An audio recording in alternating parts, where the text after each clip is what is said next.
No, ya. Ya guardarlo un mes seguro. Vale, pero ya tuve seguridad, ¿vale?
today the finals day. Now in Central Core we have the first semi-final trophy meal. We will have in one side Ellie and Teres, on the other side Novela and Padalona.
Welcome back, ladies and gentlemen, to the Masters Final 2025, the Asia Pacific Padel Tour. We're heading into our finals day. It's going to be the women's semifinals to start things off over here in Jakarta at the Milos Padel facility. It's looking good. It's looking sunny. And honestly, in miserable January, there's no place in the world quite like Jakarta, I can tell you that much. Padel capital of Southeast Asia is how I feel about things for Indonesia. I'm the one giving that crown, but I'm no coroner. Maybe I'm not supposed to be able to do anything like it, but it certainly feels that way when we've been seeing this much good padel over the past few days being played out over here at Milos Padel. We're starting things off over here with Elizabeth Nogueras and Ceres Linian versus Novella Rasa and Ferdona Kusuma. This is going to be a potential chance for the last Indonesian team surviving at home ground to try and make a big run, but my goodness, what a titan to be facing up against. Elizabeth and Ceres are the, I think, undisputed #1 seeded team coming into this tournament, and honestly speaking, at this point, might be even just the slightest bit better than Kai Tokumoto and Koto Miyazawa on the other side. But speaking of the other side of that bracket, Kai Tokumoto and Koto Miyazawa, the Japanese representation, will be going up against Carla Serrano and Manuela Shock Silva. Manuela and Carla having a spectacular match yesterday versus Fitriana and Fitriani, also of the Indonesian side.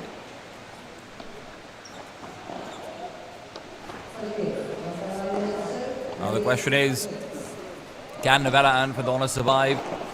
Novella, left side player of the two, Ferdona on the right. Ferdona's been very powerful with all of her shots, but Ceres and Elizabeth are no strangers to power, and Ceres is trying to display that very same power from the start.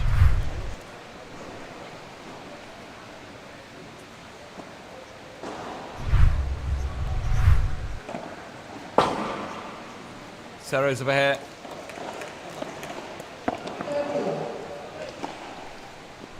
Is the relatively newer addition to the duo. Ceres will be leaning on Elizabeth's experience, but at the same time, Elizabeth will be leaning on her explosiveness. Ceres, incredibly impressive performances coming out in every showing she's had of APPT so far. She's not been able to be featured in the circuit as much as we would like to see her, and I'm sure that's going to change going into 2026 with the expansion of the circuit and things just heating up more and more and more. Elizabeth maintaining control. Fodona looks for the heart of Bahada. Yesterday's matches saw Fodona being incredible. We had aggressive smashes, very quick net progressions, just sequencing being planned out very effectively to allow Fodona to just come through for every tap out that she could possibly get. Novella helping set up with great backcourt play, but also she has a mean backhand volley as well, which is very important on the left side in any tournament. Speaking of mean backhand volleys, that one is going to be lobbed back over. Lob on lob. Elizabeth once again sent to the back of the court. And this is where, like I said, watch out for that net progression. Fodona will be looking for aggression. Novella gets a gallery as Elizabeth leaves it exposed. She didn't climb up to the net quite fast enough. And as a result of that, Novella will be able to find themselves game number 1 going their way.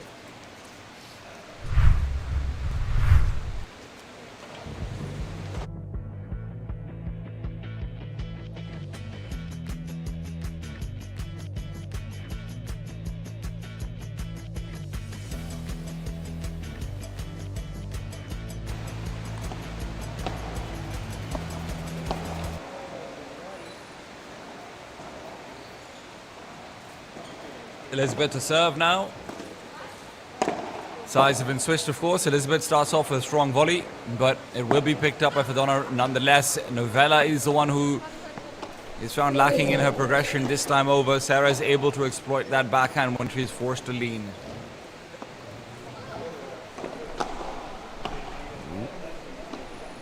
Elizabeth. First serve down the center line is not going to be landing just right. Oh, actually it isn't. Okay, some confusion over there from the players as well as the commentators. Beautiful serve to give them 30 love. And now comes in third point.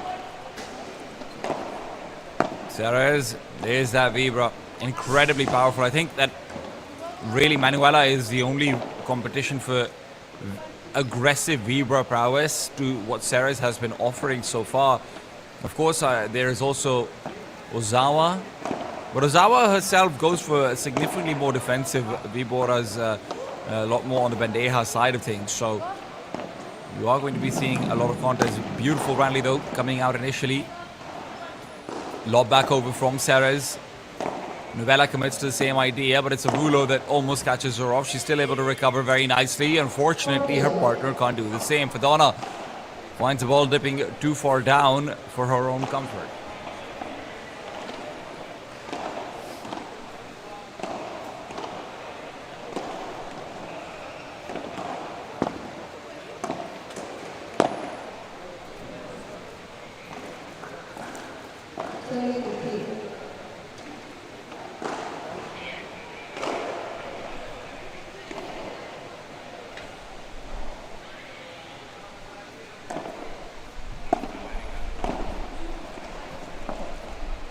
Ceres.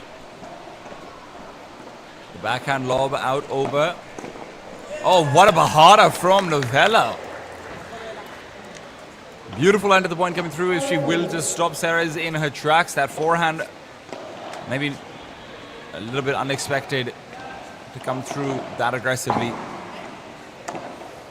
Novella herself starts off with a mid-court lob. Elizabeth can't exploit it though because Fodona's already started to get aggressive off the back of that, and with that Elizabeth is forced into an indefensible position. Deuce comes out, 40 aside. Elizabeth on her serve is having more trouble than you would normally expect from the #1 ranked player in the APPT circuit, but she will quickly find advantage nonetheless.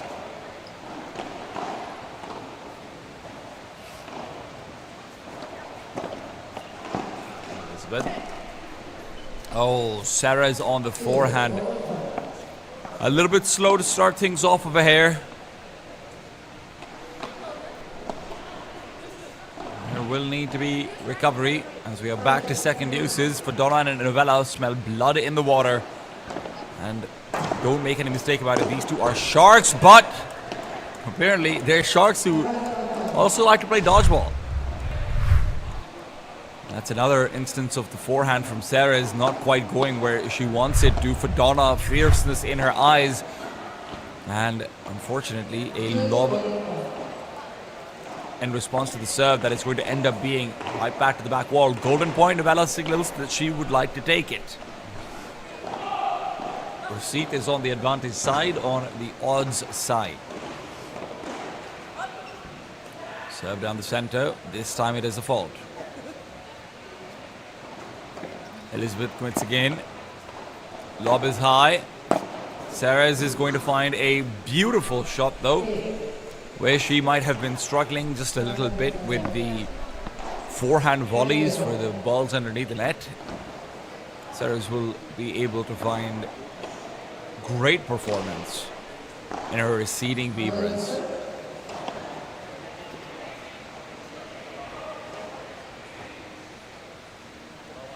Fadona.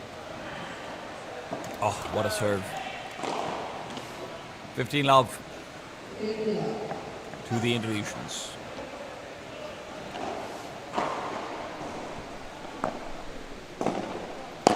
Now back down to Sarah's. Great overhead. You can see Fadona starting to get comfortable.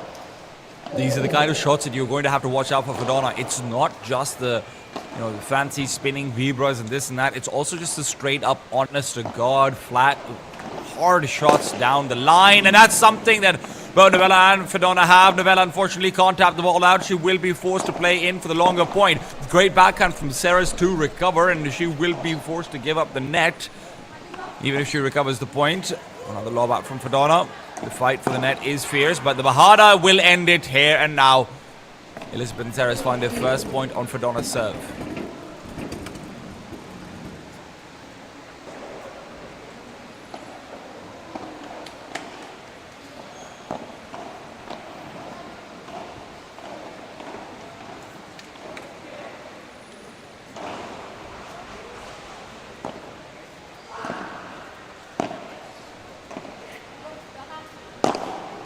Backhand lob from Elizabeth is going to be targeted from Fadona. Fadona, however, can't get the ball to be out of reach for Sarah. Sarah's close to the net. That's where she's been struggling on the forehands. It's all a matter of heating up into things. That's what it is. Elizabeth Nogueras and Sarah Linian are both only going to be playing for 1 day in this tournament. Because of their high seed, they've been sent straight forward to the semi-finals. Speaking of straightforward, Novella has sent that ball straight forward. She feels a little bit sheepish and is reminding herself that the wrist is supposed to go down at the end of the shot.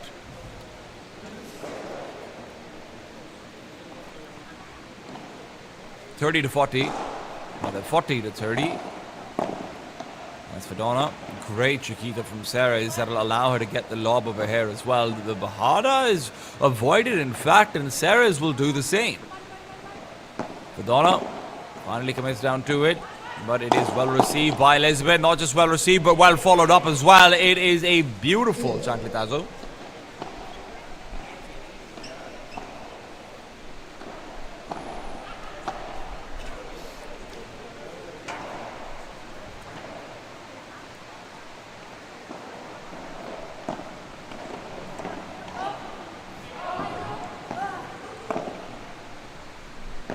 Fadona. Oh, gorgeous shot from Fadona will give them a quick pep in their step. Advantage now out for Novella and Fadona after that first deuce.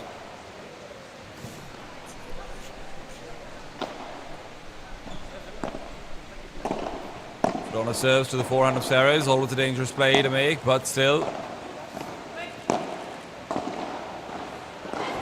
consistent bandejas from Novella will give them the game.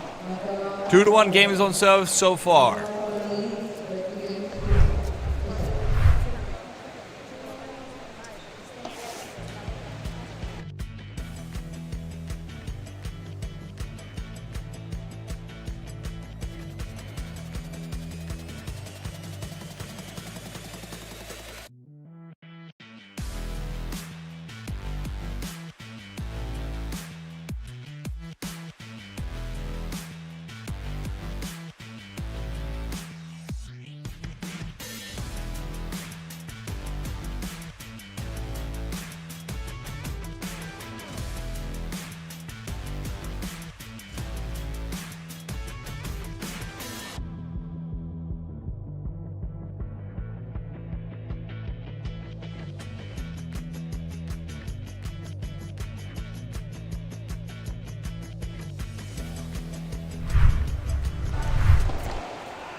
Game number 4, and it is Sarah's on the serve. She has struggled a little bit on her forehands. And you have to remember, Sarah's, although she is a remarkable player, there is a little bit less tournament experience than what you would have from Elizabeth in particular. And even a little bit less than what you'd see from some of the other veterans in the APPT circuit. Even so, she generally does heat up into a game. The further it goes, and there's the heat coming back in. Still, Novella is no stranger to handling fire. She will send it right back over after a good block from Fadona. It is Novella's return, which gives them that first point. Love 15 down. Sarah is looking for another opportunity to send out a Vibra. Novella, nice deep lob, but doesn't quite sail past the head of Elizabeth. She has a chance to hit it, and that's the same for Sarah's in the next one. Finally, a Vibra that connects, and not just connects, it delivers a point as well.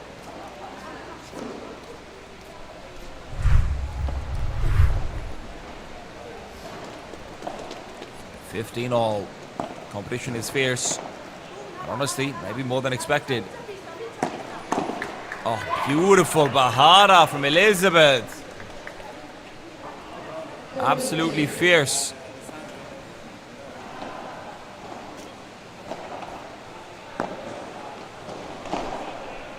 Serve down the center is going to go awry, but that's why you've got a second.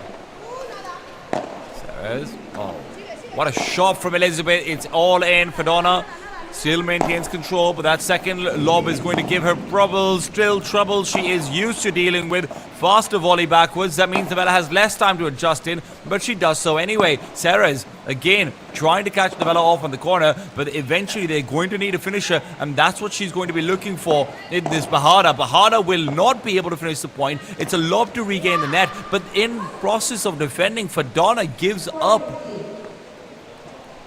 the point by trying to move back in for a bandeja when the ball was already well past her head.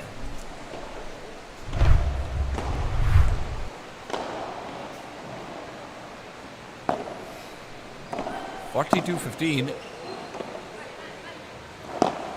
Lob out from Novella. Sarah's and Elizabeth is fighting for maintenance, and they're doing a very good job of it. Novella speeds past. Finds herself an opening when she sees a slightly slower volley back from Elizabeth. Look at her go, running back into play. She knew exactly what she was looking for.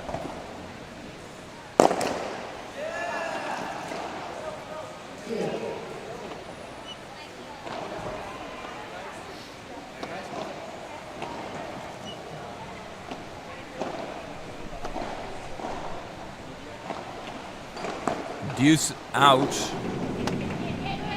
and it is a immediate advantage found by Sarah's. Both Elizabeth and Sarah's have had their serves go to deuce at least once, and it might be twice. Elizabeth, of course, went all the way to golden point.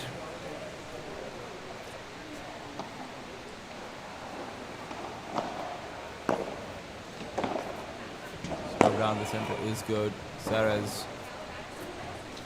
Oh, Sarah's, what a shot from her, but Fadona again just keeping it alive and showing off her own power immediately after that. Fadona brings out that second deuce with force.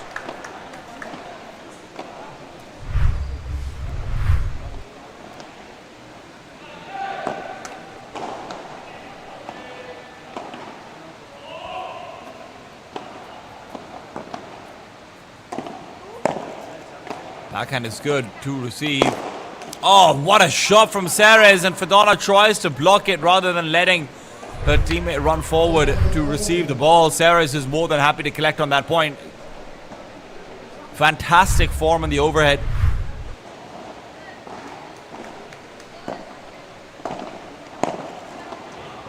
Backhand volley is good from Elizabeth. Where there's one, there's two, and where there's two, there's Sarah's coming around for the third opportunity. Still, Elizabeth forced to keep fighting as Novella will keep the ball alive. Fadona as well with a quick backstep can do much the same. Cross-court shot is good, but it's still Sarah's who comes out on top, takes the game away. It is 2-2 in the scoreline. Hard fought game though. Had to go to second use, could have been anyone's. And the Spaniards, they know it just as well as anyone else. This is going to be a tough battle that is still to come. Nice backhand lob. Even better on the overhead. Still, Elizabeth is keeping the ball alive. It is only for so long. Sarah's caught up on the retreat as she tries to adjust her point for the ball that's going to come her way from Fadona, but maybe comes out earlier than expected. 15-love. Novella continues. Fadona keeps the pressure on Elizabeth. Their protocol is clear. Eventually, that protocol will lead to them losing the net. Still, lobs have been very solid from Fadona, and she looks for a little bit more. Backhand Bahada. Well received. Lob back from Elizabeth. Sarah's to just reaffirm position, and in the process of doing so finds Novella's retreat. Messing with her footwork. 15-all.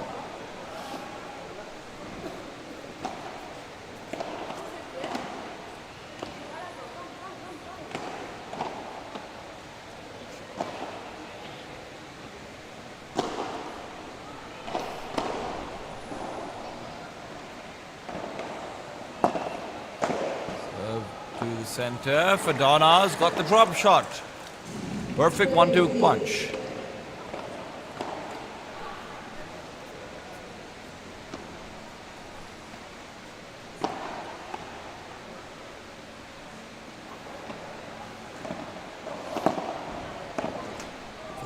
Oh, drops on drops, and this time you can see it in her face. She is maybe a little bit apologetic about how that one may have transpired, but regardless, is more than happy to take the point. 42-15. And Novella, well, no pressure on her with that kind of lead, but she's still going to fight like a woman possessed. Great Rulo, but Ceres is already there on the defense. The double-handed goes too deep. It will be 3-2 as Novella and Fadona take the lead once again.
2-3 down, but it is still on serve. Elizabeth will now come to retrieve that lead, or at least try to do so.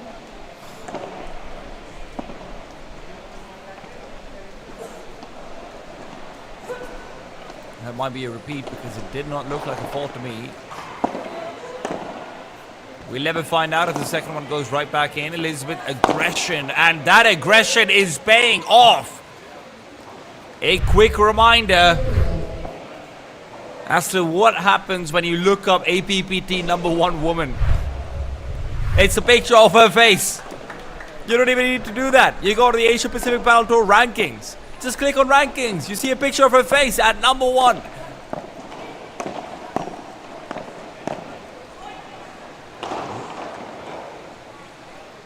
Lob out from Zeres. It will not connect. 15 aside.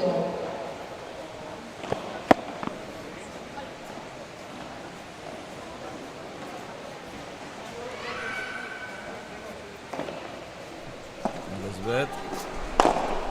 The shot goes out. Oh, beautiful attempt from Zeres on the X3. And even if it doesn't leave the court, it's still going to be a little bit too close to the net for Novella to try and commit to the drop shot she was looking for. The Dormilona evades her.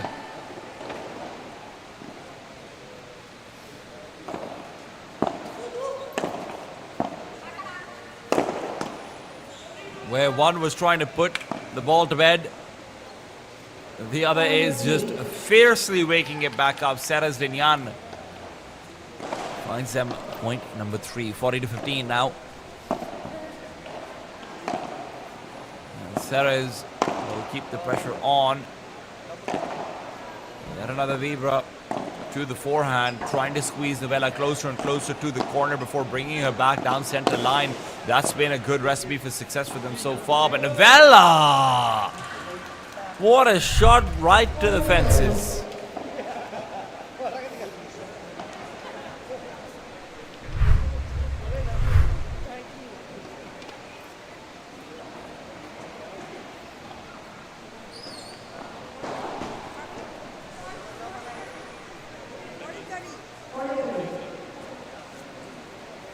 A little bit of confusion on the points, but Elizabeth will be able to gather her wits about once again. A haphazard recovery, but a recovery nonetheless, and that does mean the net is going to go back to Fedona. Fedona now looking for another finisher. Aggressive Vibra. And it all comes back down to the Bahada. Elizabeth ready for it down the center. Zeres traces the corner out. They will get their own serve. One more time, 3-3. Nobody is going to be leaving this serve behind.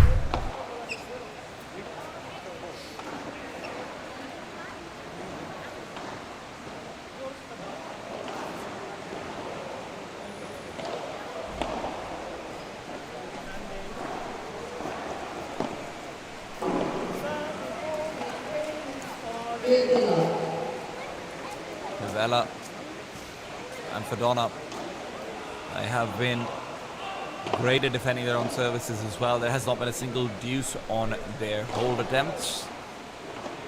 Fedona starts off with a quick winner. Net will interrupt. That should be her second service to come through. First one is a fault. I do believe it bounced past the serve line.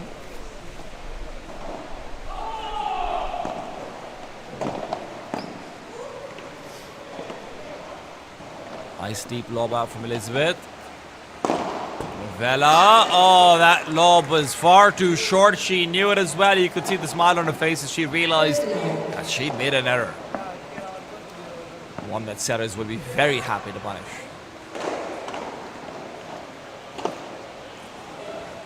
$15 all.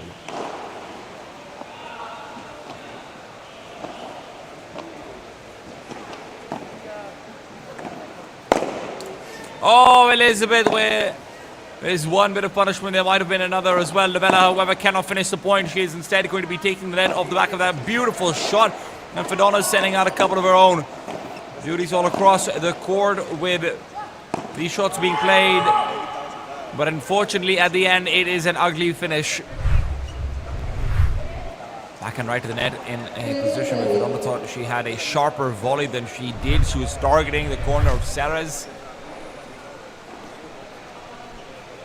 And that will give the Spaniards a lead in their quest to break. Zeres with Chiquita back, but Fedona maintains. Novella, heavy, deep lob, but again, just a little bit shorter than she wants it to be, and because of that, it ends up being a very precarious position for Fedona.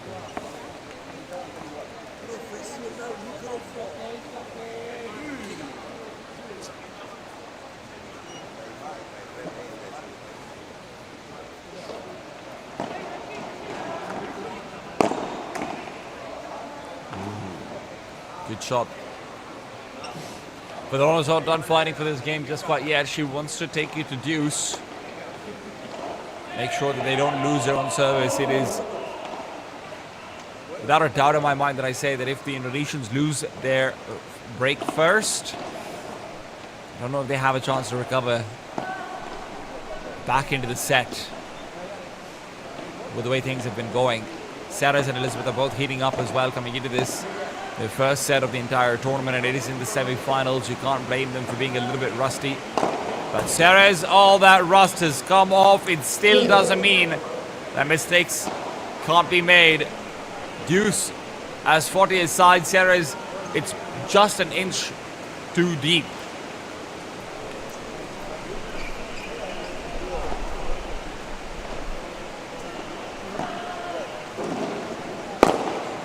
Oh! Explosive power from Novella, but it's still just not enough to cross back the net. Needs a bit more spin on it. Instead, she's hoping that the opponents will be faltering. Advantage found. Sarahs and Elizabeth in high spirits. On the back of a fantastic flat smash.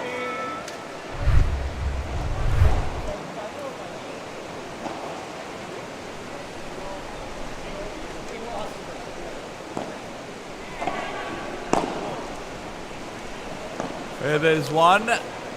There's another. Fadonna's really hoping that she can find the gap that Sarahs is leaving. Elizabeth is quick to occupy that though, and Fadonna will need to get a bit more aggressive, and that aggression gives them their second use.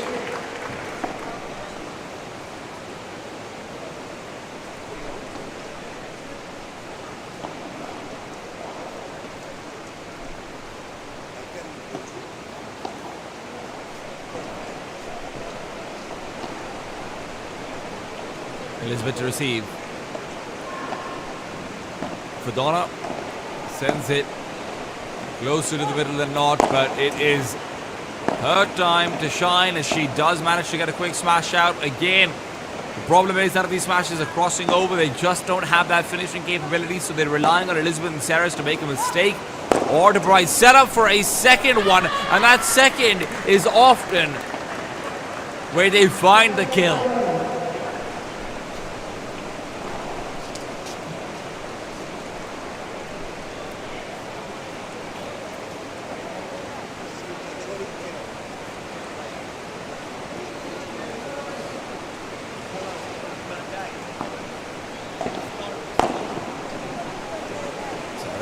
Lob is going to go a little bit too long, and with that, Novella and Fadonna stay alive in their own service. 4-3, Elizabeth and Sarahs yet to break.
We start things back up in game number 8.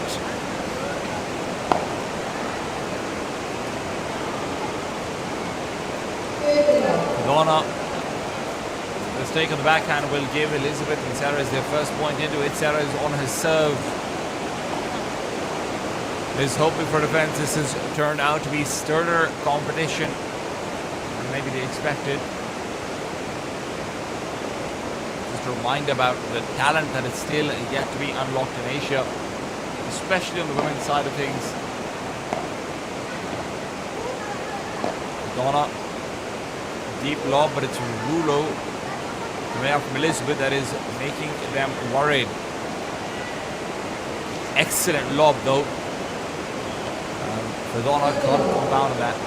Novella Reza is ranked number 26, higher rank of these two, and she is far side away from the 12,000 points that Elizabeth McGinnis obviously has. But when you just look outwards, the tournament that she's been playing in and everything, it's largely challenger and open events. This is her first tournament since 2025 has begun where she is actually in a Grand Slam or Masters category event. Elizabeth called upon to try and receive the shot down center, and Novella will find it back for Donna, though. In the meanwhile, I believe Donna isn't even ranked, if I'm not mistaken. At least not in the top 60. So this could be a dangerous pairing that some of the Western teams are forced to fight against. Ooh. Even so, 40-15, Sarah is making quick work of her own service. This should be a 4-4 short of a massive comeback coming through from the invasion side.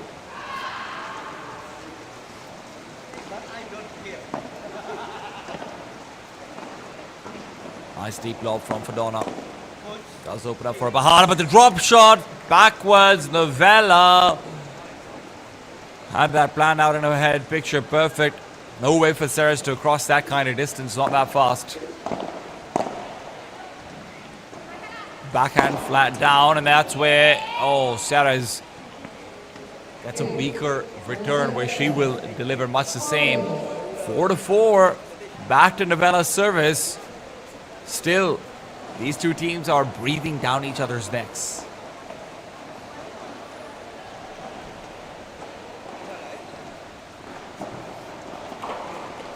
Novella goes for a serve for the corner. Very good placement on that Vibra. Just lacks the power to finish over here. And Fodona is the one who is known for power, but she will also display a little bit of finesse. Slows it down at the last moment when she sees Ceres is already at the net. Opening up to new threats at the back of the court.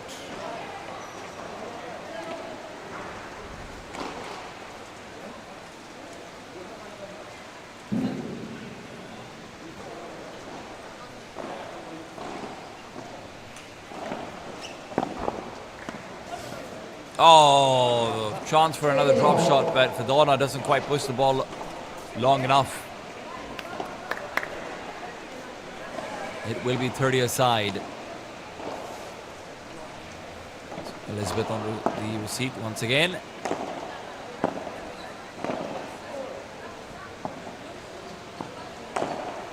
Bella.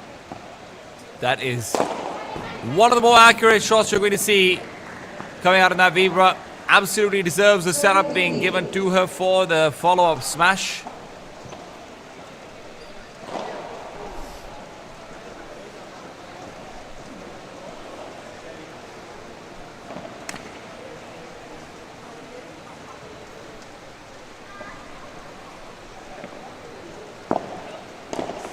(30-15), so my mistake. It was not 30 all before. It is now 40-15. Novella and Fodona take a comfortable lead.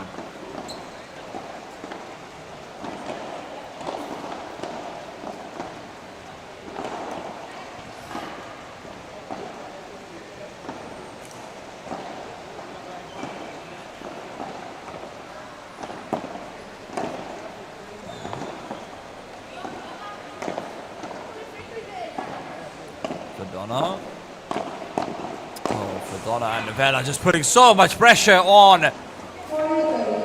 Inevitable that Elizabeth breaks in her defense eventually.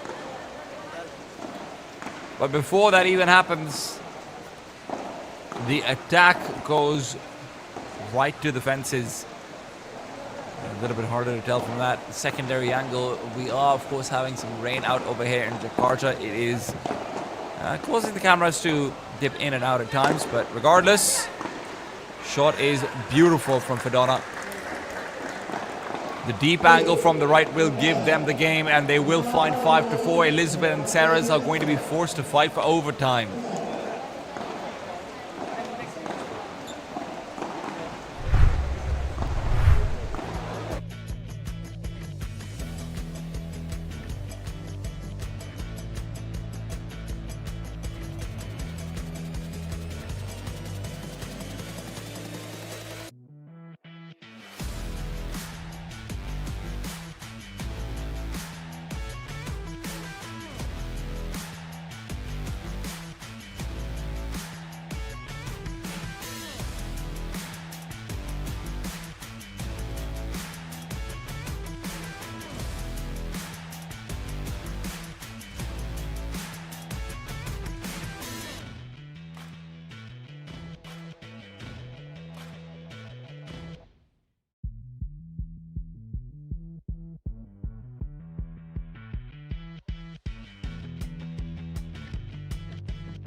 Elizabeth and Sarah is back on the service. Elizabeth to be the one to deploy. Multiple deuces so far. You can hear the thunderclouds in the distance, but the courts are protected here in Milos Padel Club.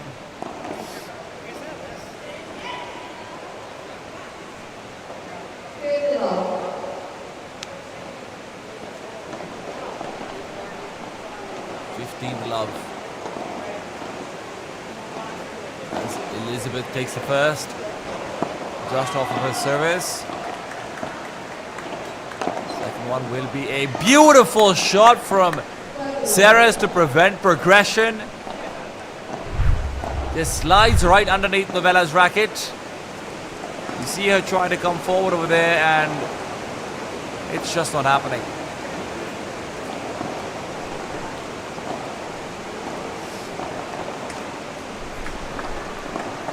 Two nets in a row.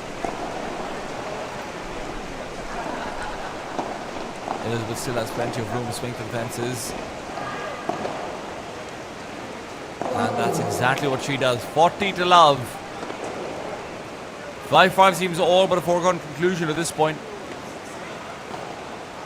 We should end up in overtime with the way things are going. Elizabeth. Nice forehand to force out the lob, but Fodona's found full net progression. Unfortunately, that net progression is meaningless if you're going to miss the next shot. Fodona has slowed down a little bit coming into this game. Elizabeth does not let a single point slip through the cracks. Novella and Fodona are back on the serve. Fodona to be the one to try and find six first. And there was pressure to hold once before. On the Spanish side, it is the Indonesians who will feel the back of their neck with the hair standing up. Nice deep lob from Ceres. Ceres will also be there to intercept the follow-up, and the spin is a little bit too much from Fedona. Elizabeth had the ball spinning out towards her, not away from her towards Ceres, which would have changed who was probably likely the one to go pick the shot. Elizabeth catches on a little bit late, and with that it is Fedona finding the point. 15 to love. Good backhand from Ceres. Lob is going to be immediately put back down, and then Ceres cannot get control over the shot that the Vibra had sent her way.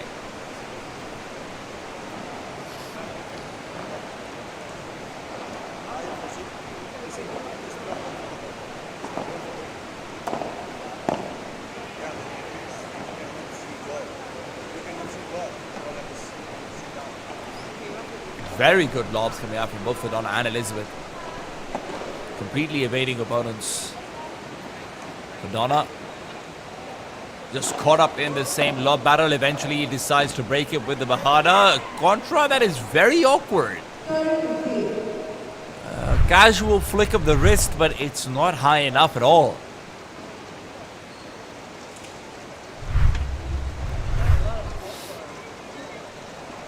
(32-15) Elizabeth and Ceres find their first point from Fedona's serve.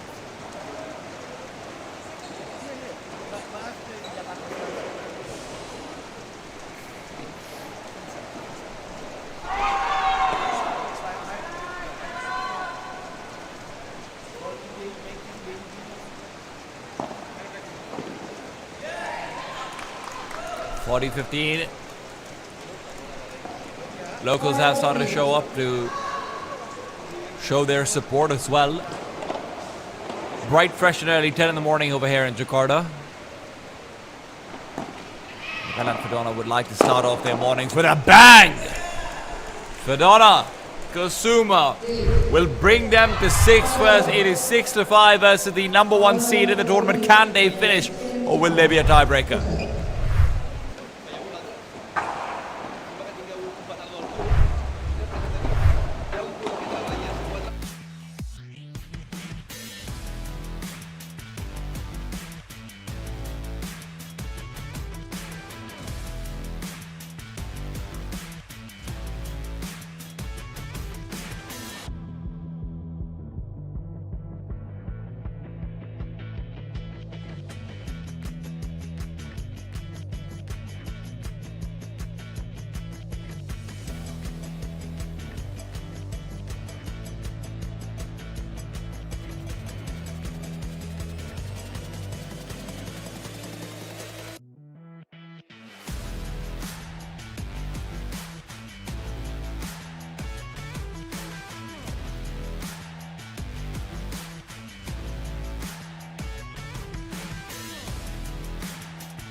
Twelfth game, and who would have thought we would get this far? Ceres on the service. There has not been a single break in this entire set, and Ceres will not want to let it start here and now. Great servant volley. The chancletazo to complete.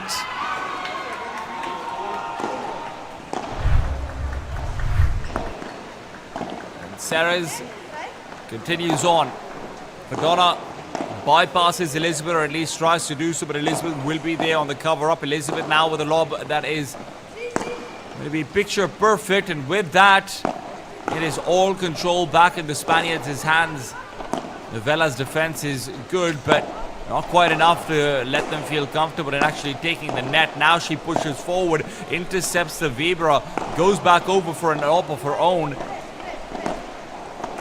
But they still just don't have the net. Elizabeth and Ceres are doing such a good job of pushing the Indonesians backwards. Ceres looks for yet another hard shot, and it's Elizabeth who ends up giving it up. Contra is not going to be good enough. Ball makes contact with Elizabeth. It's back to 15 all.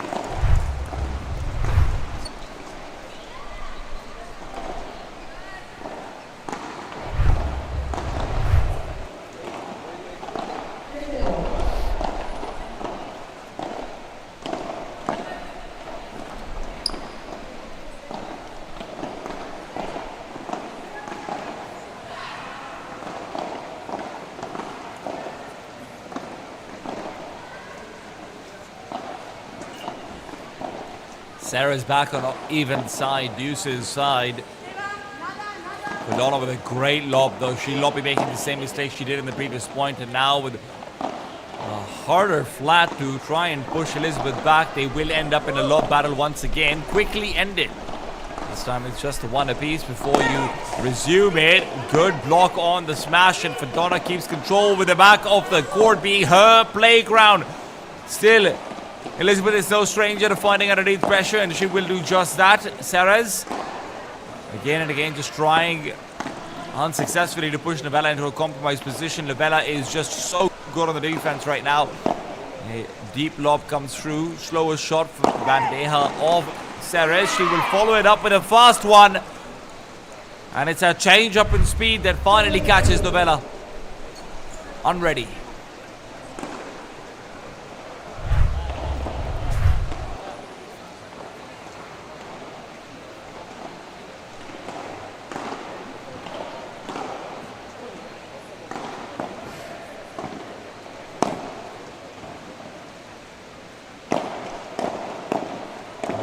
Action, Novella desperately trying to bring this back in. They do not want to let it go to tiebreak, but they might not have a choice with the way Ceres and Elizabeth are playing over here. Ceres and Elizabeth will finally... No! They still keep the point alive!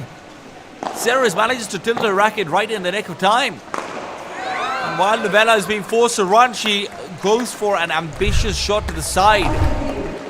Looking for a drop shot in response to a drop shot where you've had to cover half the world to get to the ball in the first place is never going to be an easy task to accomplish. Elizabeth and Sarah's convincing lead, 42-15.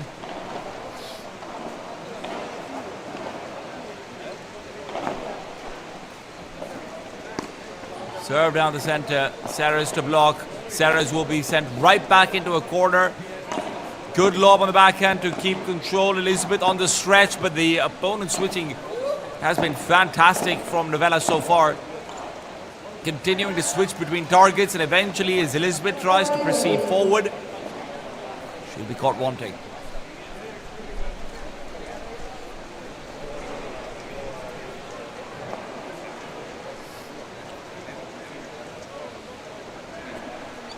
Sarah's straight sends it down the middle. And she's got herself an unplayable shot. That takes us to 6 aside tiebreaker calls.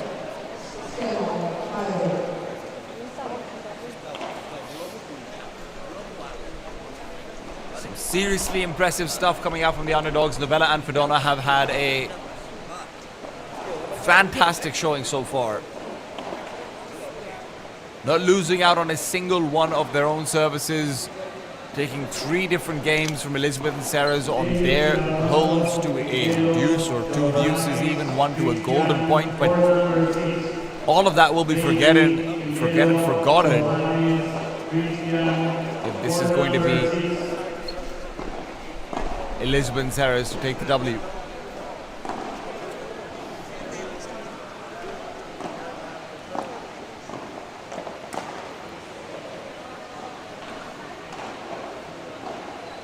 Service will be missed.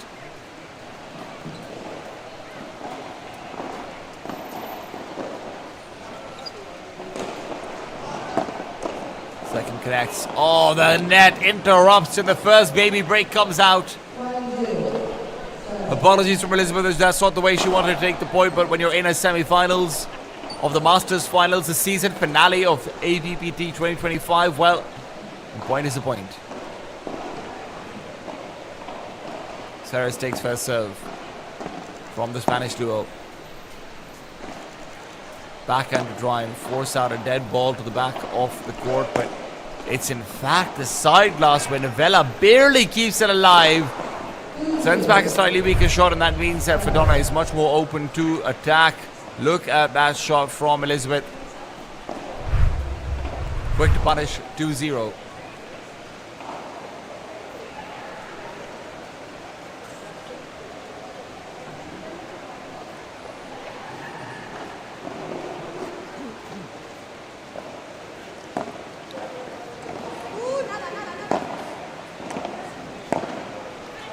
Sarah's keeping the ball in the center more than anything else.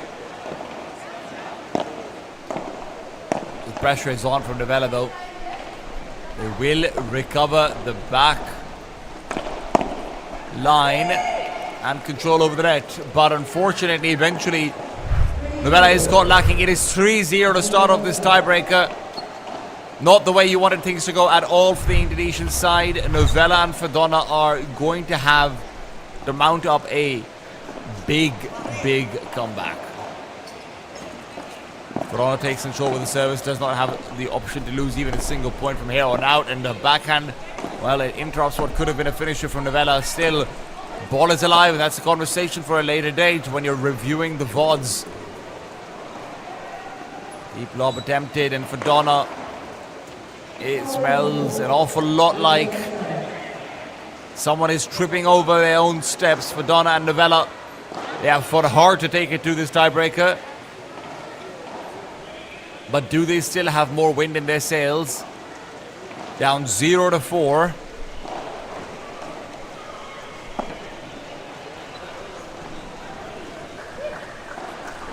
Out on the lob, they will find their first point of the tiebreaker. Elizabeth on the serve.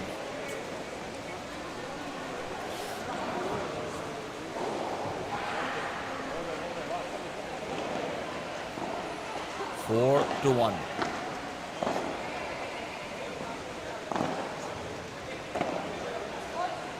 Serve goes straight down the center. Sarah is so aggressive, and Novella, even from the back of the court, will try to mirror that aggression. Just looking for any sort of an angle that she can find. Eventually, it is Elizabeth with a difficult to commit to smash that will give them space. Back over to the net. Elizabeth lobs. Oh, what a lob at that. Elizabeth just will not let her opponents find peace at the net. Keeps on sending them back again and again, but eventually she will falter. 4-2. Still not in worrisome category just quite yet though.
Four to 2 Elizabeth on her second serve as we come back from the break.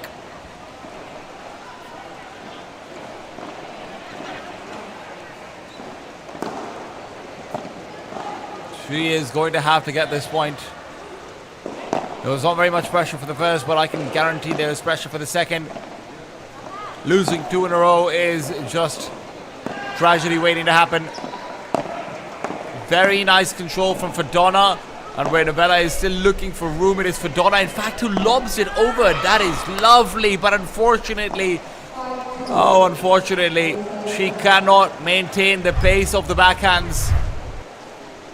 Exhaustion potentially creeping up, but either way, whatever the reason might be, they are down 2-5. Novella is back on the serve. 2 points away from loss, but 2 points away from having to fight for baby breaks. And that's exactly the goal that they're trying to accomplish. Elizabeth and Sarah's, even just the one up ahead, just the one, will leave them more than happy. And should they not get that, well, they still have their own serve to try and end things on.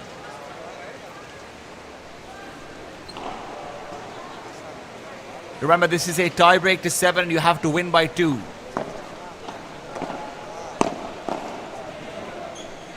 Elizabeth and Sarah's trying to push forward. Fodona unable to keep them back. 6-3. Elizabeth and Sarah's have all but guaranteed their position in the first set.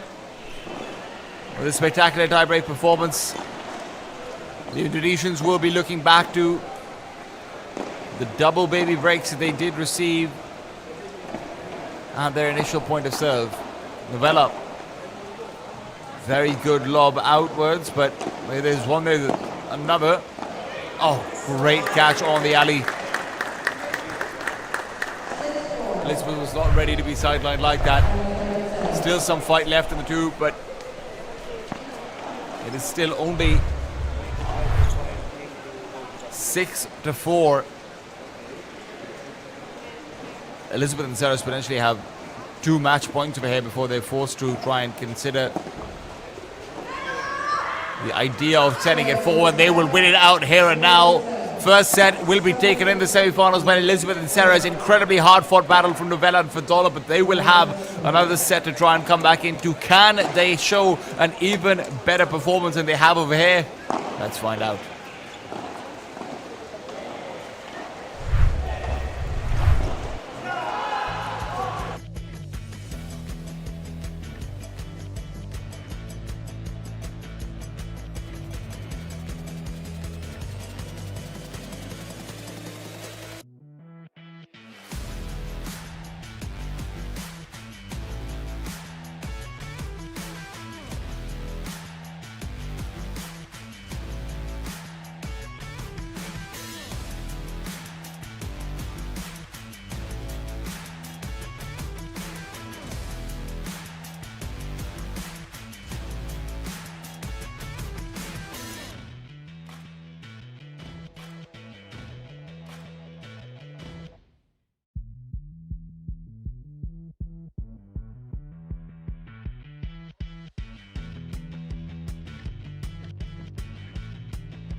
I serve.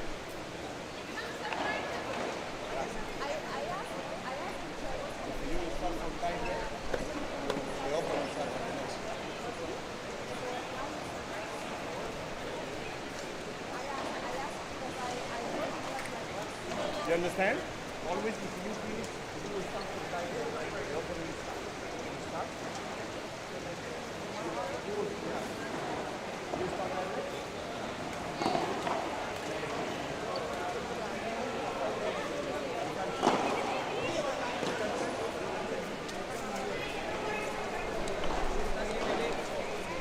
Welcome out to the women's semi-finals. The second set is about to commence. Ceres and Elizabeth Nogueras and Lilian versus Novella Rosa and Fedona Kusuma. Set number one going the way of the Spaniards side after a fierce back and forth. Neither team unable to break the other side. Oh, the start from Ceres reminds us she is very much on point. Ceres had a slow start to things in that previous first set. Took some time to warm up her forehand, and now it is ready and raring to go. Fedona on the ground early on.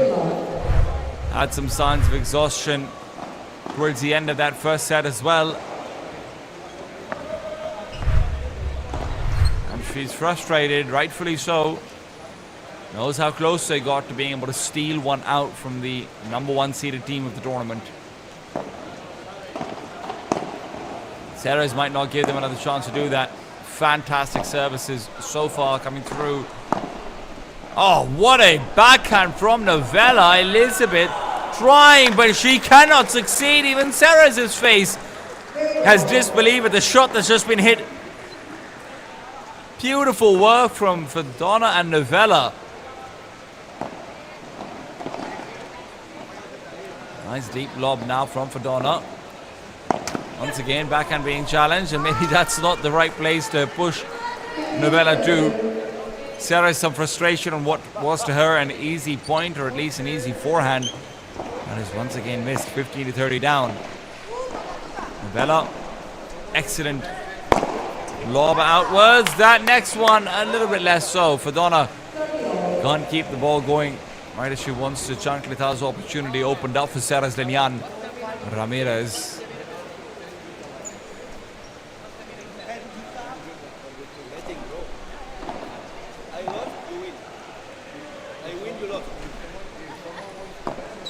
Ceres then serve that. I believe looked like it was a fault, but a bit of confusion, so they will call for two more. Or maybe just for the second serve. Nice serve on the second attempt from Ceres regardless, Elizabeth. Oh, it will certainly help, but doesn't guarantee the point, and that's a reminder from Novella. Fedona, lob back over, has had a lot of great lobbing this game. Novella! Oh, what a switch up. Coming through right at the very last moment. Elizabeth's gallery cut off and hung out to dry.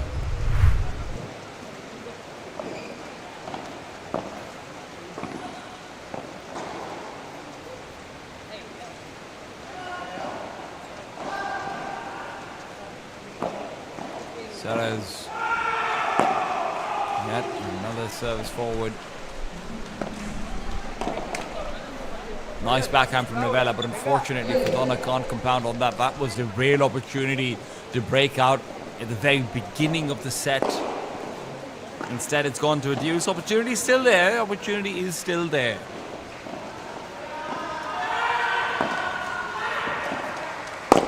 Again, lethal services from Ceres. This makes the rest of the setup of the point near impossible. Novella, though, right through the legs of Elizabeth.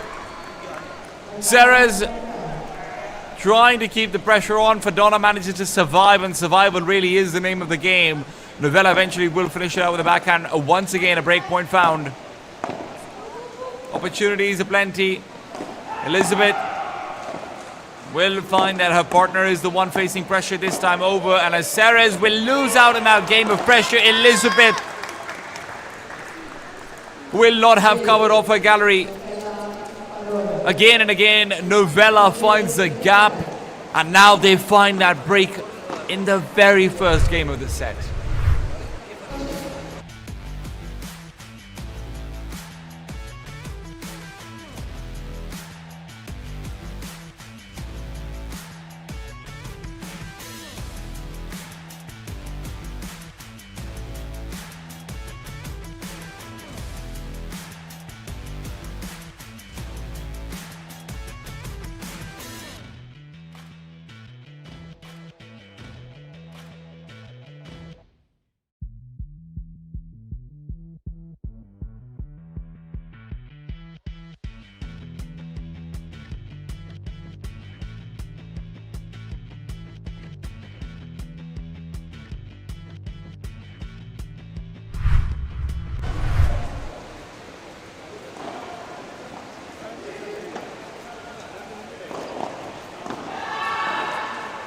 Early break that was very unexpected.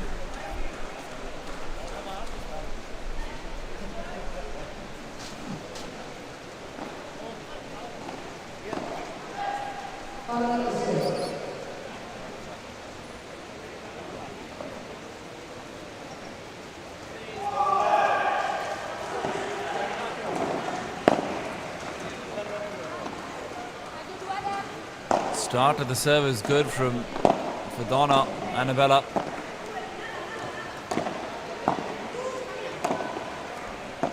Elizabeth is just trying to make sure that her gallery is completely covered off and she does not make the same errors as she did in the previous one. You can see her a little bit more footwork before she goes to commit for shots. Annabella will have a much harder time in trying to finish it off, but what a point that was. The camera kisses the ball as it goes by it. I mean, look at that. Nice block attempt from Ceres, but just barely misses the sweet spot of her racket.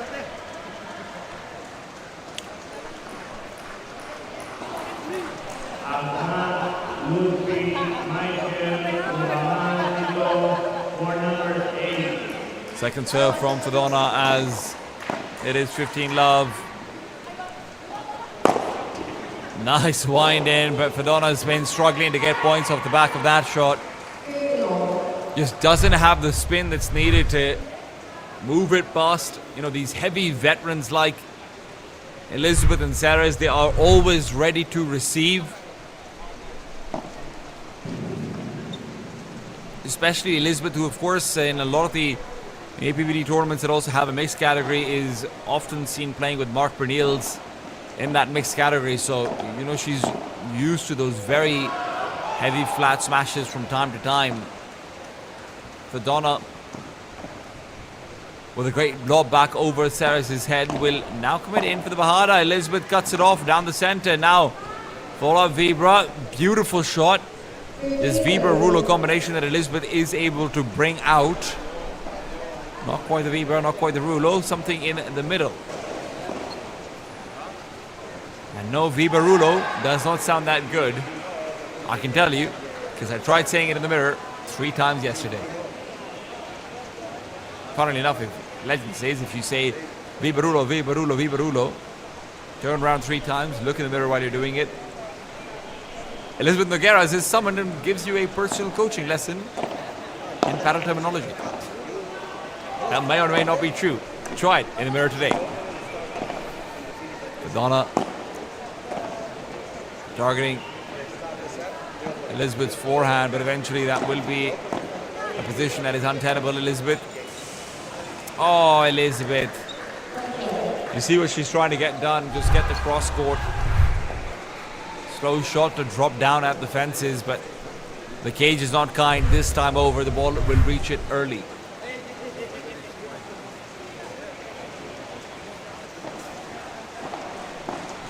all.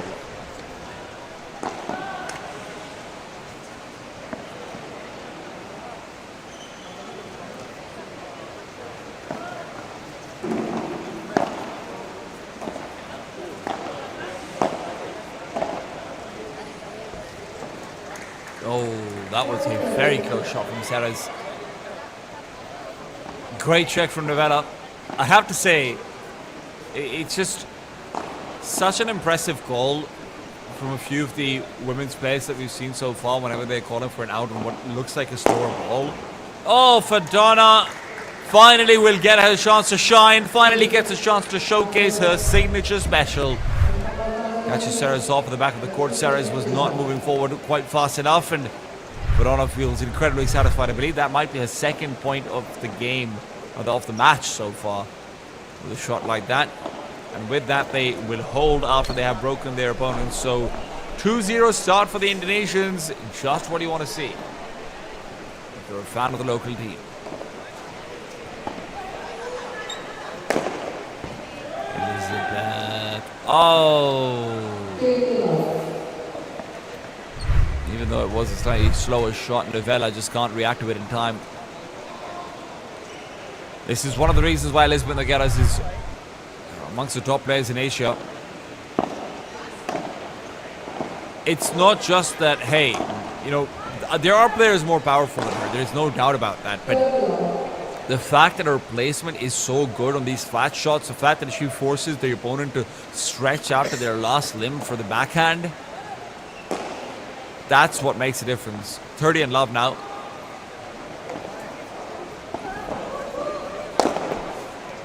There you go. That's what I'm talking about. Exact same placement. And although she's apologetic, immediately connects on the feet of Novella as Novella tried to work around that previous shot and get ahead of it. Instead, will not be working. Oh, shot from Ceres. It is back-to-back madness, but still, Novella manages to keep it alive. Novella winds in for one of her own. It's going to be a slow return from Ceres, and because of that, she can easily be lobbed back. Novella, is there another one to come in? Yes, there is, but it's Fadana looking for the finisher. Will not find it. Fadana cannot follow up from her own flat smash. 2-1, the Spaniards fight back.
Back over to serve for Novella. She just has to hold on at this point. It is just a game of holding. They have accomplished the most difficult feat in the very first game of that. Could be 15 all.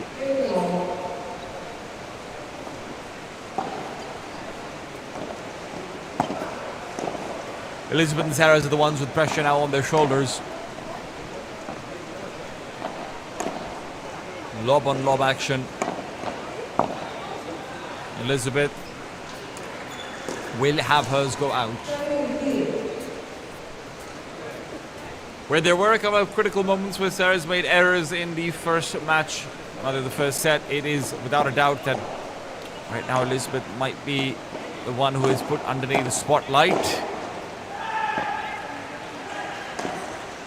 Deep lob. Sarah's looking for defense, and unfortunately a bit of confusion between Sarah's and Elizabeth about who will receive. That is 40-15 now for Novella and Fedona.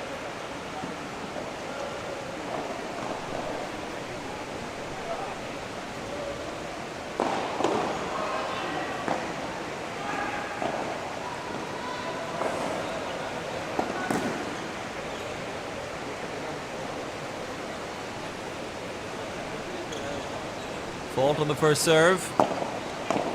The second is going to be answered back with a very powerful backhand. That backhand backfires. Elizabeth tried to send it down and force her opponents to lose control, but Novella stays calm under pressure, redirects it to the corner, and it's too close to the body for Elizabeth to pick up. So, we're now down 1-3. Sarah's on the serve.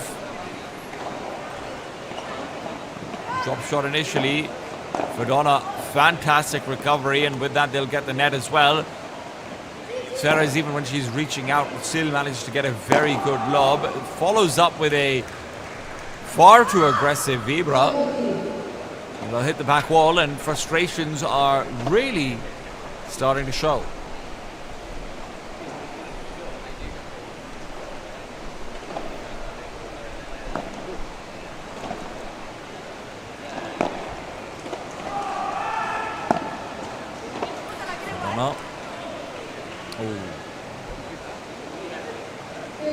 Quite near the landing over there.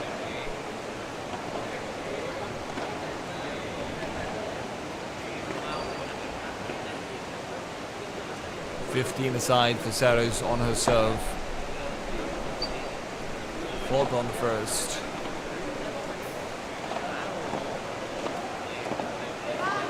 Donna will lob over. Elizabeth tries to go for a standard forehand. And all in the meanwhile, great interrupt from Novella will just completely break the flow of what Sarah's is trying to set up. For Donna, redirects it back to Elizabeth. That's where they're trying to target it. Elizabeth is getting plenty of time and space to try and make her own shots, but Fedona calms it down, goes to the back of the court, and this rally keeps on extending. Fedona, the one to keep it alive. A Necromancer on the right. Now she'll be looking to put it to bed. Slow shot allows for a faster one from Novella. They will bring it to a close. Beautiful stuff from Fedona. The adjustment to the back of the court just completely changes the dynamic of what Elizabeth is trying for. Elizabeth kept trying to go for those wind-up backhand hard volleys, but the wind-up time gives Fedona space to move back as well.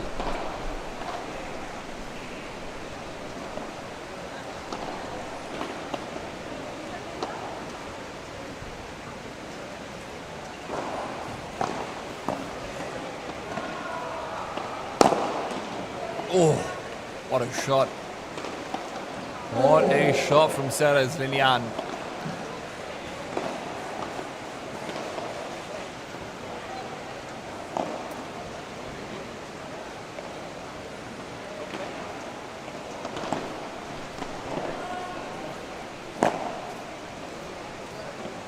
Deep lob to try and respond. And Novella just playing maintenance. Trying to survive. And what a good job she's doing off it. Eventually, though, Elizabeth will have her chances, opportunities. Novella. She felt like she had that one. She was in position. And had she been able to close, that would have been the set practically sealed down and locked out. Sarah's will, however, be able to find third point first. It is 40-30, and a fail on the serve will take it out to game number 6. Elizabeth and Sarah's are still in it.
Back into things we go. Game number 6. Fodona on the serve. Just trying to hold on. The way she did so many times in that first set, and she's looking to do more than just that. She is impressing out on the court. That was a nice shot from the last set, last game rather, that Elizabeth used to end. Fodona with another great start to things. Just pushing Elizabeth back and forth, and where Elizabeth is being pushed, she is more than happy to punch right back.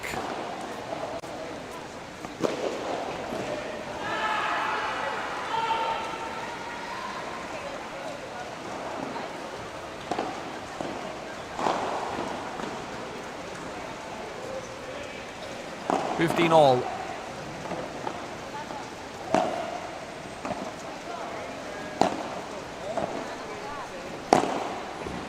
Some great shots coming out from Fodona here. I have to say, Saras is feeling the pressure, but Saras will handle it perfectly. At the same time, it is the Bahada that could have been a problem. Elizabeth brings it back under control, and now they will be 15-30 down on the Indonesian side. Novella and Fodona. Remember, the most pressure you will ever have is when you are trying to hold on to a game that you are now in a deficit after you've already broken once.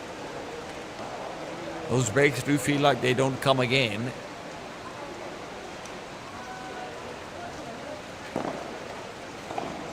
Fodona with a serve that goes a little bit too shallow. Will end up hitting the glass instead.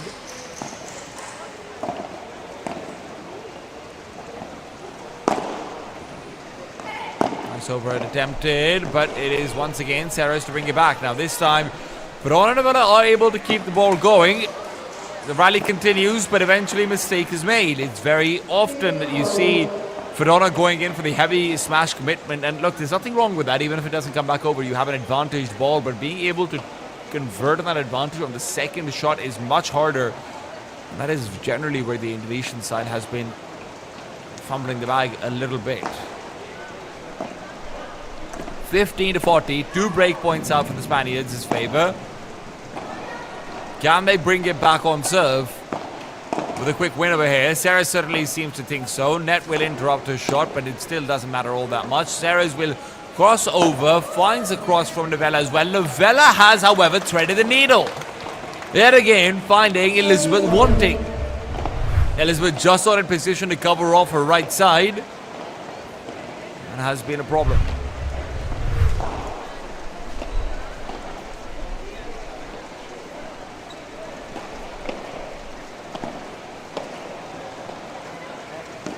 Serve down the center. Novella, clips the edge of her racket instead.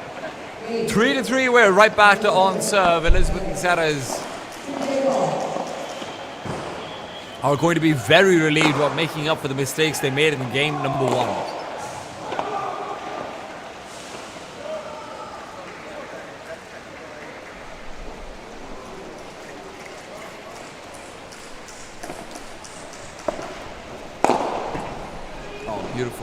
Beautiful start.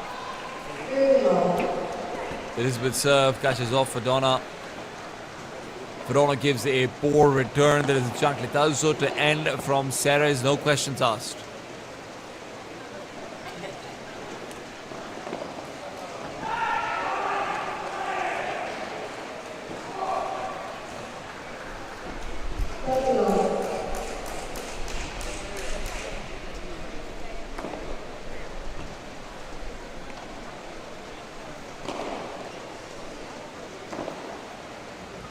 Elizabeth. Heavy shot backwards, and Novella tries to return in much the same style. She can't quite get the rotation of her ankle at the end.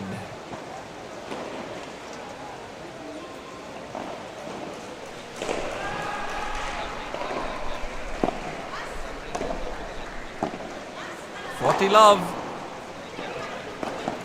For a team that was down a break, they are certainly looking like they have completely forgotten all about it over here. Ceres Wants to get aggressive, but she tries to play a bit more conservatively, make sure she's not making an error, if nothing else. Confusion on whose ball it is, and Novella and Fedona will get their first point off the back of that confusion.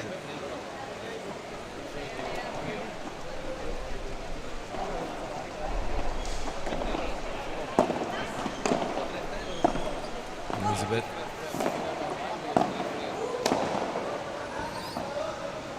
Backhand down the center. And Novella will not be able to recover off the back of that. The Spaniards take the lead 4-3. It might be on serve, but momentum is going all the way of the yellow flag.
For Elizabeth and Ceres, Novella and Fedona will be sitting at 3. It is Novella on serve. She will be faulting in her first.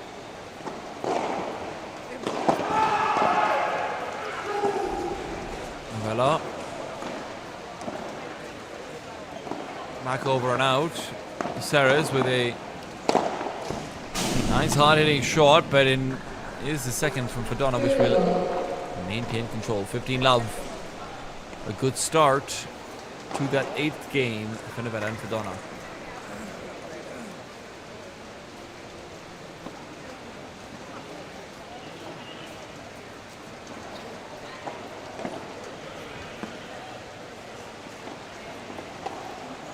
Fantastic serve to follow up over here as well, as much as they may be shaken from losing that break advantage that they had earlier on.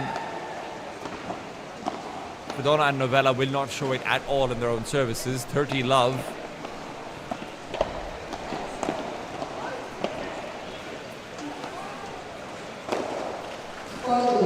It is going to be right to 40. Elizabeth and Ceres will not be allowed to build up any sort of momentum off the back of these last 2 games that they won.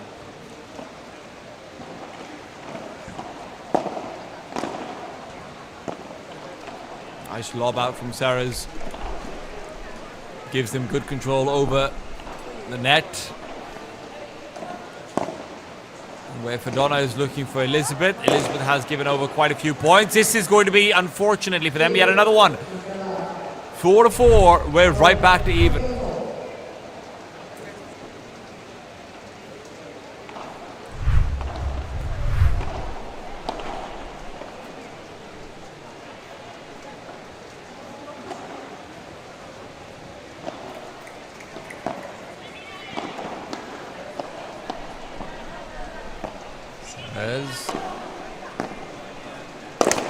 Just trying to stay alive, and eventually survival will pay off. Fedona is having fatigue. be perhaps her greatest enemy. She is well and truly struggling in a couple of these shots. It has been a long drawn match. She had a lot of battle to be played yesterday as well. Elizabeth. Oh, Ceres! What a shot. Impeccable.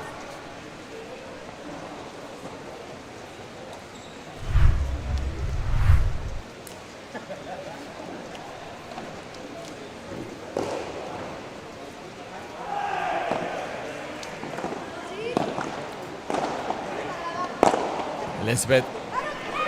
Aggression on aggression. And it is going to be 40 love. Oh, 15 love.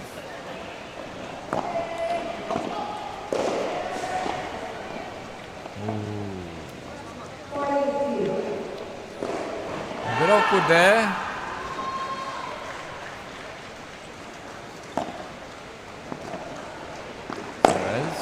Continues to try and put the pressure on. That's a great shot, but there's one even better coming back from Novella. Donna, with the deep lob to Elizabeth's corner, is going to now reclaim the net. Ceres forced a lob, no option for Bahara, not when she's been running that far back. Oh, great shot. For Donna, feels untouchable right now, the net, but maybe she could be her own biggest enemy. We've seen her make mistakes before. Novella will be called to task, and in that task she will succeed. Elizabeth forced to run back and forth. Ceres will keep the point alive, and Novella just cannot end it. Elizabeth eventually loses out again on that exact same galley. She knows just as well as anyone else that has been a serious target so far, and the Indonesians once again exploited.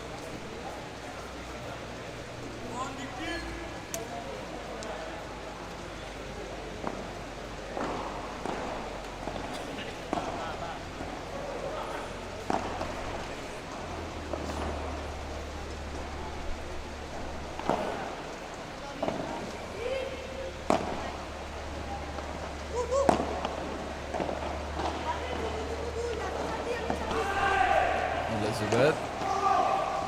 Nice deep lob. Oh, for Donna. Brings it back out to a deuce. Ceres, Linian, and Elizabeth Nogueras were up 40 love at one point.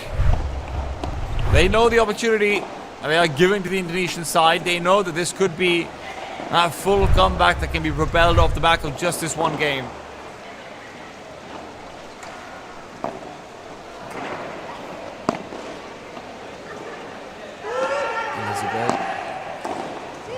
Called in from the center. What a shot from Fadonna. Novella gives time for her teammate to recover, and as Fadonna will be pushing and pushing, finally gets a chance for a shot of her own. Ceres cannot catch up to it. Advantage to the Indonesians. And if I'm not mistaken, and I might be, to be fair, I believe that might be set point on the line as well.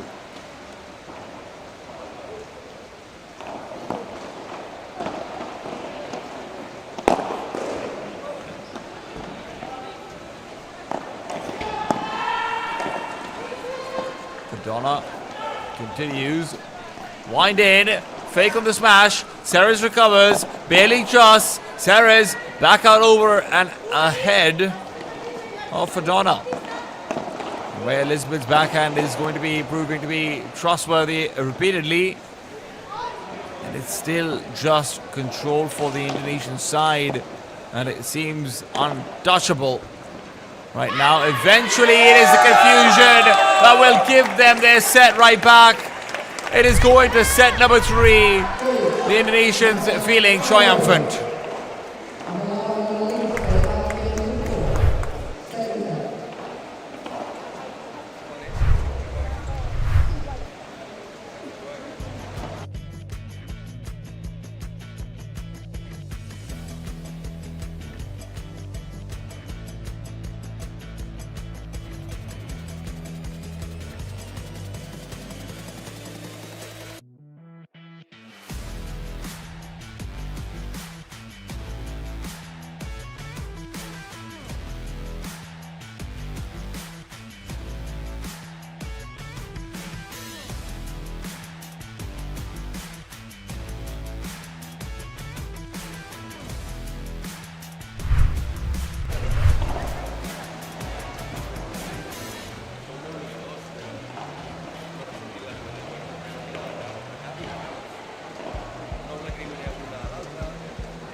Sarahs.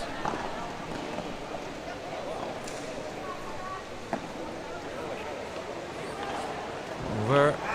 Back out to her. Madonna, this slow battle just keeps on going on and on. Sarah is sick and tired of it. Will finally interrupt it with a great shot. Elizabeth wants one of her own. Fadona, however, is more than happy to continue lobbing away. Vela now under fire. Doesn't have quite the same opportunities to send out lobs like that. Not so easily at the very least. And for Donna, well, she's been at the back of the court. She's sent out 8 lobs so far, I think, in this entire rally. Keeps on extending it. Knows that eventually they'll get their shots. So there you have it. There you have it. Novella, after the full-on lob battle, will come through with a finisher.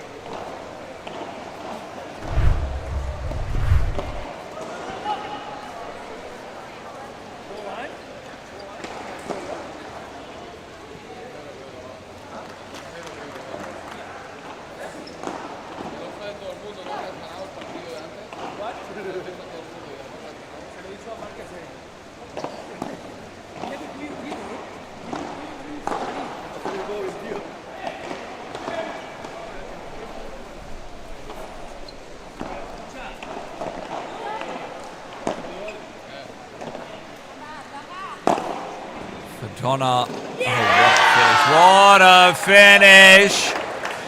Things are heating up in Jakarta as the first game of the third set will be held by Fedona. Fantastic shots between her and Novella. Is this spelling out another upset on finals day? Let's find out.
Back into things we go. The third set resumes. Elizabeth with a bang. And Novella with a reminder of confidence.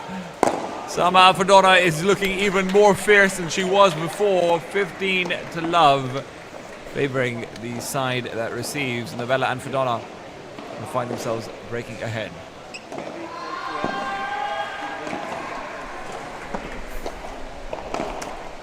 Oh, very nice wind in from Serrazinian. The net definitely assists her, but I don't know if Novella would have been able to close the distance on that shot regardless.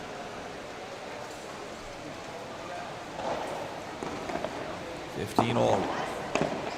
Fedona with a quick change in outfits before this third set.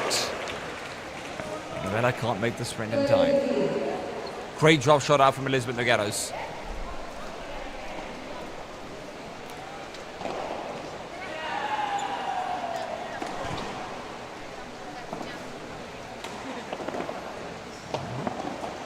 A missed throw there, if I'm not wrong.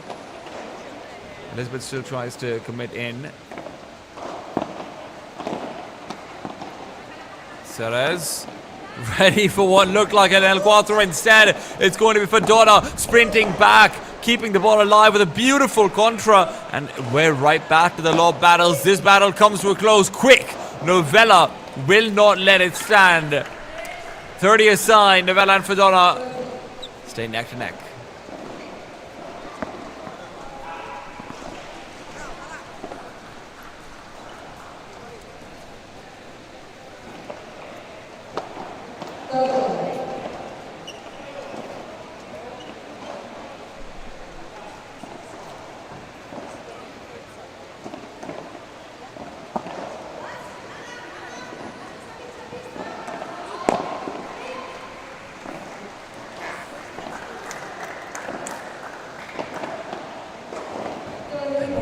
The net.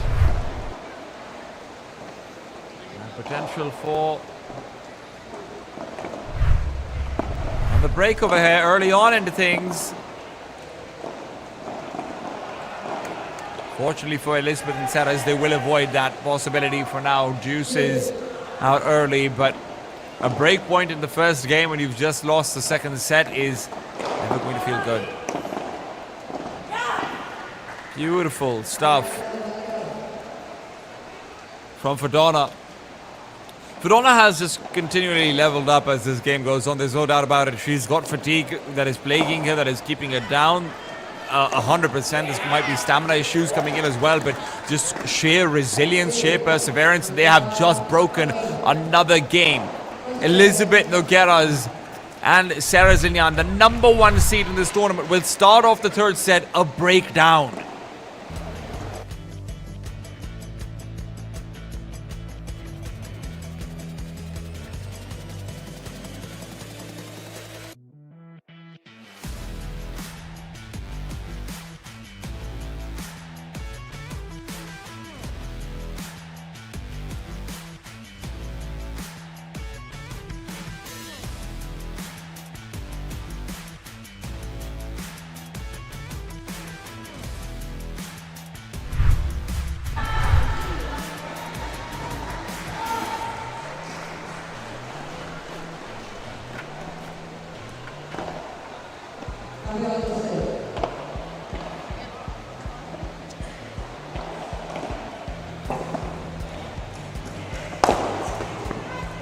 Second game, and Novella will not be able to finish off the point with a shot. Fedona ends up on the and the ball will be right next to her. Great response, Rulo. Fedona would have touched the net even if the ball made its way over, so no harm, no foul. Oh, beautiful shot, and again Elizabeth on defense. Fedona commits out to another one, fakes out the smash, and you can see the nod from Novella, reaffirming a reminder of what they are getting closer and closer to accomplishing. 2 breaks in that second set, 1 break already in set number 3. They just want to make sure they can hold.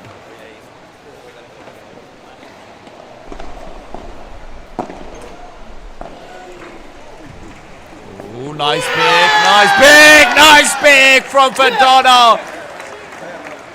You might give her the drop shot, but she is the one who shoots right back with one of her own. Look at that control. Not touching the net, not doing anything, not making any mistakes. Madonna is in the building.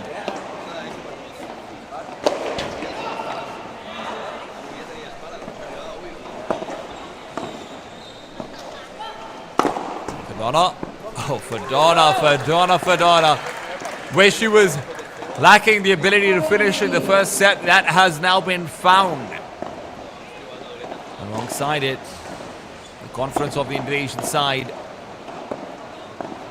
The day is still young. And Elizabeth Nogueras and Sarah Zillian have a chance of bringing it back. Sarah is in particular feeling fierce on the court. Elizabeth, what a shot! Fight back. Look at that. Absolutely gorgeous. 40-30, one more game point before Diaz comes in.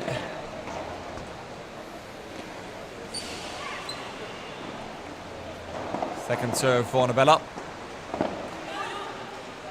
Elizabeth tries to play it safe, but that will be a lob that is far too shallow. Completely breaks open momentum, and while Elizabeth can recover, none of these lobs are crossing the back lines. You can just see how easily Novella and Fodona keep on finding ground, finding space, and looking for that one big finisher.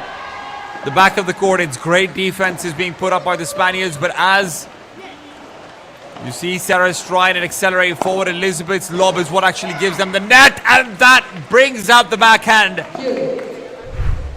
Incredible defense, and that one opportunity she gets to attack, she will bounce right on it.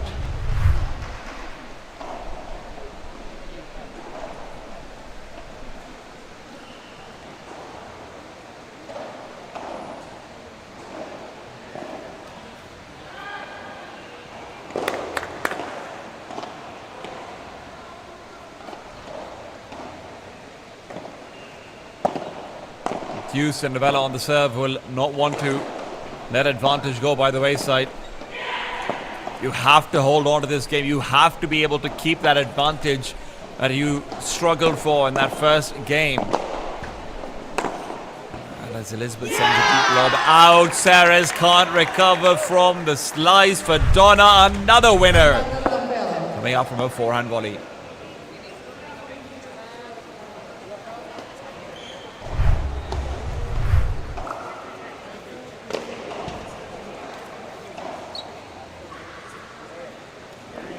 Advantage to Novella Raza.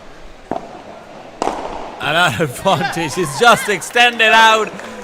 2-0 on the start. Hometown heroes looking real good here at center court.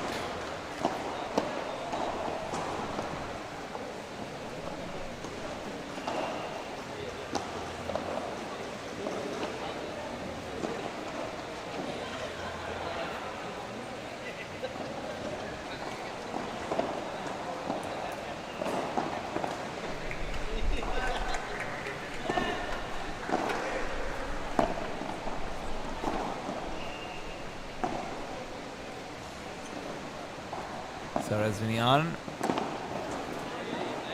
very nice serve to start off her game. That gives them 15 to love.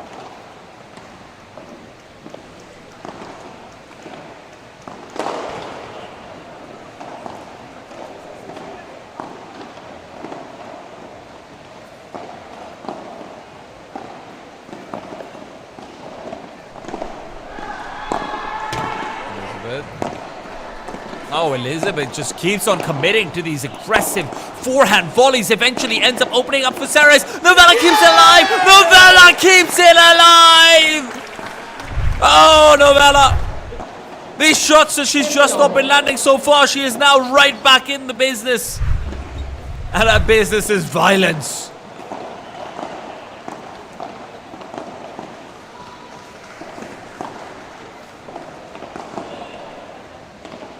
(15 aside). The single point does not make the game. Ceres and Elizabeth realize that as well. Ceres Very nice response, but at the end of it all, Novella once again clips the top of her racket, edges it out. And the Sarahs cannot make the run. Frustration beginning to show in the faces of the favorites.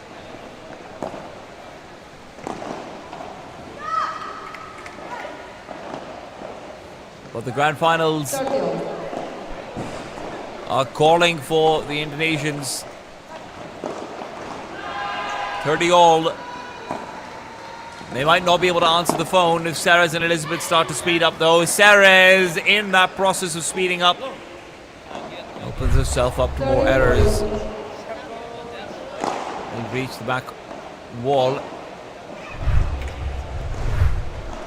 Misses by an inch. Yet another break point. 2 breaks is the grave that's been dug. And all that remains is to be put right into it. Sarahs. Lots of chances for aggression. She will not hold back, not this time.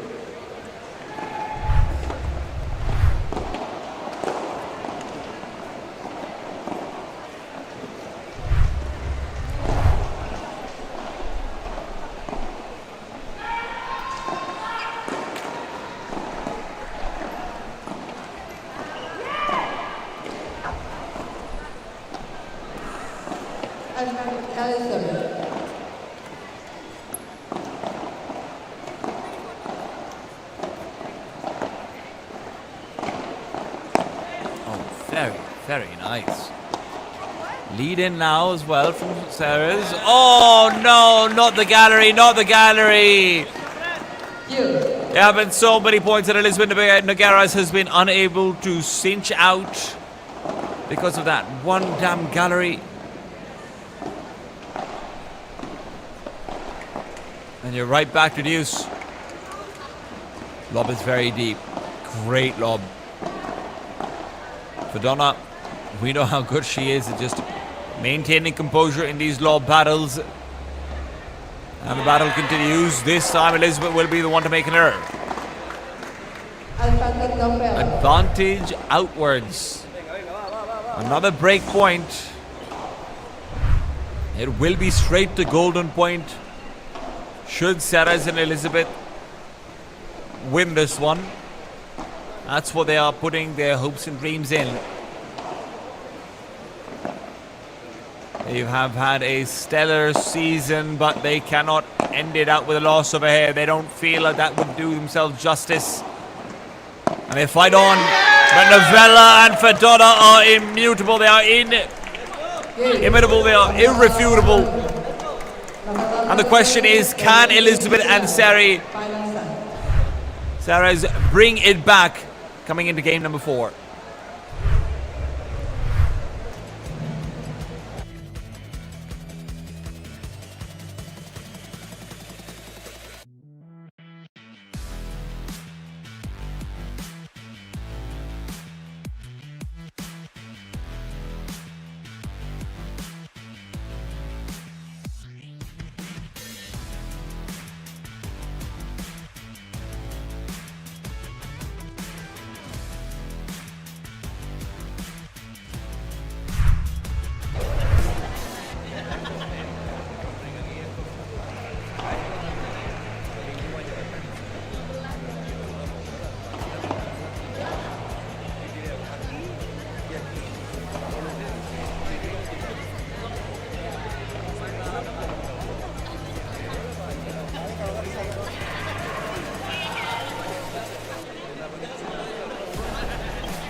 We enter game number 4. Elizabeth O'Gara's ranked number 1 in the women's rankings for APPT. Sarah's Lilian ranked number 8. Find themselves down 0-3 versus Fadona Kusuma, an unranked challenger. Novella Raza, only ranked 26. This is Novella's first time ever playing an event that is higher than an open category in the APPT, and she has been a revelation. Can Elizabeth and Sarah's bring it back versus the new challengers? They cannot in this point. At the very least, for Donna, raw aggression, sheer power, sheer anger out of the ball. How dare you be at my side of the court?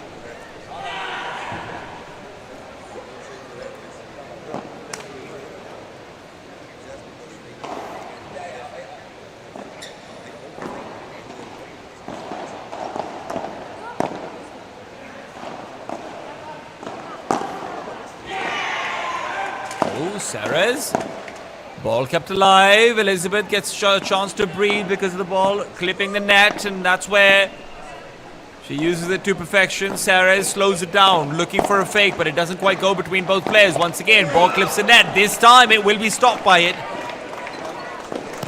Novella and Fadona trying to speed things up and lose out that second point.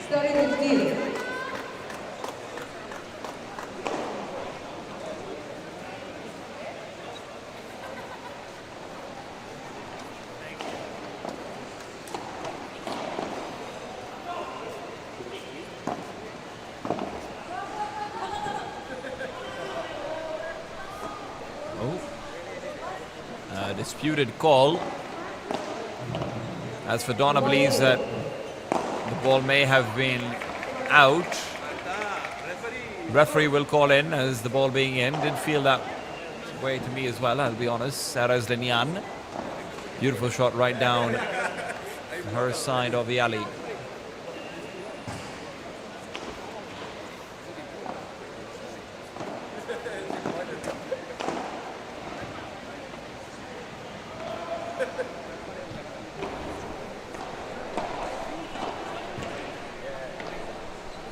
to 30.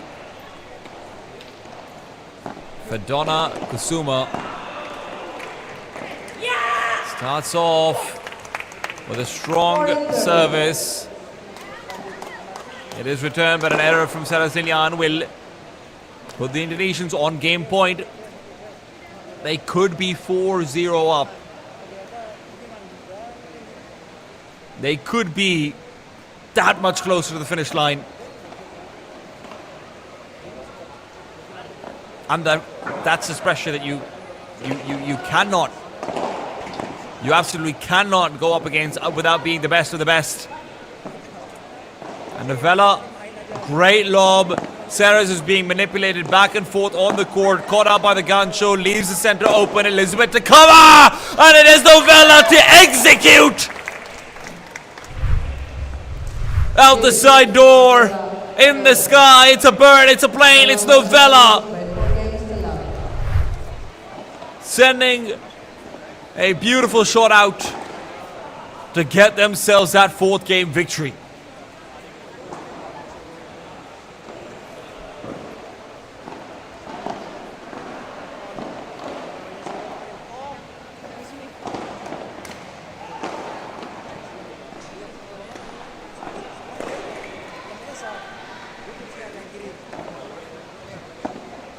Elizabeth. Oh. Good start to things for Elizabeth and Sarah. Is 15 love. They are down 0-4. And that's going to be a hard fact to forget. Sarah Lilian meets a lob head on. Now comes out her own aggression. Kills the ball. It is 6 feet under. They're looking for their first game off the set right now. For the Indonesians, it's all about just keeping a cool head on their shoulders or from Elizabeth goes out, it will be 30-15 in favor of the Spaniards.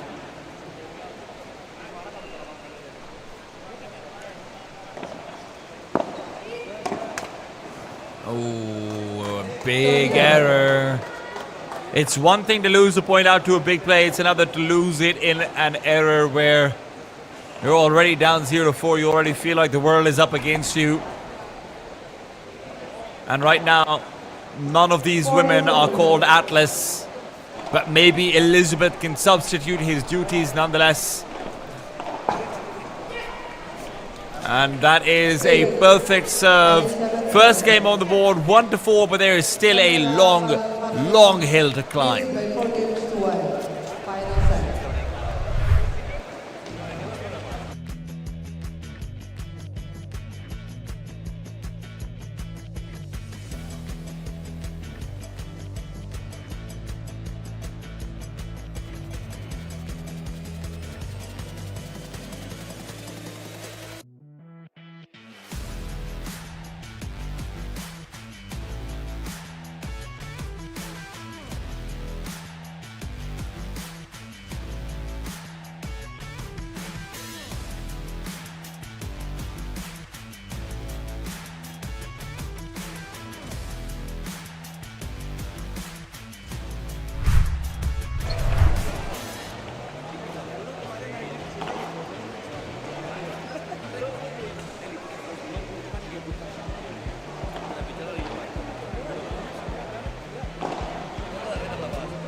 Four-one up. Novella Raza and Fedona Kazuma are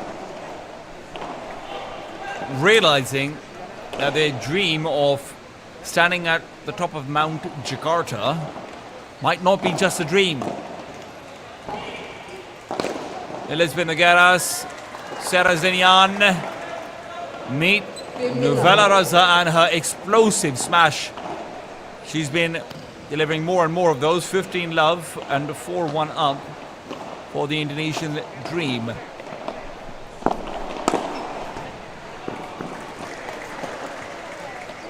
And you can see Sarah and Elizabeth slowing down just ever so slightly. You can see them start to struggle. 30 love. Elizabeth cannot reach 40 love now. 1 point away from 5-1 up. 1 point away from setting up for what could be one of the biggest upset wins in APPT women's history.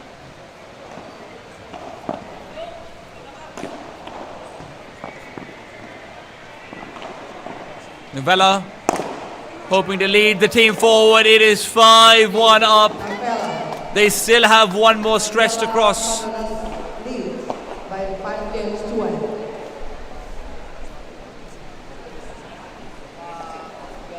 We are having an absolute show right here.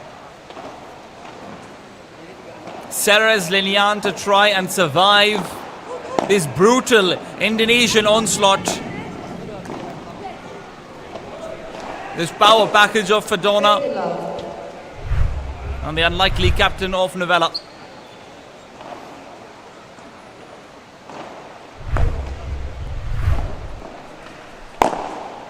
Oh, beautiful shot out from Sarah. She's still in the game. She knows it as well. 5-1 is meaningless. You have to take it 1 point at a time, and that's all that matters. 30 to love up. Sarah Zlinian hoping and hunting for a close.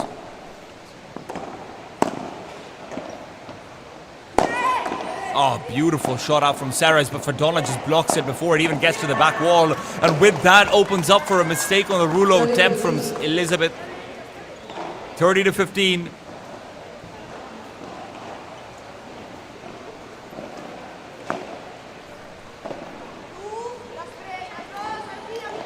Elizabeth. Once again, just being stopped into place by Ferdona. Novella, fantastic Rulo.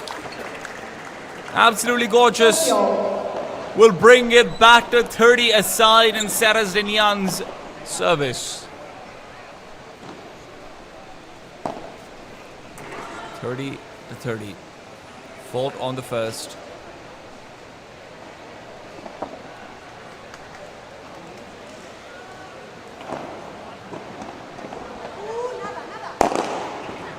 And Elizabeth smash is good, but Novella is giving Elizabeth and Sarah a taste of their own medicine. Quick switch has been called out. Novella will take the right side with a fierce hunger for the win. She knows how close she is to it. Pulls out yet another point out of her hat. It is 40 to 30. Break point, match point. Fault on the first. There is magic in the air in Jakarta, and Elizabeth, Nogueras and Sarah Zlinian might be the victims of said magic. They don't want to let it happen, and Sarah is going to continue fighting on. Deuce is out with a fantastic shot.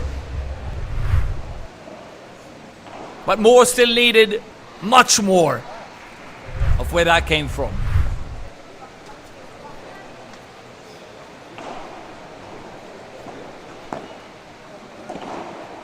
Serve right on the line.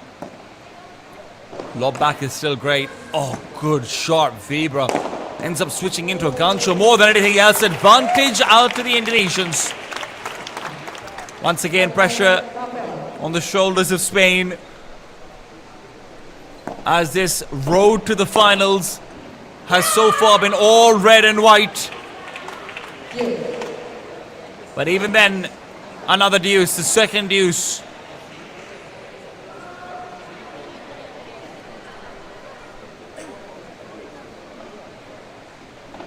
Settles me on. Fault on the first.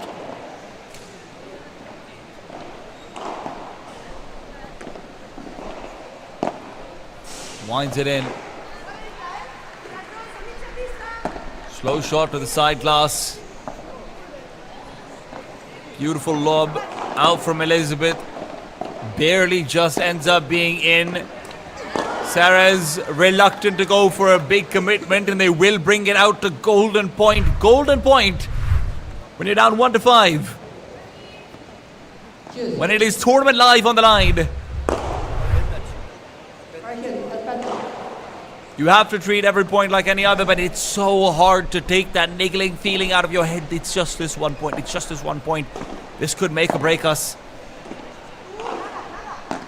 Deep lob from Ferdona. Novella keeps it alive with a backhand.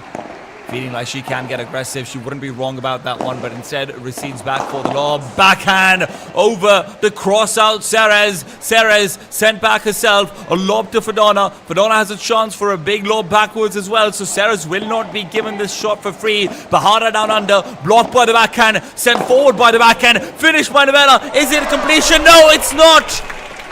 Elizabeth Nogueras will give them game 2. On the spinning ball back from the back glass. Fist high in victory. But there's still so much to be done. 2-5 down. Can they mount the comeback?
5.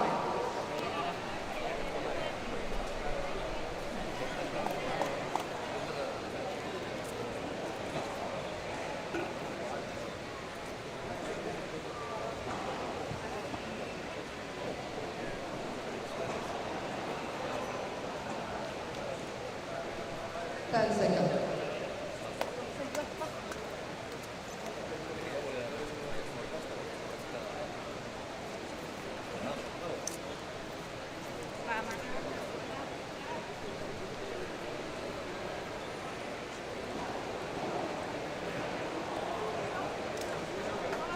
Players back into the court. Fedona to serve. Multiple breaks required to bring it back to 5-5, and Novella doesn't want to let them have that chance.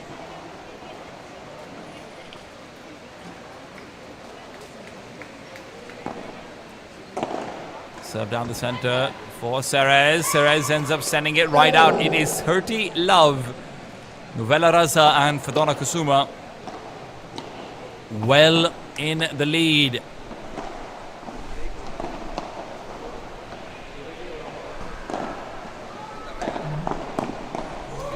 Elizabeth Nogueras, high lob outwards, and the vibra from Novella will connect with the glass.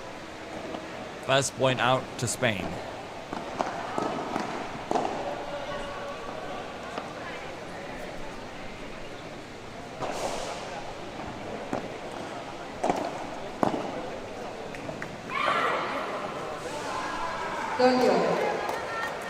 Despite the early 2 points, Novella and Fedona have got just a little bit of pressure on them as well. You might be thinking they're 5-2 up, they only need to trip over themselves and win a game, but they could also trip over themselves and lose a couple of them. They know it just as well as anyone else. Even so, 40 is found first over of a faulty lob from Ceres Linian.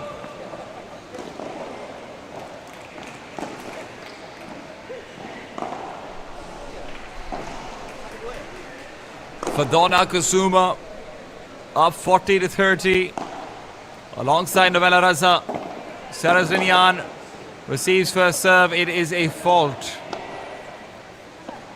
Goes long. Fedona winds back in for yet another serve.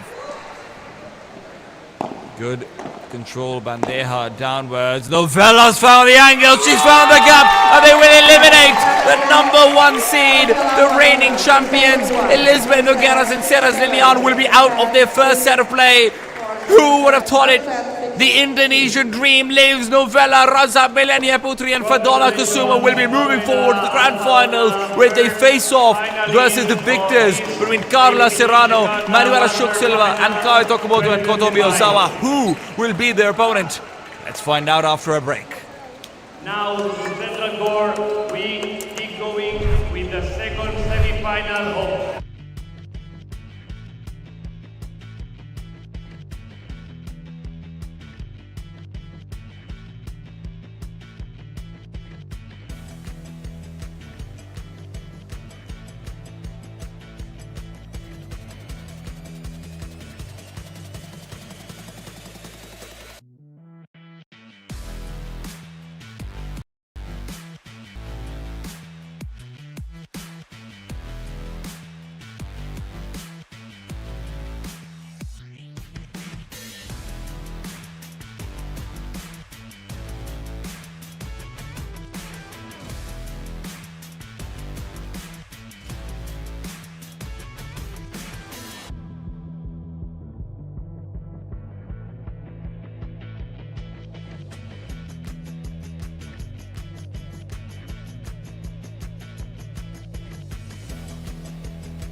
Pro Female, APPT 2026.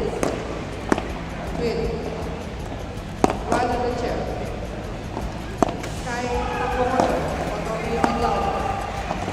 Left of the chair, Alva Serrano, Manuela Silva. We will be playing with the best of the timing all set with 2 times due and golden point. Carla Manuela with the toss and choose to receive.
Welcome back to the Asia Pacific Battle Tour Masters Final 2025 here in Jakarta. We move on to the Pro Women's Semi-Final number 2 between Carla Serrano, Manuela Shock Silva and Kai Takamoto and Kotomi Ozawa. The Japanese side will be going up against the Spanish-Brazilian power combo of Carla Serrano and Manuela Shock. Manuela will be playing on the left side of things. The Brazilian player peaked at rank number 60 in the world in her paddle career.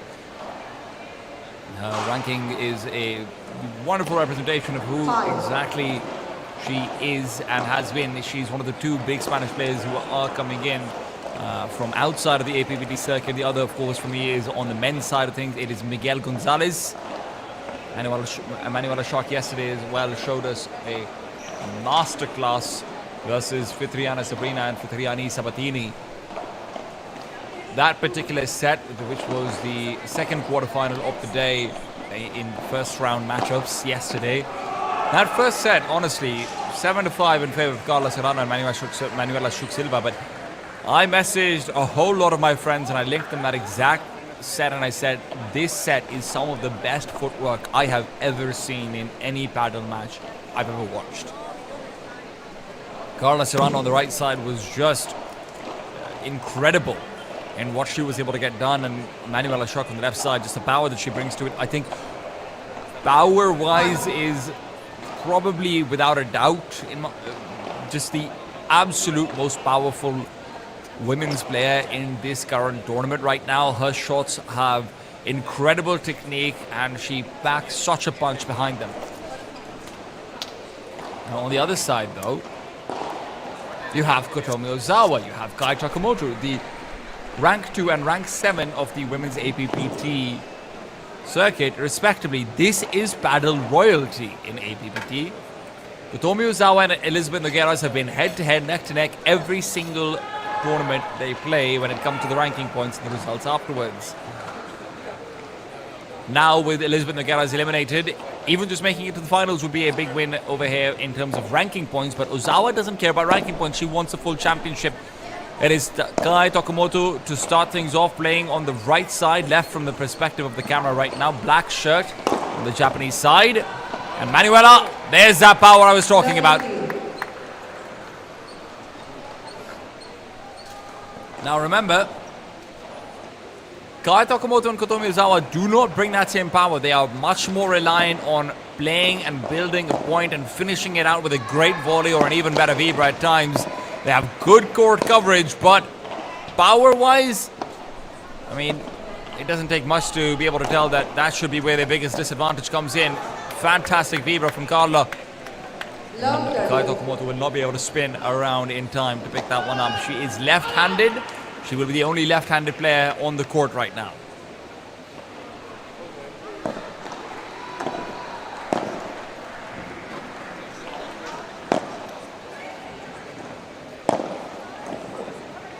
Great pick at the mid-court side. Gets a good lob out. Carla Serrano. Full control maintained. Winds it in. Another shot. Is it going out of the court? It doesn't need to. It doesn't need to. The power princesses of APPT right now. Manuela and Carla are showing off some fantastic smashes.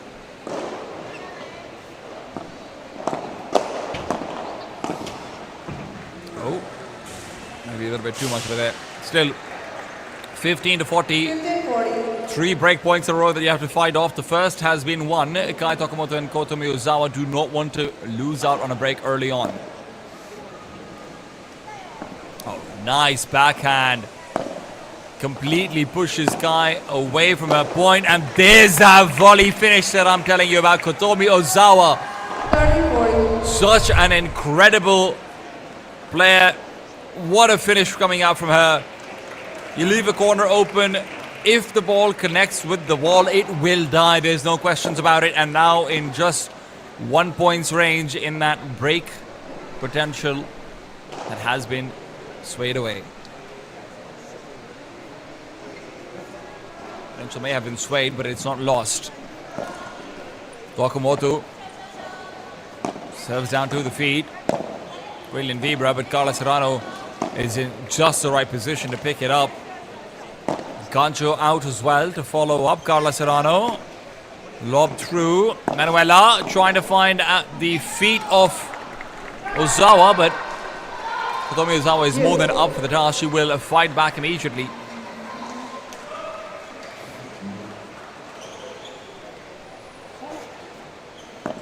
Kai Tokumoto receives the lob. Good backhand to the fence as well. Gives her a lot more control for the quick roundhouse that she's going for. Backhand downwards as well, but the backhand battle is not over just yet. It has to be broken apart by a lob. Carla Serrano, net will be grazed on that shot. Doesn't affect anything too much. Great picks from Ozawa. Ozawa just keeping the ball alive. Overhead is going to be good from Carla Serrano in response to the shallow lob, and this is where Manuela comes back into play. Corner is being attacked, and that corner attack is too much for Tokumoto to deal with.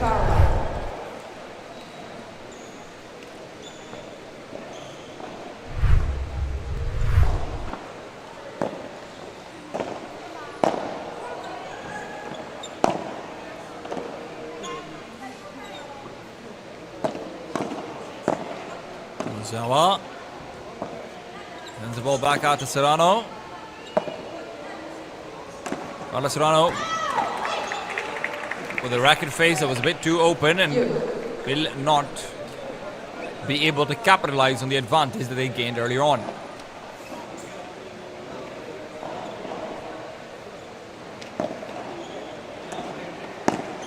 Oh, what a shot from Kotomi Ozawa.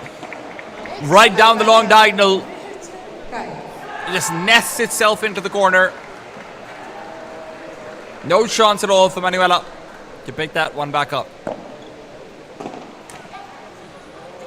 And with that, despite being love 40 down, Kai Tokumoto and Kotomi Ozawa on this second deuce will take their game away on serve. That could have been disastrous otherwise.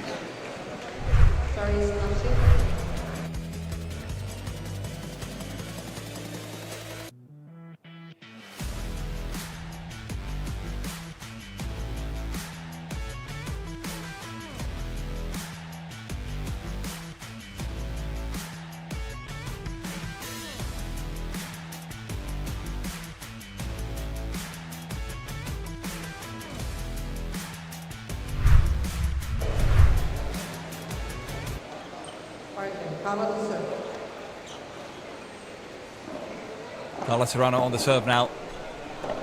Will look to fight back. And my God, those bajadas are preposterous. 15 love. Just unreasonable.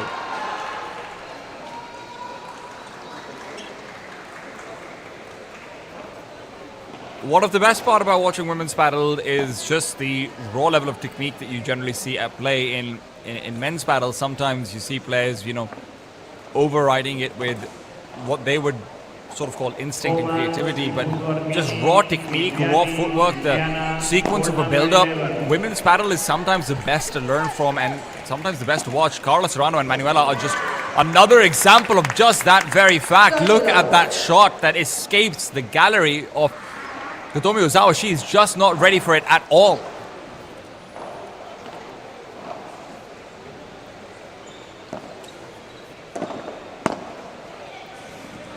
Manuela. Oh. 40 love. Doesn't quite land onto the Ozawa racket. 40 love up for Carla Serrano and Manuela Shock-Silva. Once again, this is how the last game started off as well, but seeing as they're on serve, I don't think that this is going to be quite the same ending. Net on the first, it will be a repeat.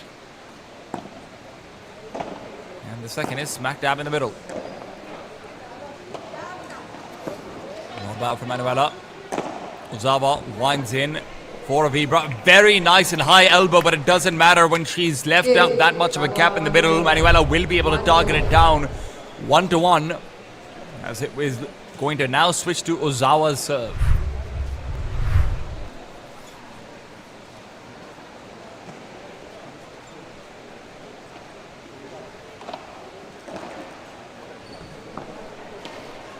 Nice serve from Ozawa. Right into center court. While Kai plays maintenance, it's the back of the court where Carla Serrano tries for a bit too much. She tries to 50 love. send the ball to the left side off Ozawa. And you can see what she's going for. She's hoping to find a gap in the gallery. But while running forward, without that foot stability that she needed to comfortably make her shot, it becomes a whole lot more difficult. Nice shot out from Kai, but Carla's in position 50 love. to prevent it Giovanni, Novia, being a point. Iman, Rizka, for number 12. Even Kotomi Ozawa, I mean, losing your footing like that over there could prove to be deadly later on. 15-all. Wind in again. Vibras from Kai Tokumoto are without compare, I have to say. She is fantastic at the jumping Vibra backwards. And Carla and Manuela are finding that out firsthand. 30-15.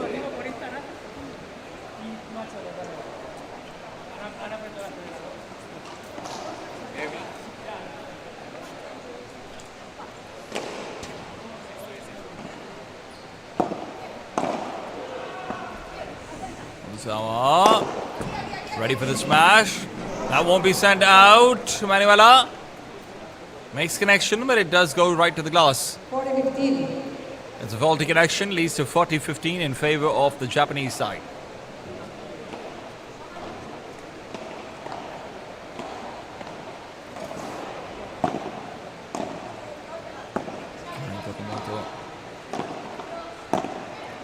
Looking for maintenance. They let the ball go through their center, and with that, it's a lob that goes far too deep. Tokumoto and Ozawa have had their center exploited a fair bit, and that's surprising to see from a left-right combination in terms of, right hand and left hand both being on the court. To have your center be what's exploited, that is strange.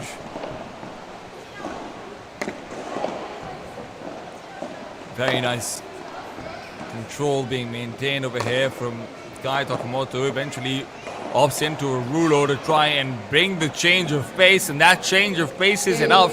Kai Kotomi. 2-1 in favor of the Japanese side. It is neck to neck.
5.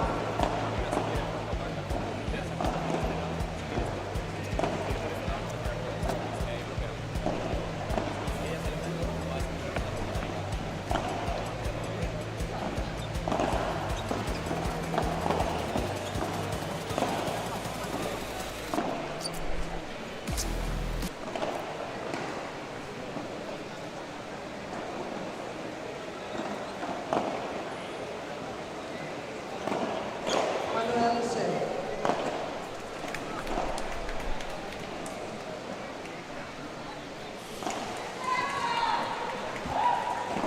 Manuela on the serve.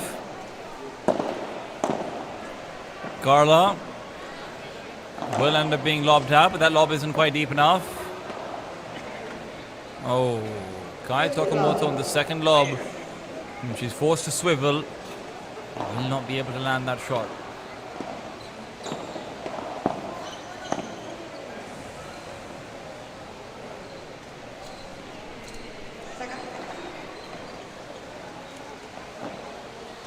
Second. Second ball. Second ball.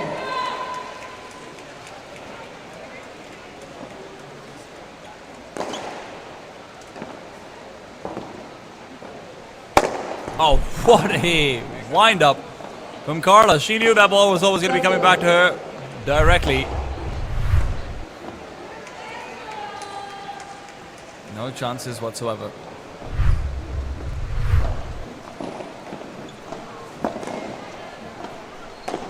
Tokamoto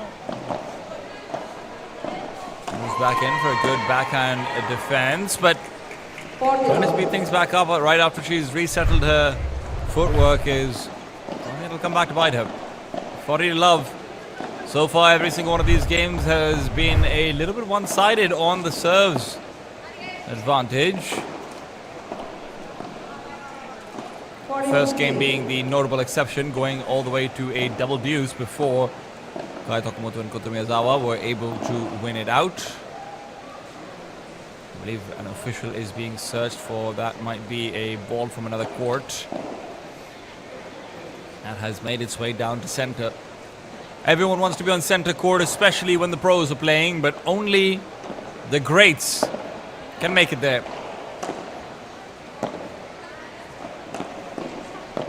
Nice overhead. Oh, good change of pace from Carla. She almost catches Kutomi off guard, but Kutomi is able to go for that one quick split step in and push her back even further. Puts her in an awkward position to send out the lob, and she will lose the point as a result. Game. Manuel. 2 games off.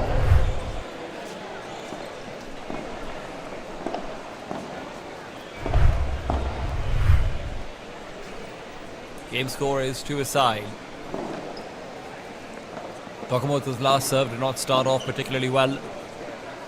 As I already mentioned, 0-40 down.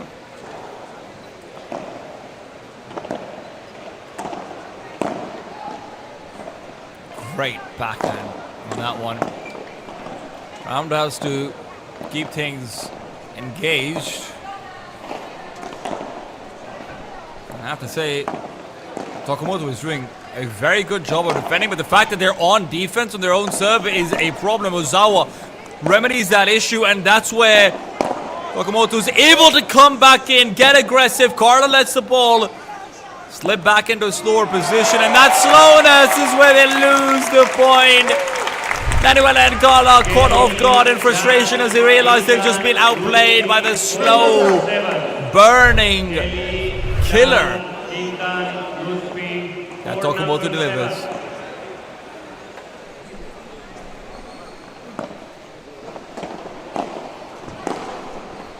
Third love.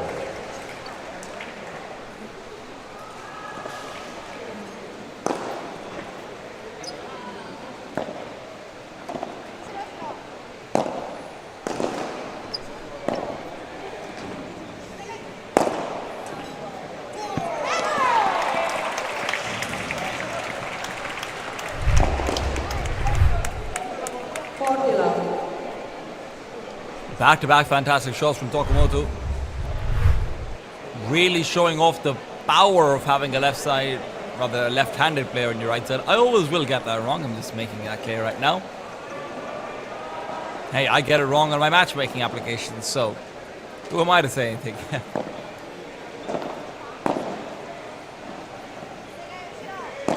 Fantastic.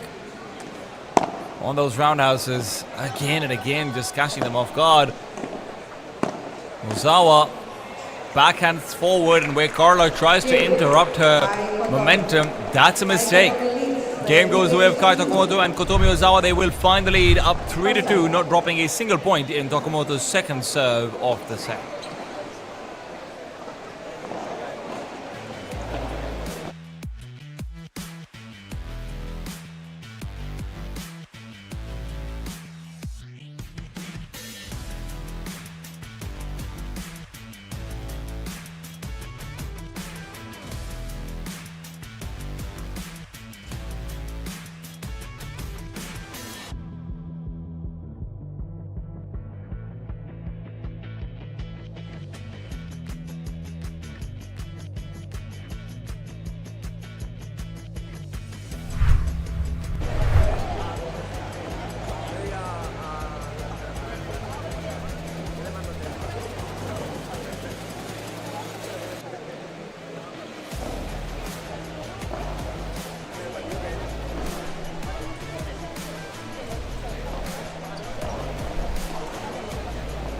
Time.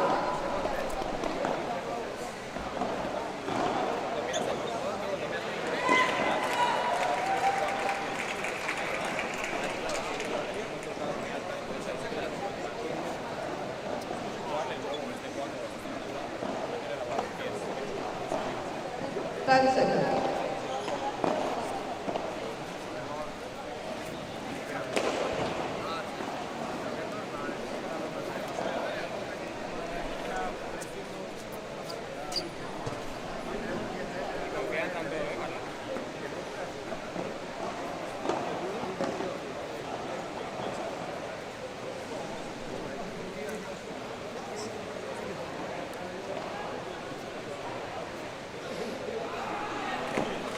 Carla Serrano comes back in with her second service. 2-3, it is maintained on serve. Carla, barely escapes. The watching eyes of Ozawa. Ozawa, however, will still catch off the smash. Beautiful receipt as she was already in position for the backhand. Puts the ball in its grave.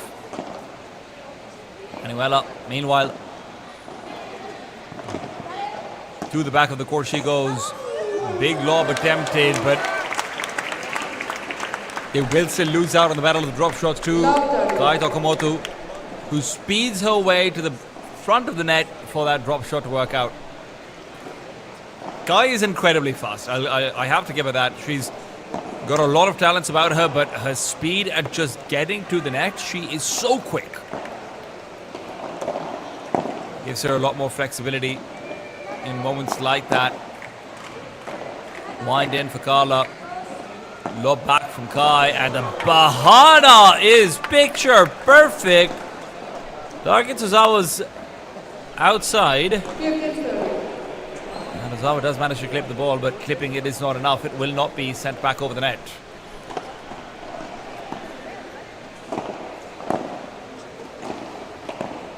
Good backhands from Carla. She looks for a drop shot of her own.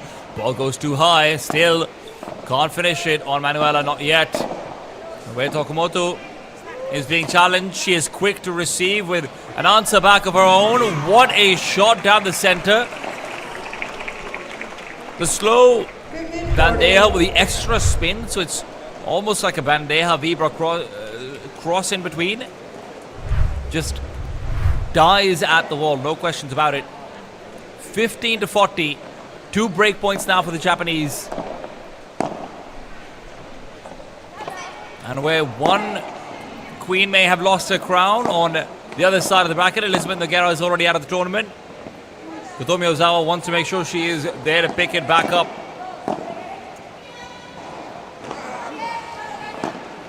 Manuela playing for maintaining. Goes back in. Once again, it will be targeting out towards the player in the backcourt. It is Tokumoto who's put to question Ozawa by sending it to the backhands. Backhand on backhand. And it will be Tokumoto to sneak out a break. 4-2 for the favorites. Guy Tokumoto and Kotomi Ozawa were definitely worried coming into this set, especially with the way the first game started off, but they managed to regain control, and with that, they will have overtaken the team from the West.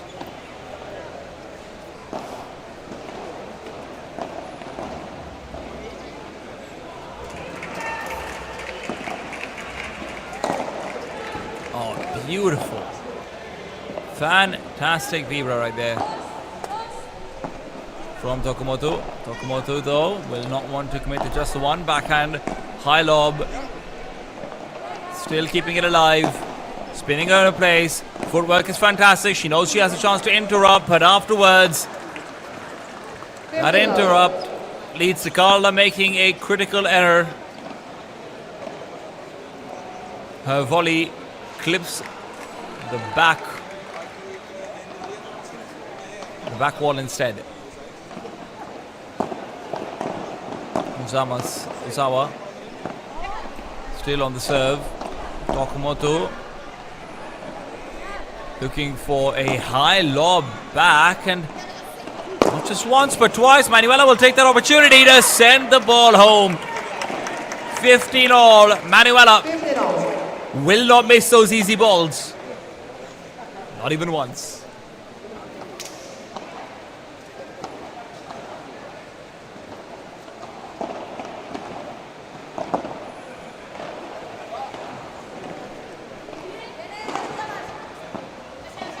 Nice deep lob from Tokumoto. Not just the once, but twice. And afterwards, aggressive volleys. Wow. Goes back for the jumping vibra. Just does not want to give up the net. And you can see why she's being a master at it. And Carla opens up a side. Happy to do so when she's playing this well. Carla dominating the point. The second the ball is sent out over to her, she takes charge, takes lead, and takes heads.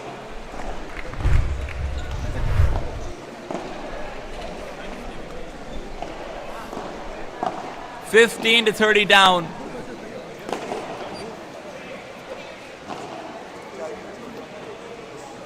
Kotomi Ozawa serving to Manuela. Is once again caught in a position where they have to bring the disadvantage back, and Carla doesn't want to let that happen. She extends the lead, opens the gap. 15-40. Where there's one break, there might be another one.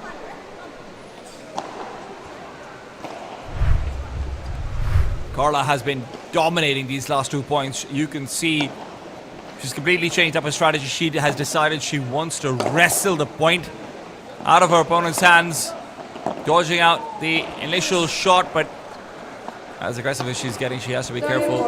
Giggling away, she realizes that that double-handed lob backhand might have been a bit ambitious.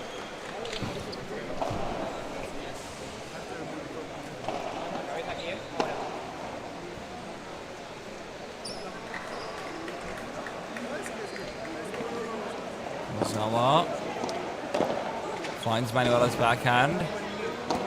Manuela once again lifting the ball up high. Ozawa to receive. Tokumoto will, however, just continue to send it right down the center. Bahara picked up very quickly. Carla's looking for her space to get aggressive. She thinks she may have found it, but she would be wrong. Tokumoto, it's her turn to shine, and shine she is. Carla now takes out the midcourt. Oh, gives them a chance. When Manuela gets it back, and Ozawa is not deep enough on her own side to cover off the gallery. It is another break. Carla and Manuela fight back.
Time.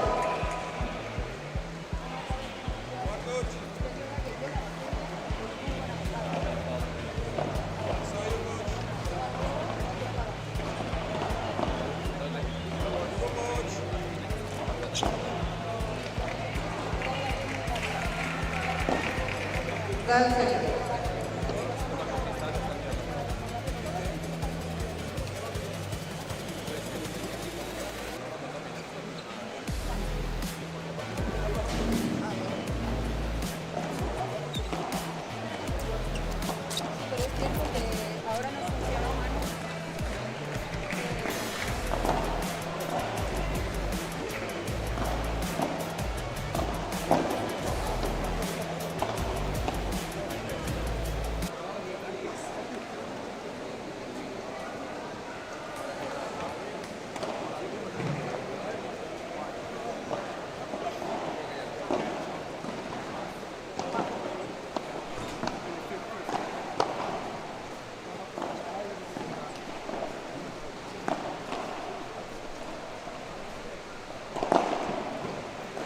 Back into things we go. It is 4-3 for Kaya Tokumoto and Kotomi Ozawa, with Carla Serrano and Manuela having their serve. They are maybe even leading in momentum.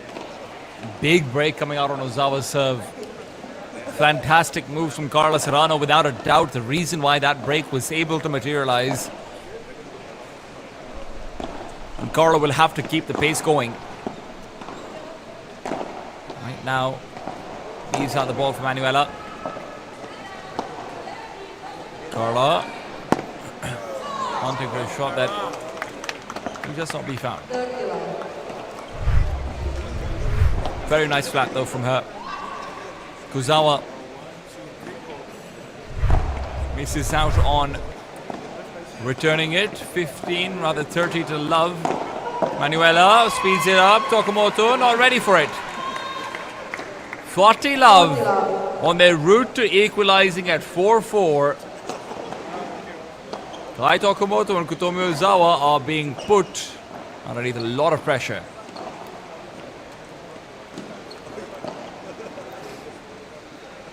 And the audience is all here for it. Tokumoto and Ozawa winning out plenty of tournaments in Jakarta. The most recent Grand Slam as well, if I'm not mistaken, was won by them.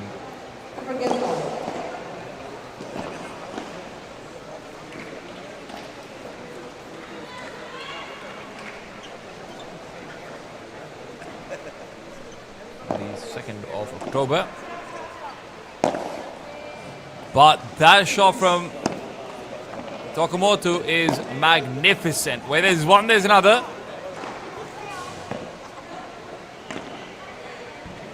She wants to start off her serve, at least in the style that she likes, and that is with a little bit of power. Back at her try and displays Manuela. Carla called in for questioning, and she is standing up to the interrogator's table. Maybe a little bit too large and proud. 15 love as the Rulo attempt to the sideline will miss.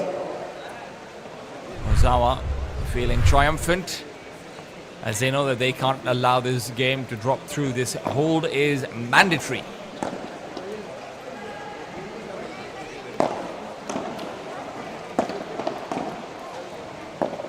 Tokumoto.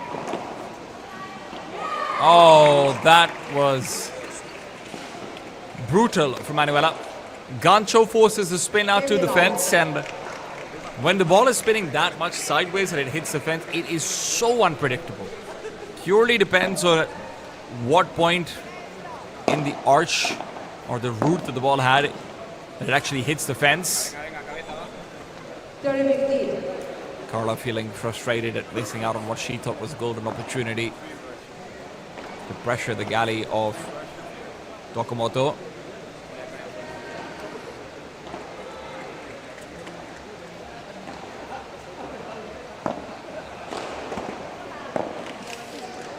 Oh, Carla reaches out and over. Magnificent love from Carla. Pushes Tokumoto all the way back, but Tokumoto is always comfortable playing in defense. Great on it, but this time can't read the bounce right. Looks back in confusion as it is 30 all. And the pressure is being felt.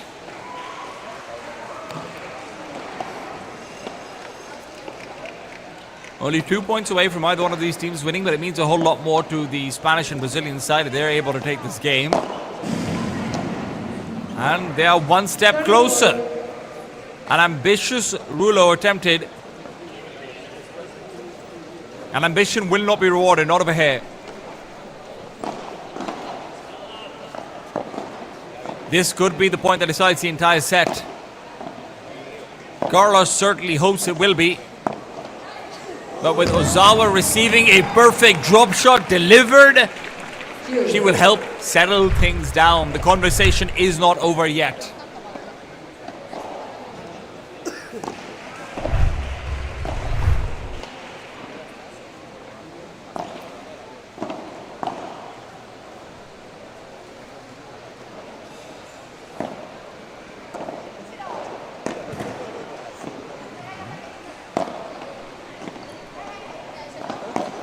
Very strong center court play coming through from the Japanese side, but the Brazilian-Spanish duo are not going to be letting go at all. Carla tries to change up directions, force Tokumoto into a more awkward position. Manuela, you can see how eager she is to take the net.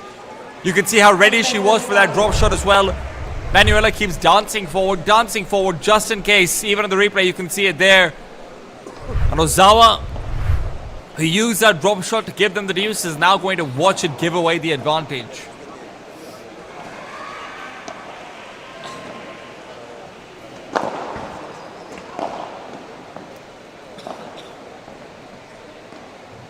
Fault on the first.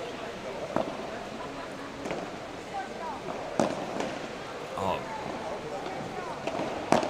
Lobs from Manuela are good. Carla. Oh, perfect lob.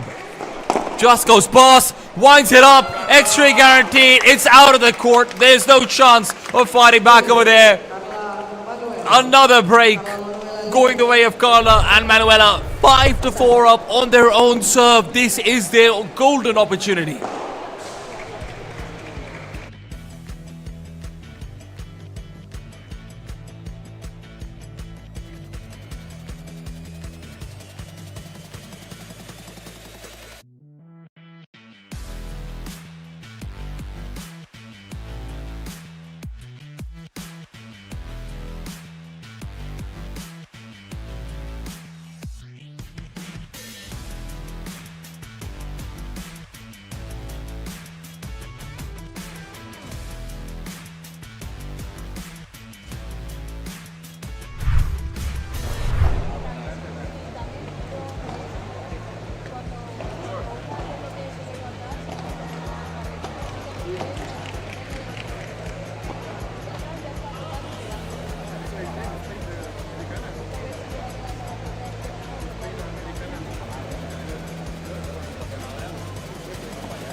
What could potentially be the last game of the first set will now ensue.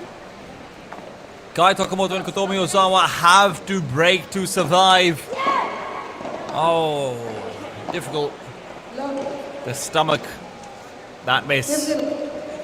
Carla and Manuela find themselves up 5-4 on Carla's serve, which has proven to be a real menace on the court.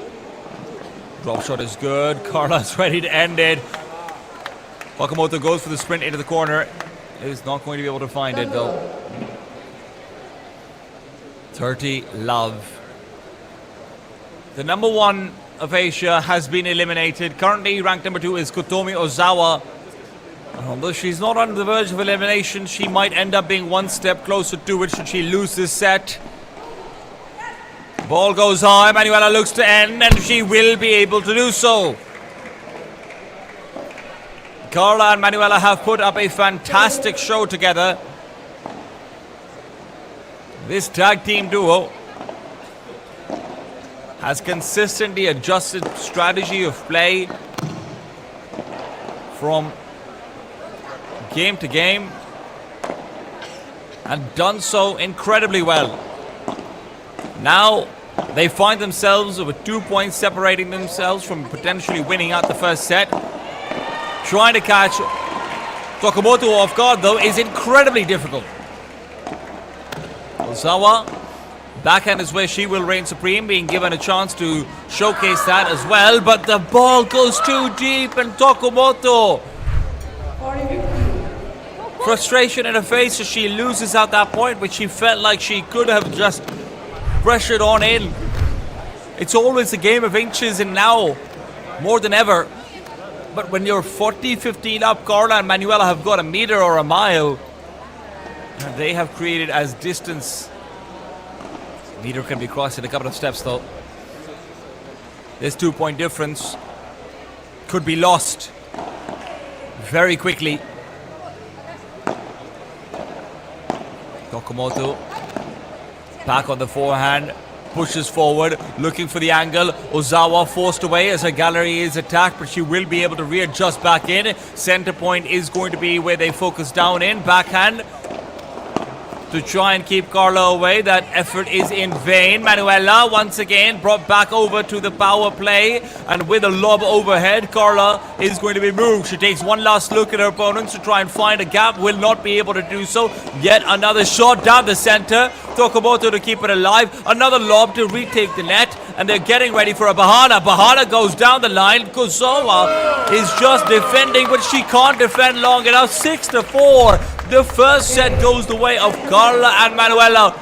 What a performance coming out as they will unseat the remaining favorites of the tournament, but they do not dethrone them, not yet. Can they do so in the second set? We're going to have to wait to find out.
Tie.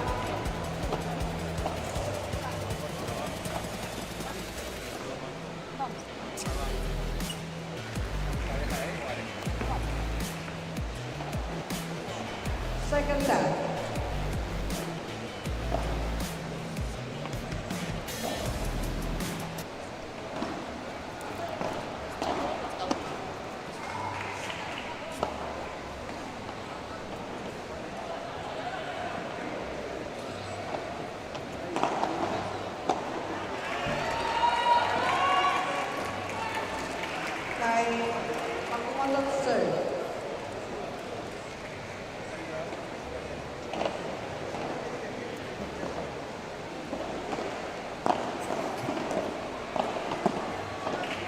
Back into the second set we go. It is once again Tokumoto to start off on the serve.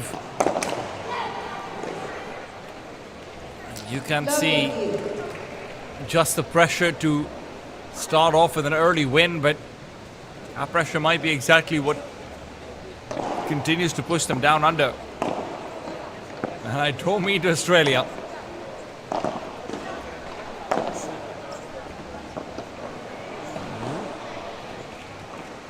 Nice lob in through the legs from Carla.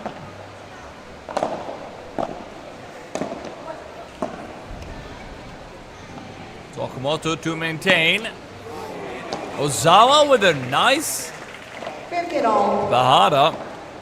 Just keeps it sharp, doesn't let it spin too much, just goes to attack the backhand. There's a quick change of pace, and when she sees that Manuela's footwork might be brought off guard, well, she picks up that 15-all.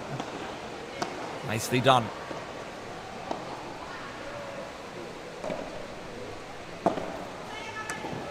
Oh, good attack from Carla. Will not be able to get the win from it, but you see what she's going for. Carla now with a quick recovery. That gives them a volley battle. Quick exchange of love, as it is a reminder. And even if the point is won, you have to at least be exchanging pleasantries and making sure the other player is okay. Sportsmanship at its most important in Padel.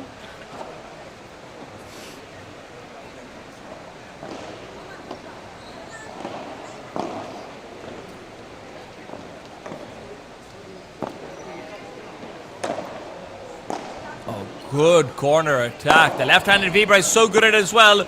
Gives her a much better shot, but Manuela's there to recover. In trade of that smash, sends out a flat backhand 15-40. to the corner without the spin. Ozawa isn't quite in position to pick it back up after the bounce. Had that been under spin on it, it would have lifted up and come a bit more towards her side. She would have gotten it, but now you're 15-40 down. First game of the set. 2 break points that you have to move past to even fight for survival possibility. Pressure is very much on, but Carla herself might be getting 30-40. a little bit ahead of the script.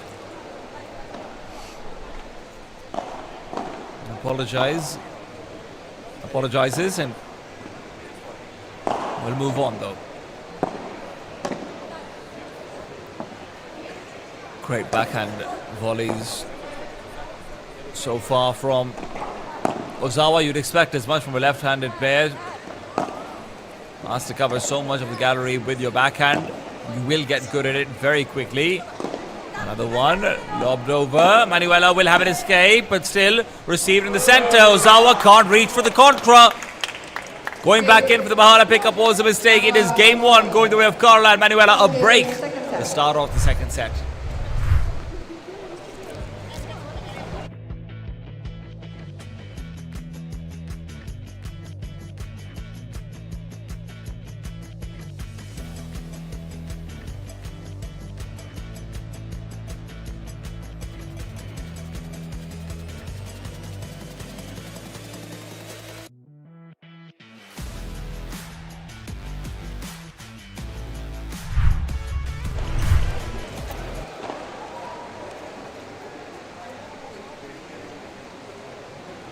Carla to serve.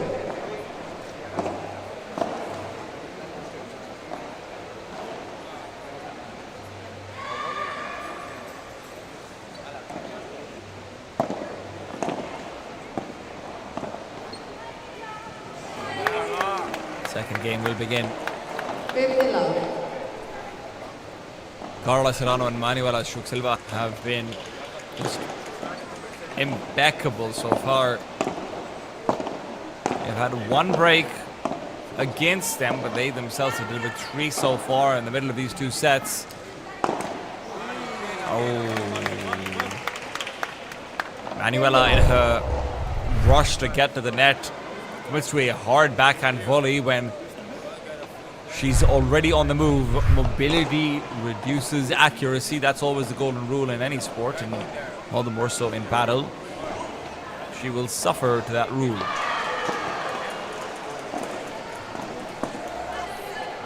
Berg is in the background being brought back in, and everyone is in for a treat. I don't just mean the Bergers, it is fantastic shots from Carla Manuela.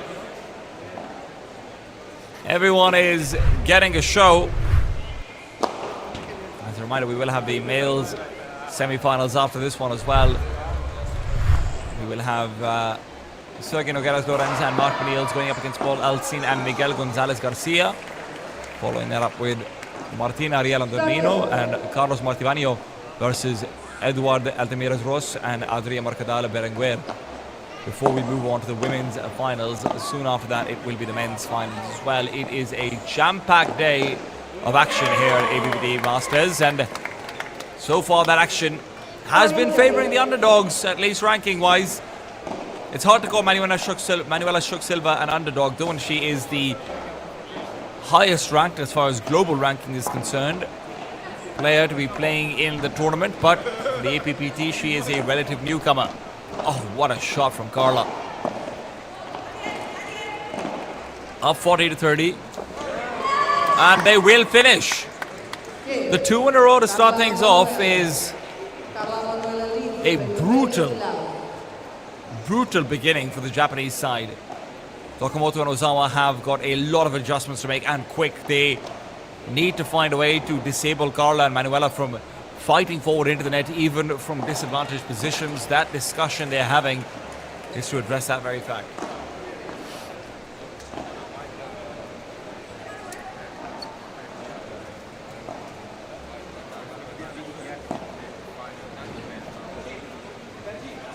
Serve goes long. Ozawa was the first to have a serve broken on the Japanese side of things in that previous set. That was what allowed Carla and Manuela to come back and even up. Oh, nice. Rulo. Oh, good spin as well.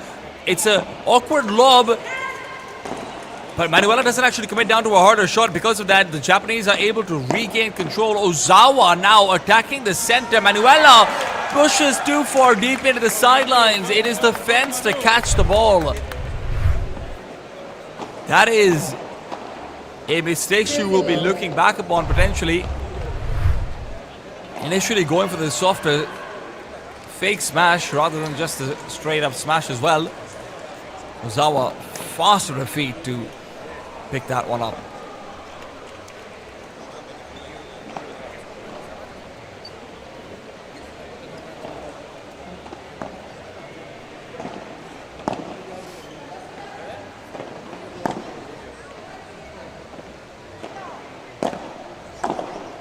Nice deep lob.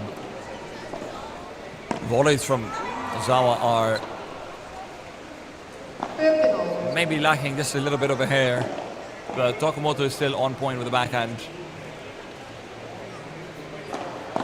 Ozawa knows that sets can be turned around even if you start off with a big disadvantage. She has inflicted many such agonies to opponents over the course of 2025.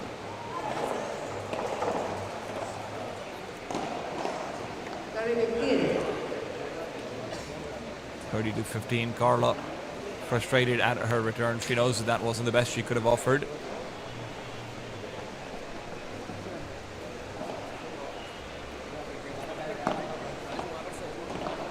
And we're back with Ozawa's serve. Oh, Tokamoto.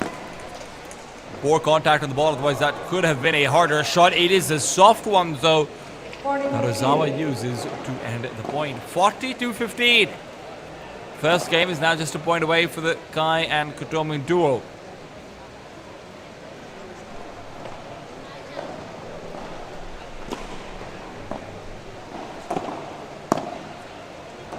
Great shot there from Ozawa. Absolutely fantastic. Lowers the center of gravity massively to be able to get a slow volley that's going to die in and not have that big floating potential that you normally have with it. 2-1. They start to fight back, but there's still a way to go.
Manuela on the serve as we come back into things.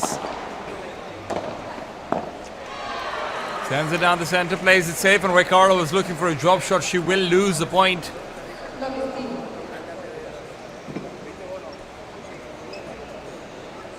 It's the slimmest of margins, which will flip the script out against you.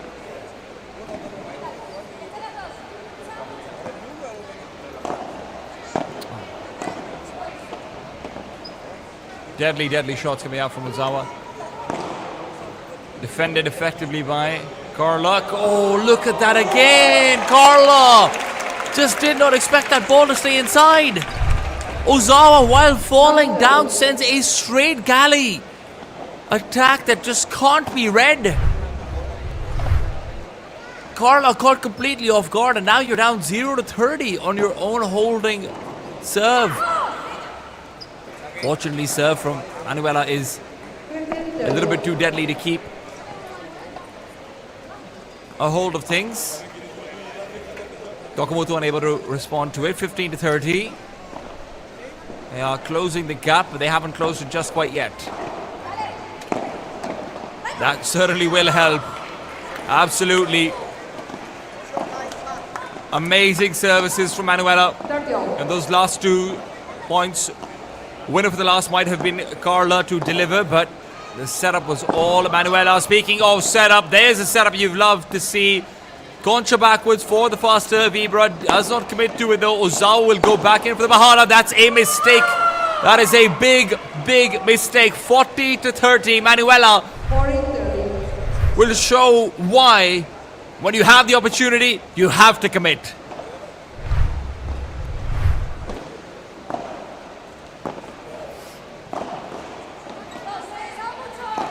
Nice deep lob back from Ozawa. Net will interrupt the rally, slow it down just a little bit.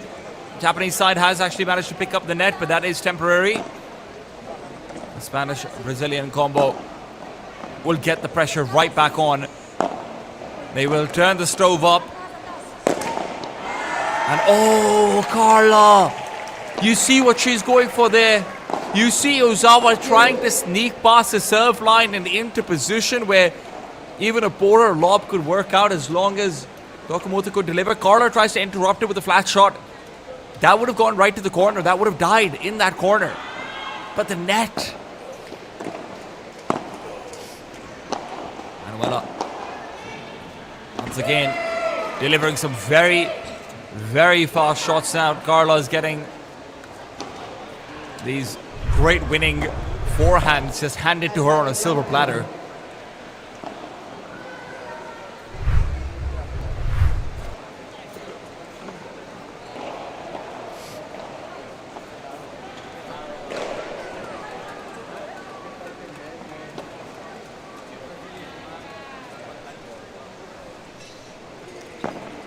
Manuela with the advantage. Fault on the first.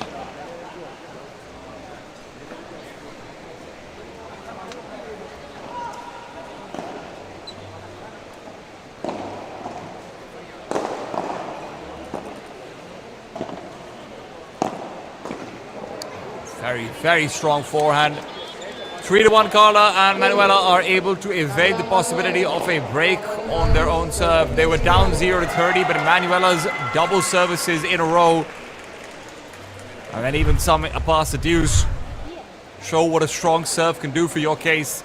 Kai Takamoto and Kotomi Ozawa are locked behind after that first set of 4.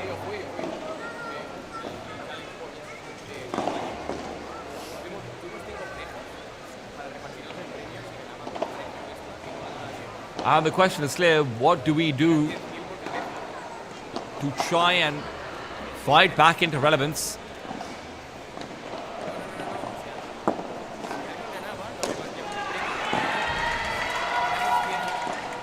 Carla with a very good defensive shot. The fact that she managed to lob it past the service line while extending herself in her footwork is just testament to how good she is. Again, Takamoto put underneath the microscope. And that is where he was shy, but Ozawa. Opportunities aplenty. Cannot finish. Look at that. Misses out on the one extra step that she needed to make that shot work. And Takamoto will not spend any time lamenting the past, will not spend any time lamenting what that point could have meant, but it is still going to be uphill battle from here on out, even in their own serve. You can see control being taken over. Carla, another great rulo, and this time not letting it go to the glass. The fence will change direction a bit too drastically. Takamoto cannot adjust. 0-30 down.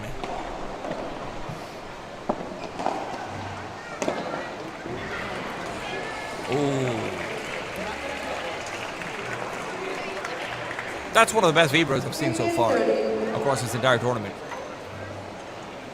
Dies in place.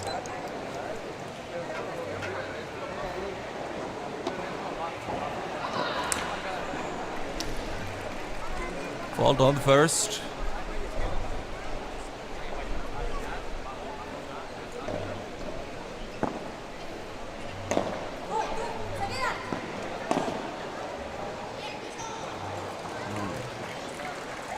Ozawa making up for lost time.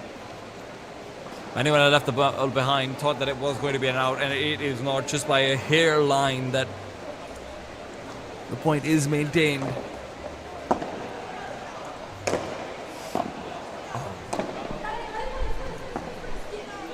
Great shots for progression from Ozawa and Takamoto.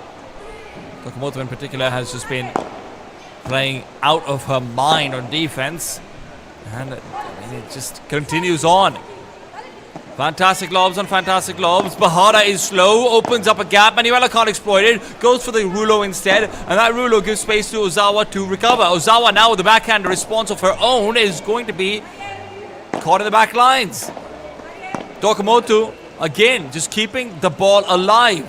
That's the name of the game for her. Fantastic lob. Takamoto still in the center. The Bahara will miss. Lob will connect. Somehow Carla manages to nail it in the corner and keeps the point going.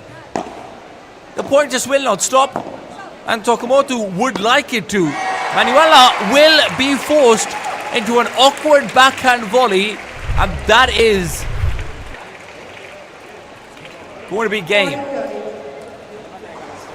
Well, they're not game, but point for the Japanese side. 40-30 up.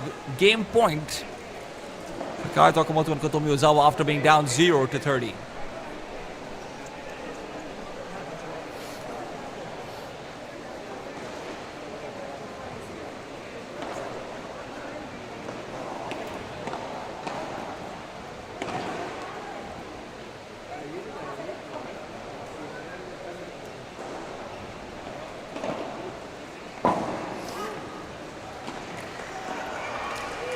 serve to finish things out. 3-2. Kai Takamoto and Kotomi Ozawa will still be one break down, but at the very least they can feel happy about collecting back on their own serve.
Three-two up, Carla on the serve.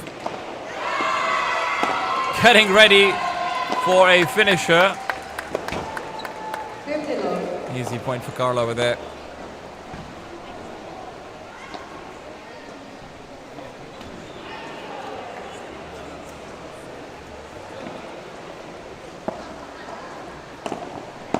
Carla. Oh, great follow-up. After the initial slow shot, when she gets a maintenance response, Manuela! That ball is far too low to attempt a shot like that. Look at it. Look at where the ball is. Oh my God, it's at head height. It's too low for an X3. It's too high for an X4. Even so, 30-15 is... Takamoto will scream out in anguish. As the Japanese side are letting composure slip through. Carla. Carla's in position for... What a lob. It is an out. Just barely grazed the side glass, but Carla... You love to see an attempt like that. It's quite rare that we're seeing, at least in the APPT circuit, it's quite rare that we're seeing like these hyper-aggressive, rather hyper-accurate attempts at lobs. Mostly it's saying, hey, let's play maintenance, let's make sure that the ball is behind the line, of course, let's make sure we're getting good lobs. But trying to go for a hyper-accurate lob to the side glass is very rare. And speaking of hyper-accurate, you don't need to be hyper-accurate to get a quick tap out like that. Carla Serrano and Manuela, with fantastic build-up, will find themselves their third point of the game, 40-30 up. They will look to close.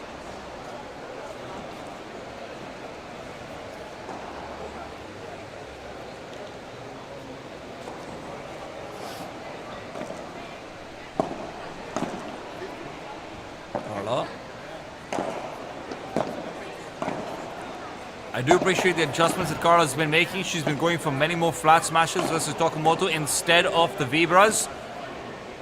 Takamoto's had amazing reactions to the vibras. Her adjustments have been on point, but the flat smashes make it so Takamoto never actually gets a chance to properly lob back. If you compare it to the vibras, Takamoto was able to get a lob out on like 1 out of every 2, 1 out of every 3 vibras. The flat smashes, much less so. They're not quite a full smash. It's a slower ball, of course, but you Do love to see small strategic adjustments like that. Ozawa back on serve. 2-4 down, fault on the first.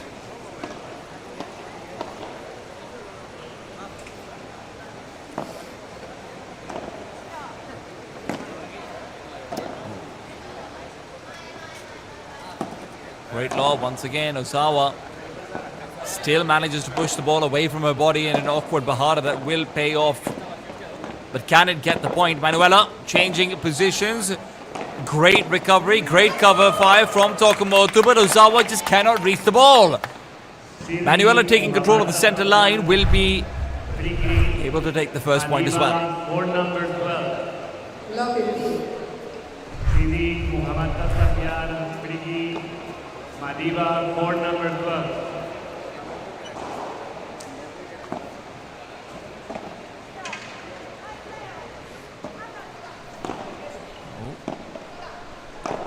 Lob attempt is not bad, but it is a mistake from Manuela. Now we'll end up giving up the point. Tokumoto continues to just deliver great defense even when she's being attacked to the body right next to the net. From players who are, I mean, without really a doubt in my mind, just in terms of sheer power, much more powerful than what Tokumoto is bringing to the table, but she's so good at receiving that power anyway. Deep lob attempted. Tokumoto intercepted. Manuela is the one delivering that interception. That mid-control is what is giving them so much in this game. Ozawa trying desperately to force out an error, and finally it happens. Carla goes for a very awkward backhand there, giving Ozawa the lead in this game. Now yes.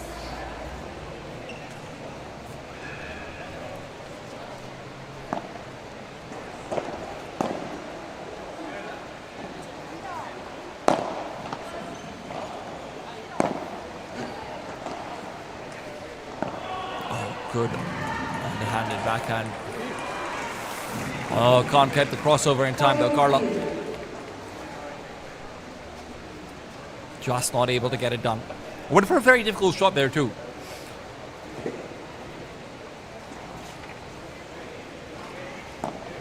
Milos Padel has really begun to fill up.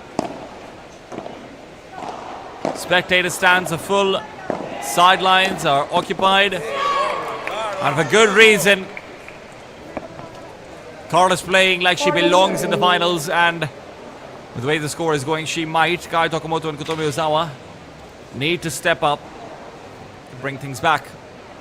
40-30 though. Their own serve, they are still in a lead.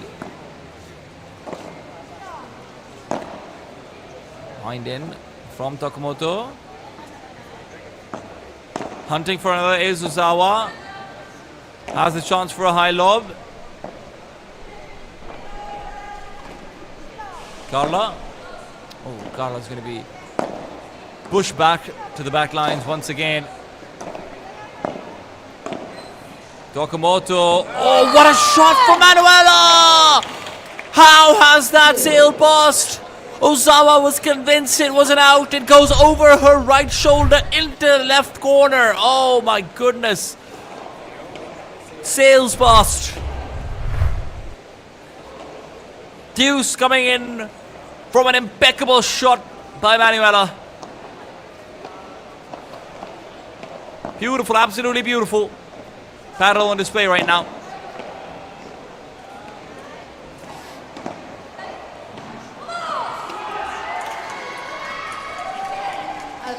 Ozawa and Tokumoto lose their next point, and they are faced down versus a break point over here.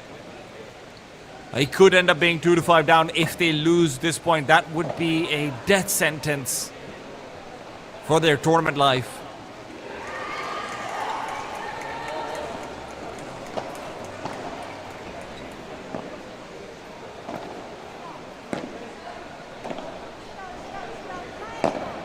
Slower on the slices, Bandeja instead of Vibra. Just trying to keep Carla back, just trying to find a gap, and that gap might have been located. Oh, Manuela moves it past. Great backhand to do so. Carla now under pressure once again. That pressure. Oh, ball just dies at the back of the court. Deuce once again.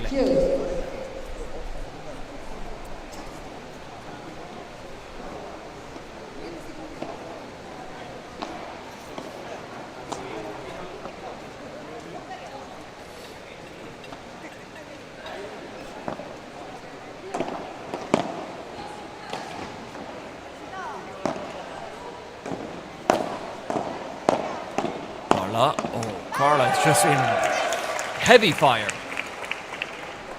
Machine gun volleys all coming over her way, and they are delivered by Kai and Gotomi. Carla can't stand for too long there. She tried to get ahead of the focus on her in the back lines, try to take it to the front lines instead. Turns out it still hits just as hard, apparently. Maybe even harder. Oh, good volley as well to close things out. 4-3, Kai Tokumoto and Kotomi Ozawa will not lose out on the break, but they are still trailing behind. Can they bring it back in the next game?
History could be made over here. Carla Serrano and Manuela Shock Silva can guarantee that we will have a brand new championship duo for the Masters Finals 2025 by winning over here. Waiting for them in the grand finals are Novella Raza and Fadona Kasuma, who showed us a fantastic game to take down Elizabeth Nogueras and Sarah Zillian. Now a breakup, they just need to hold. So that might prove to be difficult in the face of the Japanese power duo.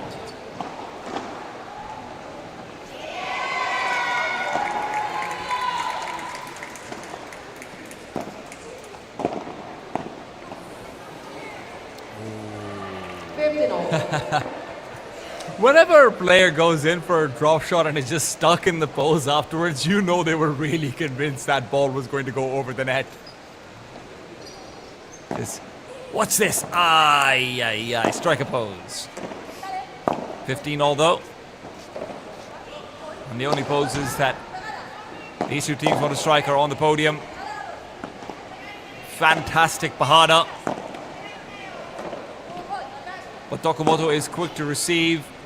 She's been playing incredibly well on the right-hand side, and Manuela will falter right at the end. Right at the nick of time.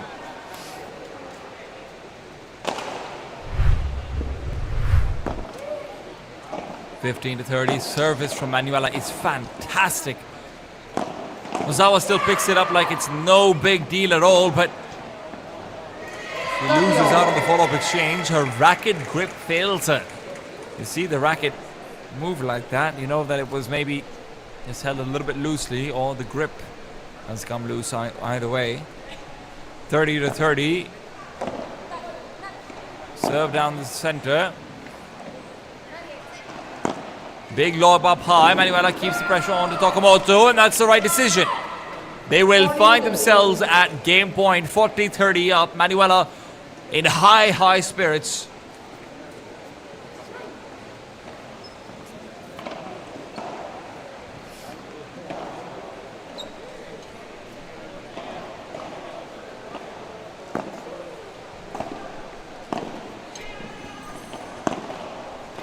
Oh, fantastic backhand, nothing like it.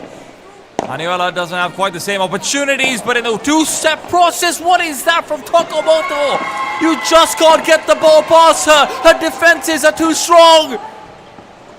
They talk about the Great Wall of China, but Japan's got its own wall right here. And her name is Kai Tokamoto. What a way to get the point. What a way to bring the news. Fantastic finish to a phenomenal build-up.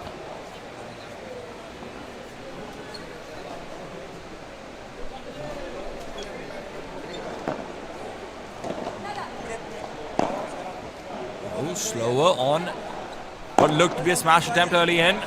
Carla winds in for a deep vibra afterwards, and this time Tokamoto cannot defend. Just wasn't ready for it.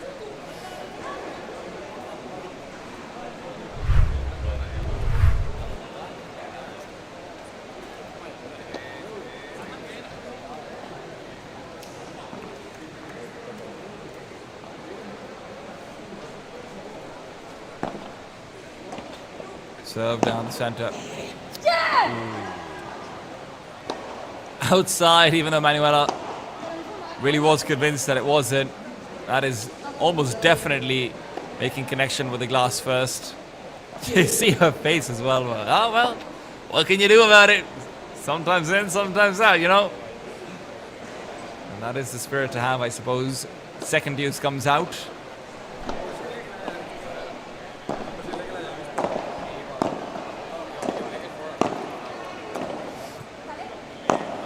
I mean, just look at her go. Once again, Tokamoto, when the focus is on her. Carla Serrano heated up as well. Ozawa being taunted, perhaps, although I wouldn't read too much into what the players are saying in the heat of the moment. Carla Serrano, nice shot out from Manuela, but Manuela has been forced back. This one shot could decide it all, and it might just have 5-3. Carla and Manuela will hold on to their service.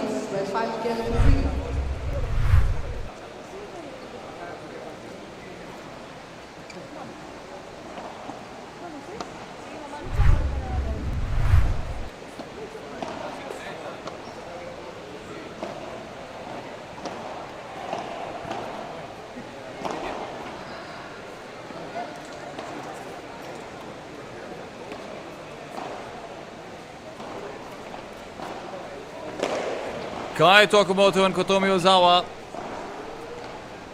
could end up thinking back to this one match again and again as the day the APPT Women's Series flips upside down. We have lost number one. We are one game away from losing number two as well. Tokamoto has put up a heroic defense. She really has. But as the switch comes out from Carla and Manuela, Manuela will be able to steal back the point as Ozawa's backhand will fail her.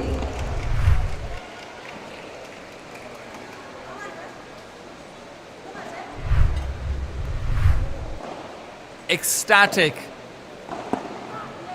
That's the only way to describe Carla's face after that point. She knows how close they are getting to that grand finals. She knows how close they get into that $10,000 prize pool. And the big jump that you get from 4th place to 2nd, it's $800 to $2,200. So, you know, even financially, it does matter. First place, of course, will be taking home the lion's share of $4,400. But it's still a long ways away to think about prize money just yet. You're still in the middle of the match. Zawa got off in a battle of mid-court lob versus slowed down Rulo, and eventually when the opponent is switched back over to Tokumoto, Tokumoto ends up hitting it into the net. 15 to 30 down, all the pressure in the world on their shoulders. Every light seems a little bit brighter, every sweat drop feels a little bit bigger, and every shot feels just a little bit harder. But Tokumoto and Ozawa will prevail. They will maintain. Fantastic from Carla, taking a few more steps forward to the net. Lob back, Vibra down, volley, once again, just kept alive. Tokumoto will not let this ball die. She is a medic on the court, a walking, talking hospital. And she demands that rally stays alive.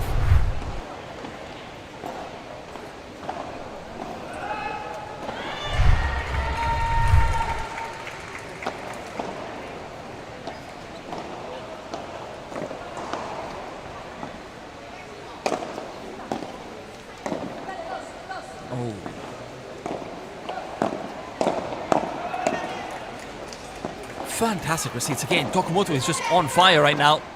If they can get Ozawa step up over here, they still have a chance to bring it back. They know it just as well as any of one of us watching back at home. Oh, Carla misses out on the backhand. Remember, this is still the server they're trying to hold. 40 to 30 up now. They're not out of trouble even if they win this game. But at the very least, it's better to be in trouble than on the benches in the side.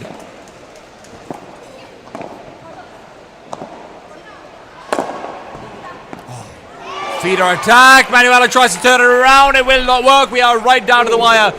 10th game guaranteed. 5 to 4 up. Manuela and Carla will have to close on their own serve if they don't want overtime.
Back into things as it could be the last game of the semi-finals for the women's category.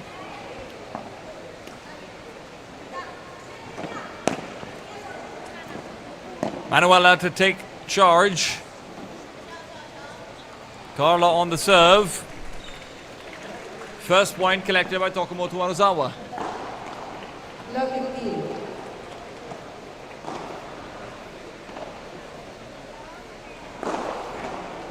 Love 15.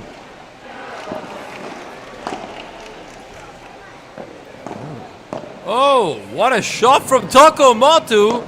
Changes up directions. Carla somehow keeps it alive, and Ozawa's just trying to put Carla in a corner. That corner will not contain her, though. She's back in the middle of the court, fighting for the center. And they will not be giving it up. Not quite so easily, at least. Ozawa under fire. Ozawa, the player who has likely given over more points between the Japanese duo, has struggled ever so slightly in this set. Love 30. And now, with the score being love to 30, Carla and Manuela are being forced to revisit their strategy in the middle of the game.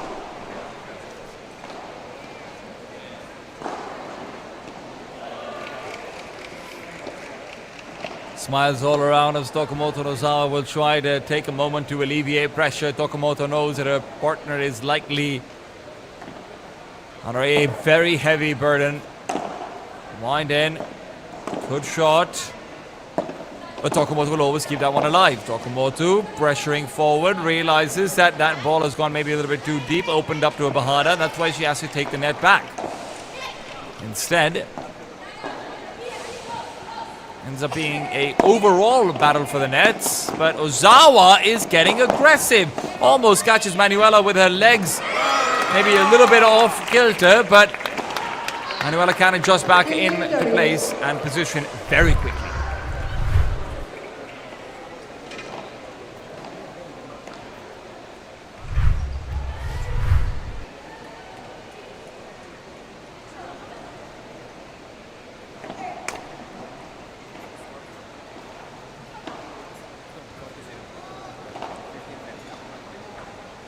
(15 to 30).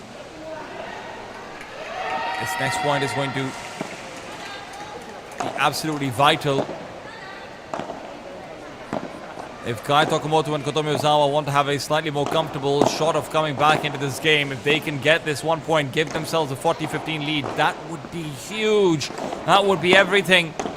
Carla knows it as well. She doesn't want to let this one go for free. Contra up. Manuela winds in. Shot goes out, but it's still picked up by Ozawa. She makes the sprint onwards and outwards. Tokumoto and Ozawa forced to switch back out over.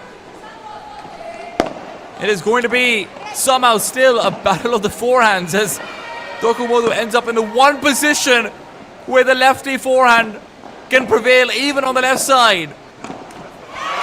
Oh, and it does, and it does, and it does. What a pick from Ozawa. What a continuation from Tokumoto. They are well back in their element.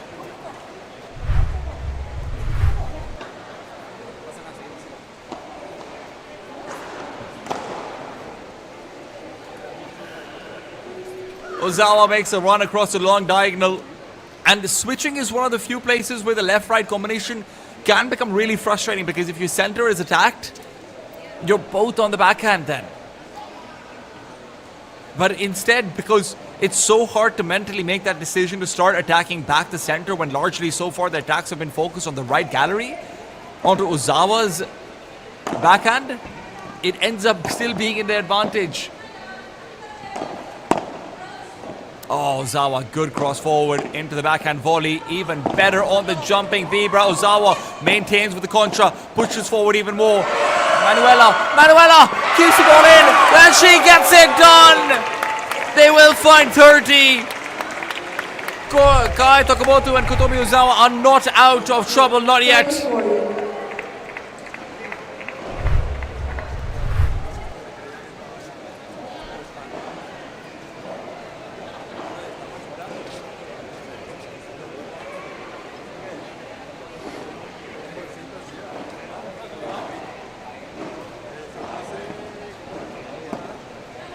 Serve down center.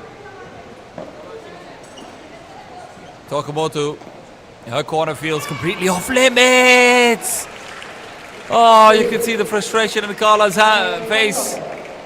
5 games It is 5-5. They have lost their break at the most critical point in the set.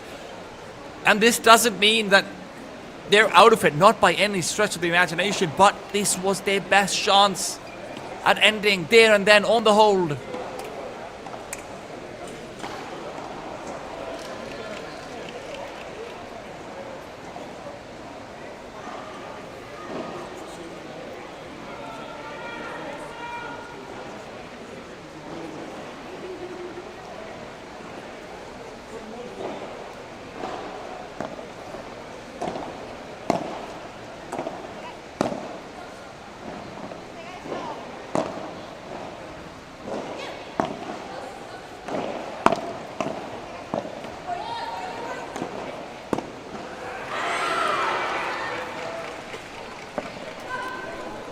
Lovely clear.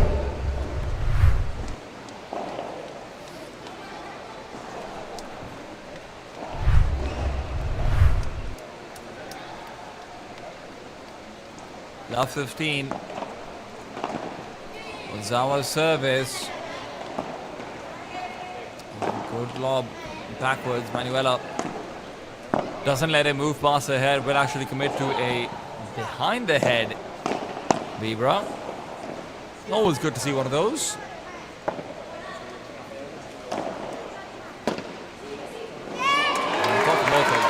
Unreal. Regardless of who wins, I feel like the woman of the match has got to be Tokumoto. 15 all.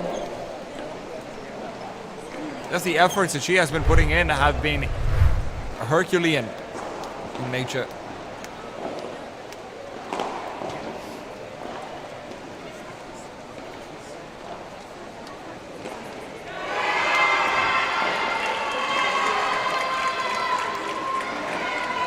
Some quick break to reconfigure, recalibrate. Nice lob from Carla. She felt like it might be going out for just a split second, but realizes that she can accelerate and take the net. And again, Osawa's corner is what's under attack. 15, It will stick to the tried and true strategy. 15-30.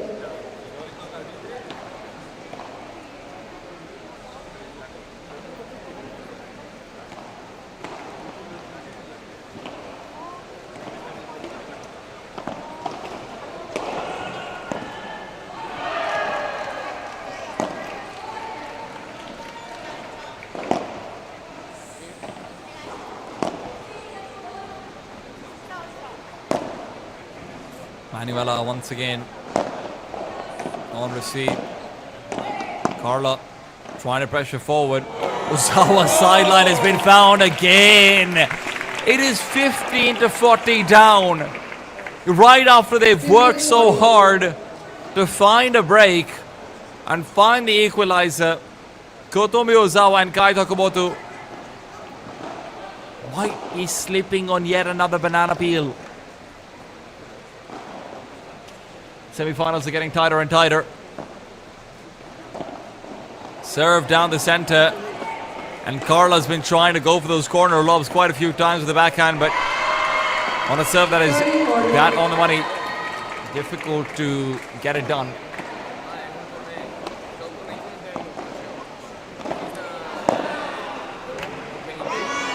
Oh, what a shot, what a shot, what a shot. Manuela doesn't expect it to dip down to the corner like that. Let's watch it in the replay. Oh, not a single chance. Manuela thought it would actually be hitting the side glass first. And it was very hard to see. Get stuck right in the corner. It's one of the more difficult judgments in playing those corner shots.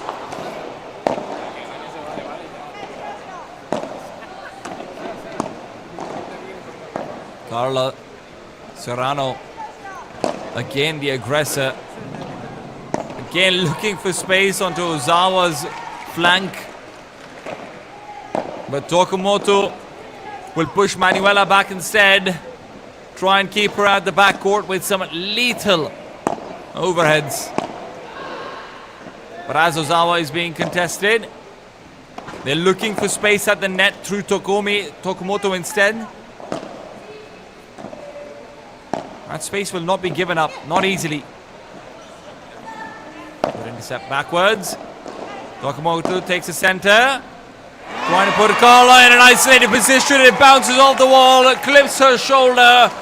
Advantage found for Kai Tokumoto. And Kotomi Ozawa.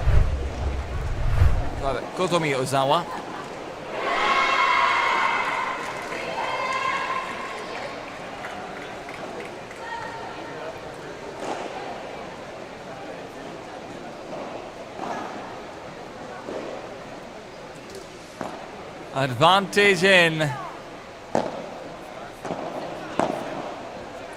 Tokumoto pressuring Manuela, making sure she can't take the net. The second sheet moves in forward. Carla's sent back instead. It is a game of pressure, but right now that pressure has been alleviated. Carla, a chance to come forward, a chance to take net, and that chance will pay off. Second deuce comes out in game 11 of set 2.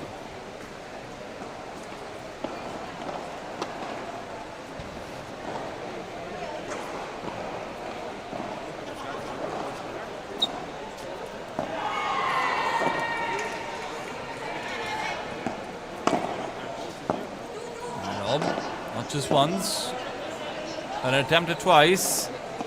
Eventually does escape Carla, and she's forced to give up the net because of it. Looking for the Bahada is only Manuela. When the Bahada is angled towards Carla, so she's forced to play it from the back of the court. Again, Carla's getting into fighting positions. Good cross-court shot as Carla will be taking the chance to send the ball right back to Tokumoto's behind. Tokumoto, however, is never the one who's really challenged Ozawa. Another ball flubbed. She knows that she's been struggling this set. And in her head, there's only one thing going through it. Just let me get through this one. Just let me get through this one. Every great player just needs some breathing room. But so far, her windpipe is feeling awfully closed off.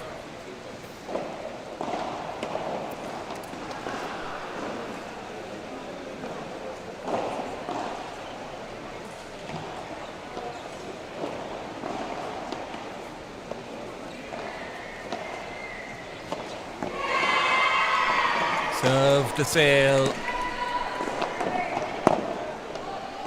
Carla to push. She's just looking for room. Room to challenge Ozawa. Tokumoto's being completely avoided. She's being iced out of the rally. It all comes back to Ozawa. And Ozawa with the lob will finally be able to force Tokumoto back into play. Ozawa moves forward. Good half volley, not just once but twice. And Tokumoto comes in. Down the center it goes. It's off the golden point. It can't get tighter than this.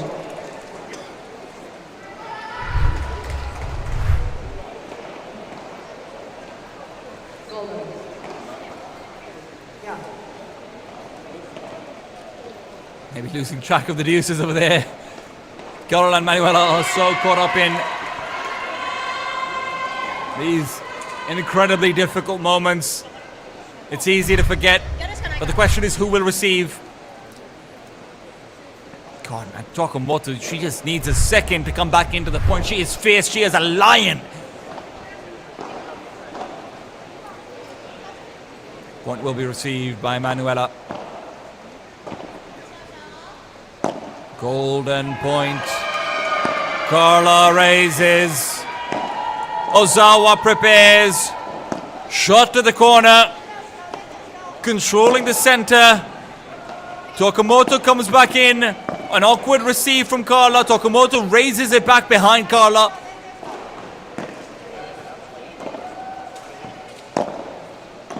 Tokumoto. So much control.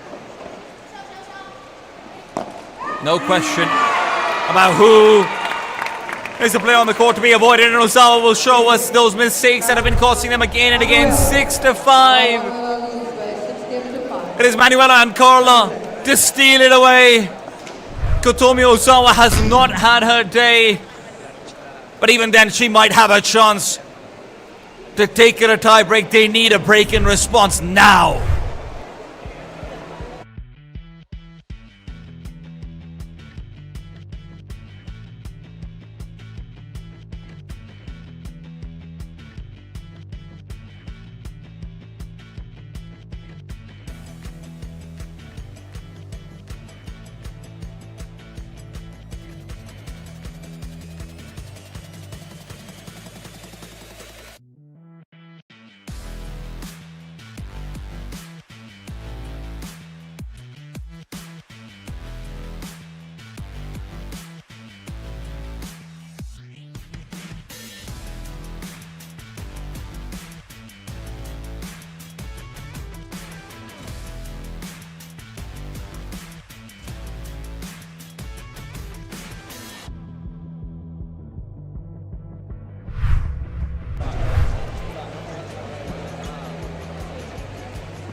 Tie.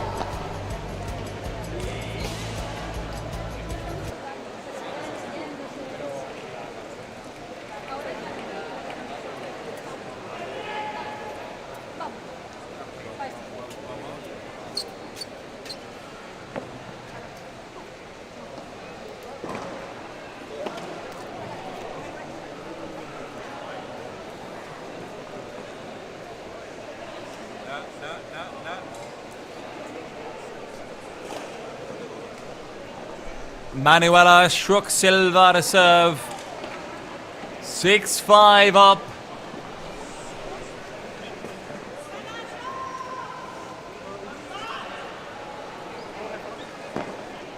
Serve to the corner. Manuela. Oh, look at that. Great readjustment on the backhand, Rulo. And Ozawa unfortunately can't keep a handle on the first point.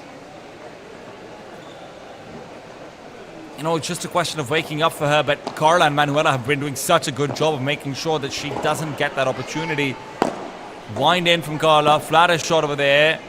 Rather from Manuela, flattest shot from both her and Carla. Carla now returns back in to try and receive an incredibly aggressive gallery attack, and you can see it in her face. Sometimes you just have to accept it. With a backhand like that, there's very little you can do to keep a hold of the point.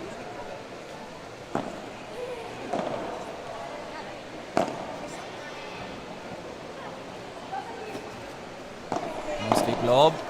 Hard eyes. Impeccable. Tokamoto has been given full duty of taking control over the mid-court, and Ozawa unfortunately trying to lean back in for the backside. Is going to have another swing and a miss. 32-15. Manuela Shruk Silva hoping to end, hoping to finish up on her own service. Carla will certainly assist, but not without Tokamoto touching the ball at the very least. Tokamoto had a chance, puts himself in the right position, but the shot was just a bit too good. Carla and Manuela back-to-back power play. You see it in her face. Manuela knows she is one step closer to the grand finals. 42-15, only 1 point needed to topple the queen. And that point might be here, that point might be now. 7-5, they will sigh in relief. It is heroic from Kai Tokamoto. But at the end of the day, Carla Serrano and Manuela Shruk Silva are just the better team. It will be fresh faces in the grand finals. For the women's side of things, Carla Serrano and Manuela Shruk Silva will go up against Novella Raja Milenia Putri and Fadona Kusuma later on in the day. For now, we move over to the pro men's side. Sergey Nogueras Lorenz and Mark Pernils versus Paul Alcina and Miguel Gonzalez Garcia coming up next after a quick break. And now, we go with the semi-finals of pro men. We will have now in central court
3 units.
Berlin. Out of the turn, Paul Alcina, Miguel Gonzalez Garcia. We play the best of the double set with 2 times pattern and golden point. Berlin serves with the toss and choose the lead.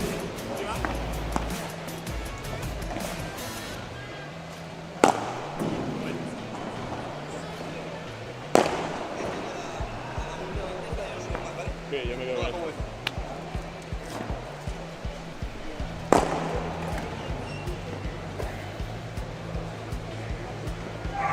Warm-up complete. Time. Prepare to play.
Time.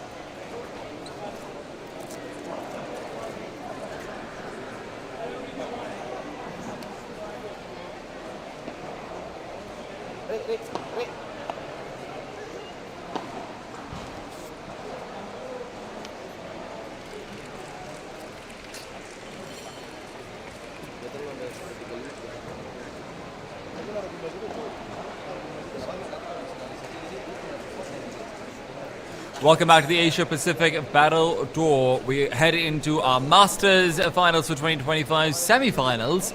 It will be between Mark Berniels and Sergey Nogueira Lorenz versus Paul Alcina and Miguel Gonzalez Garcia.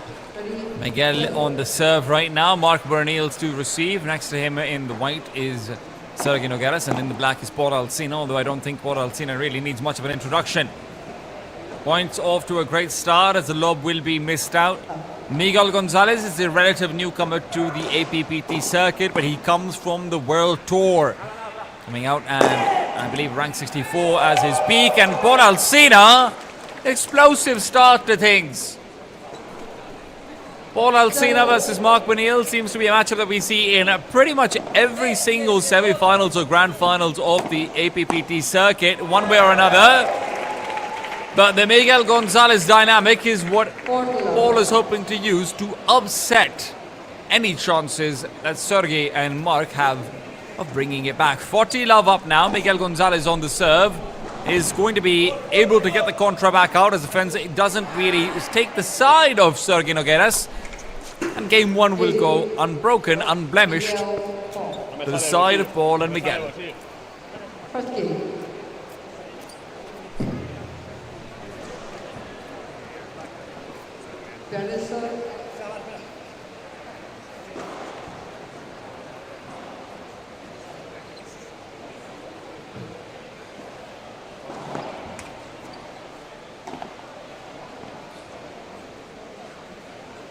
Mark Berniels to take the serve.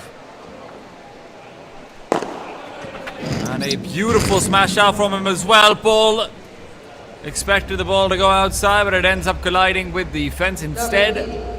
Mark has one of the most technical smashes in the entire APPT circuit when it comes to just the sheer amount of spin he manages to get on it. He is an incredibly aggressive left-handed demon, the magician in a lot of ways.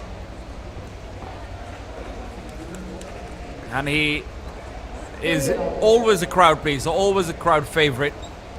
30 love. As it is explosions on either side. Paul Alsina can't find the lob that he was looking for.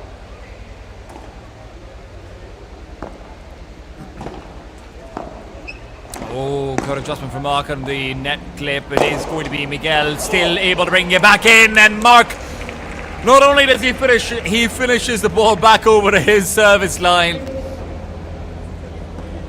Settled into Indonesia. He's one of the players who haven't really made their mark on the world stage. It's been APPT where most of his career has been focused, but every time that there is an import coming in, every time you see a Miguel Gonzalez, every time you see a Jesus Ruin, anyone like that, it feels like Mark Bernils is always there, ready to stand neck to neck with them. He truly feels like Croatia's finest. Paul Alsina opposite him. You can say a lot of the same things about that man as well.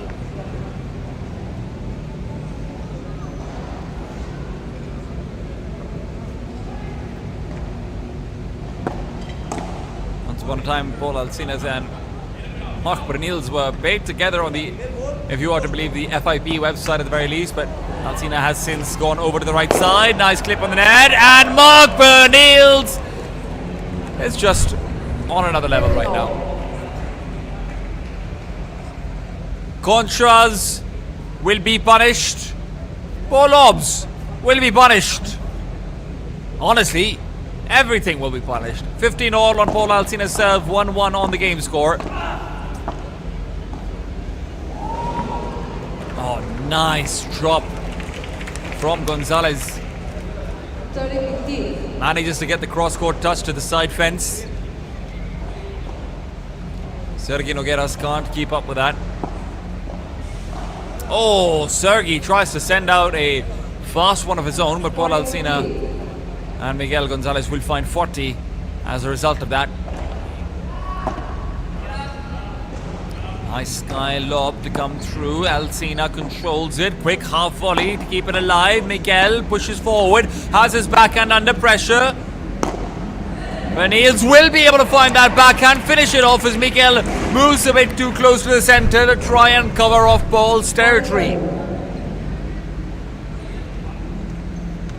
Incredible showing.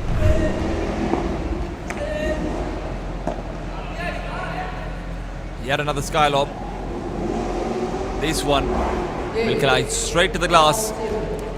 2-1 favouring Paul Alsina and Miguel Gonzalez, but it is still very much on serve. Can Sergi Nogueras keep that trend going?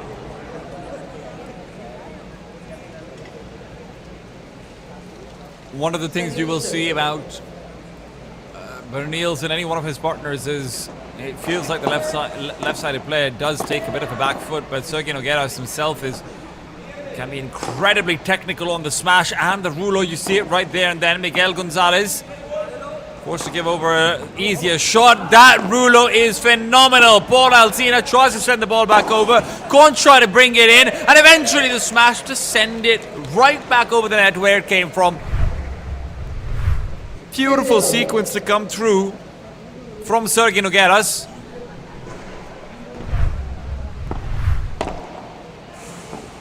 That's the magic in his rulos is 30 love. really quite something. 30 love, favoring Nogueras and Bernils. Woo! Shot's going to be right back into it. Paul Alsina ready for the second volley, but he can't land it. 40 love. Nogueras will accelerate. 40 love. And so far it has been easy holds on every serve, but I don't want to speak too soon. Miss on the forehand volley.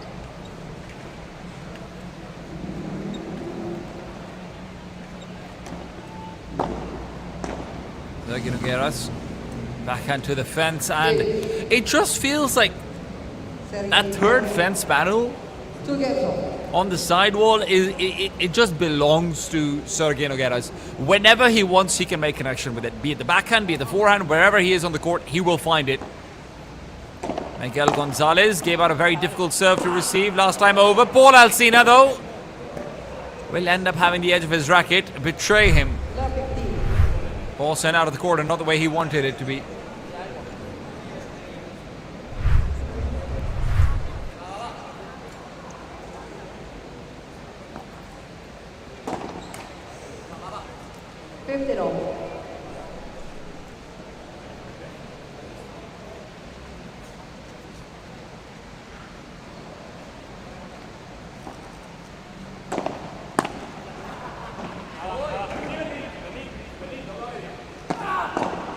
Alsina, beautiful Bahada. Woo! Sergey felt like he had that one. Really try to commit hard to it. You're going to see a lot of that in this game. Just hard commitments every time there's an opportunity. They know that technically speaking, if they let any one of those go, then yeah, Miguel Gonzalez is going to come right back in your face. And apologies might be exchanged, but that point is only going one direction.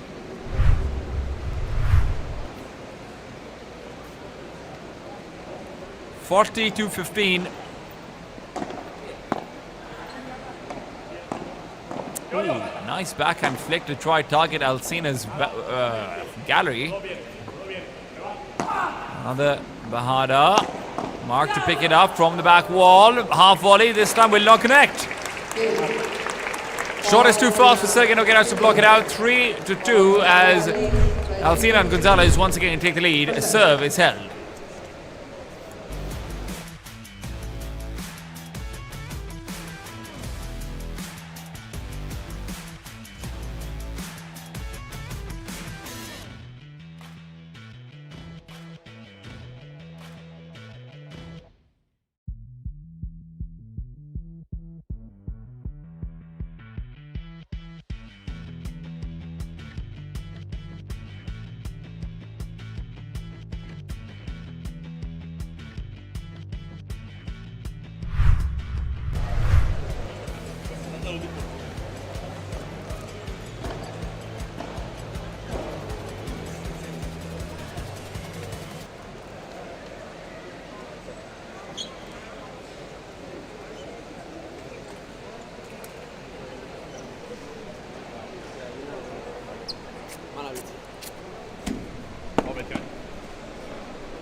Mark Benil's on the serve.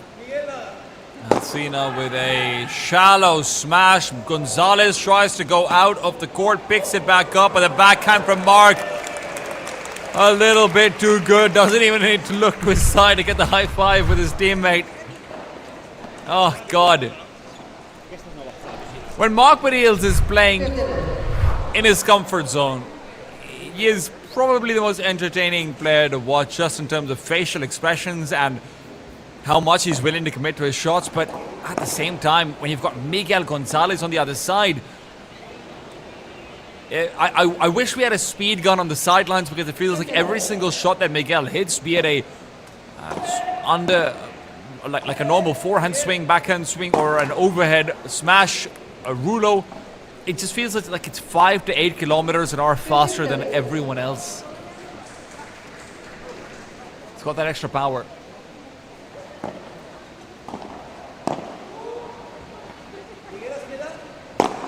Nice high lob. Rulo will be received. Mark trying to trap Miguel in the corner. And that corner is looking very appetizing, apparently. Sergey and Mark will keep on trying to aim for it. Eventually it works out very well for them. Miguel accelerating at a point where maybe he wasn't quite ready. Even Mark letting out a sigh of relief. Sergey Nogueras. Strong shot to start off. Miguel takes back the net. So fast on his feet. Agility is unquestionable. But Mark Benils himself has a few tricks up his sleeve. Paul Alsina doesn't want the conversation to be dominated by the rest of the players on the court. It's 2 gentle touches. That's all it is. And this is what makes Paul Alsina such a frustrating player to play up against. He's a nightmare. He will play every single shot to be just a standard technical right side player. Hey, do I have a gap? I'll try to exploit that gap. Do I have a smash? I'm going to get that smash. I'm not going fast. I'm not going flashy. Not like Mark Benils. Mark Benils, you know what he's going to commit to. It's a matter of principle with this guy.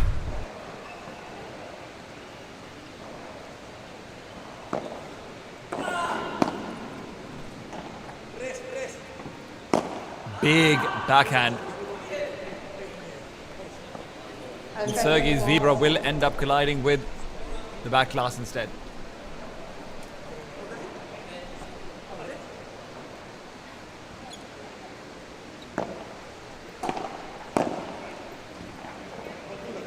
Very nice.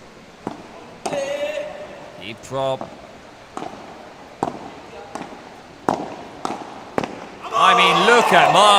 Look at Miguel go. Not a single one of his volleys actually slows down. That's the crazy thing. Normally, you see players go for changes of pace to try and keep the direction control. You see them try and just, make sure that they don't make a mistake. Miguel doesn't fear that at all. He's a newcomer to the APPT circuit, but he feels at home already.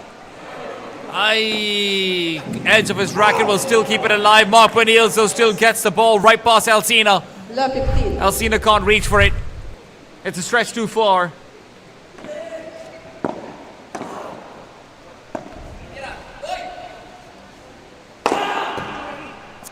Nice shot, but Mark is in position to receive. Sergey Nogueras. Another unforced error.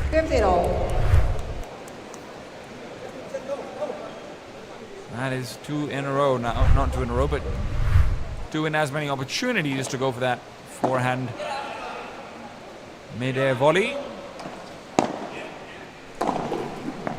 Alsina. Nice shot off the side glass. Will be setting up for a very good Vibra. Ball hits the fence. Mark thought it might have hit the side glass, but 30-15. Yeah, now back over to 30 and 15 in favor of Paul Alsina and Miguel Gonzalez. We apologize for the scoreboard. We're working on just getting that fixed right now.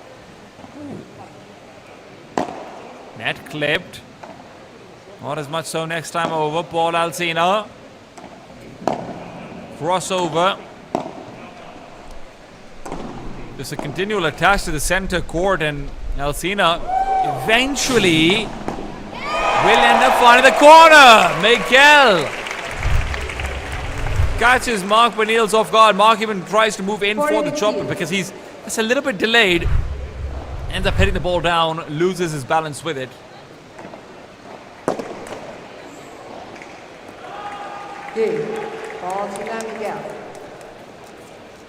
Miguel leads by 5 games to 2. To Paul Alsina and Miguel Gonzalez as we take a quick pause before the next one.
Tie.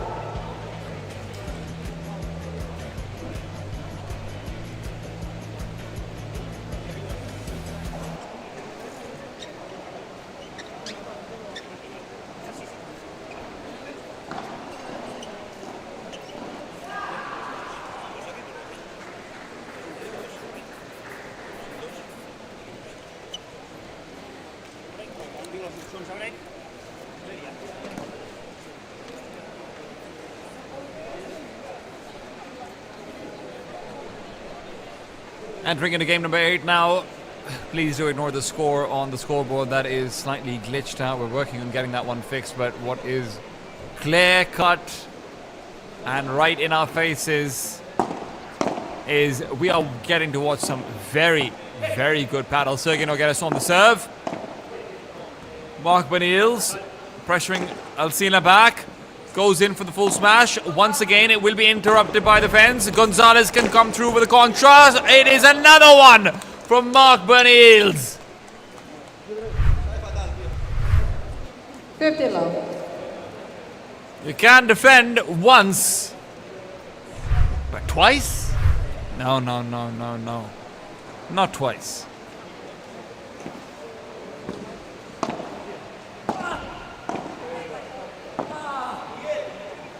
Good backhand lob to the left corner from Alcina. Sergei Nogueras has been identified as their target. 50 all. He has been struggling under pressure.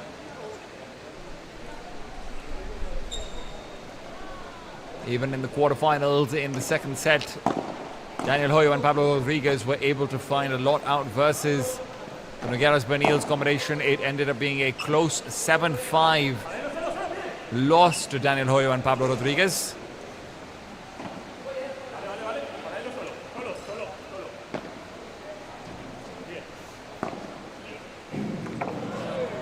Ooh, nice try on the hold.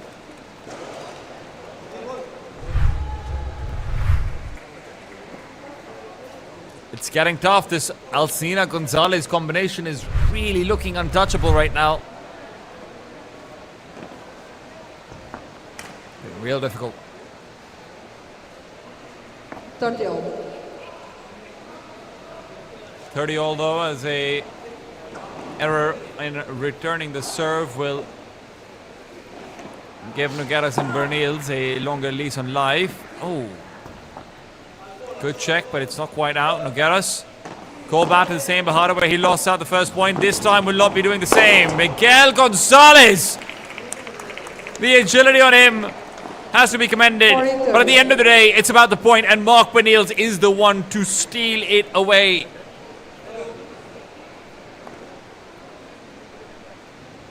The score right now, game score is 2-5. They need to come back with a one breakdown. Nogueras shot to the center. Mark Benils winds it in. It is sent sky high. Alcina and Gonzalez running over each other to try and get to a ball that was far out of reach. Septima Bernal. Alcina Miguel leads by 5-23.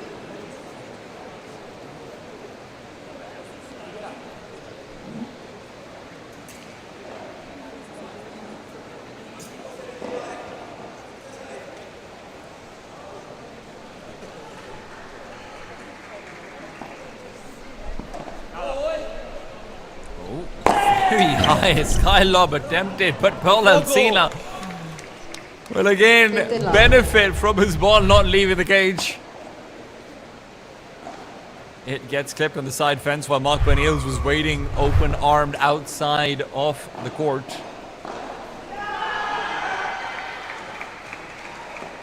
$15 love, 5-3. They need to break, and that too on Gonzalez's serve. Nice backhand to try and pressure them apart. The center is open, but with Gonzalez missing out a chance to intercept, there's too much pressure on Alcina to try and take advantage of that open center.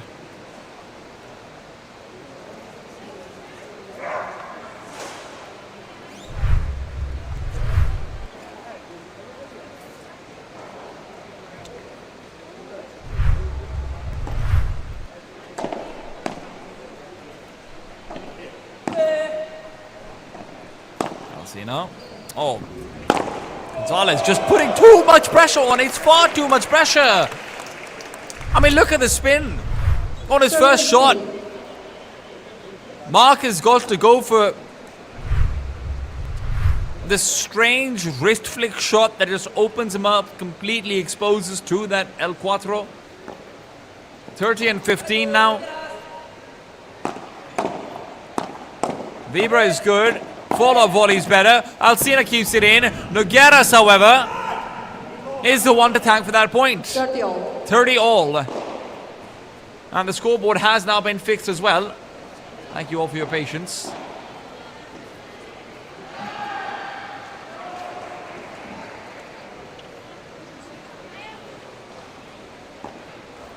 Miguel Gonzalez. Fierce backhand.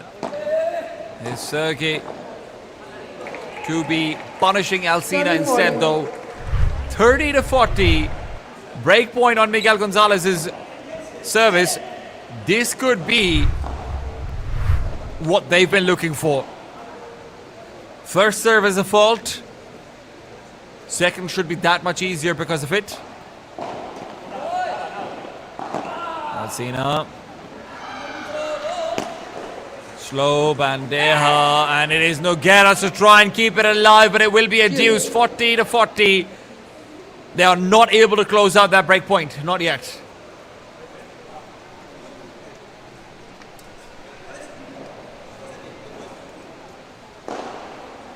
Miguel Gonzalez.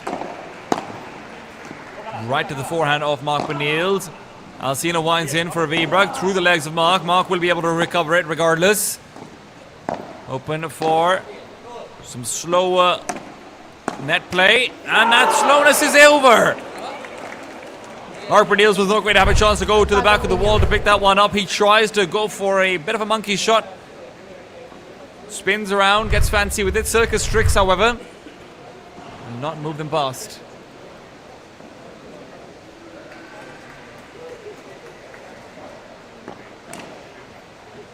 Advantage.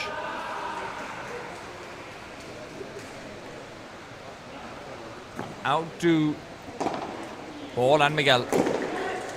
And that advantage will come to a close. Sergey Nogueras unable to receive the service. It is 6-3. First set goes away with Paul Alcina and Miguel Gonzalez. They are looking to rage forward to the grand finals.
Time.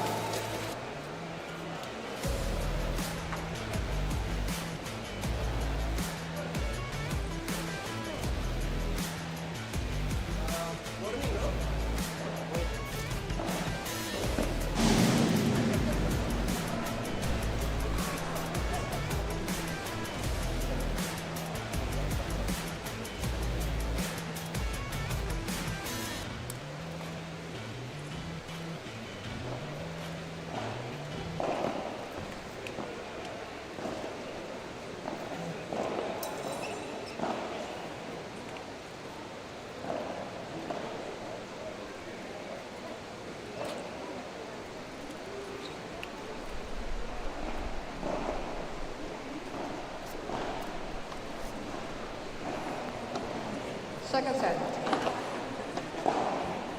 Mark Bernals to serve. Second set will begin now. Welcome back to the APPT Masters Semifinals. Here in Jakarta, Sergey Nogueras and Mark Benil's trail behind one set after losing an early break.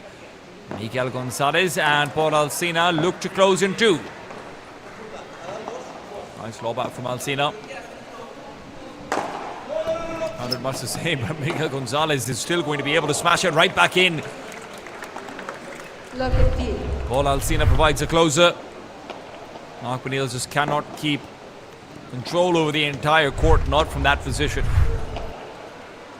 15-all.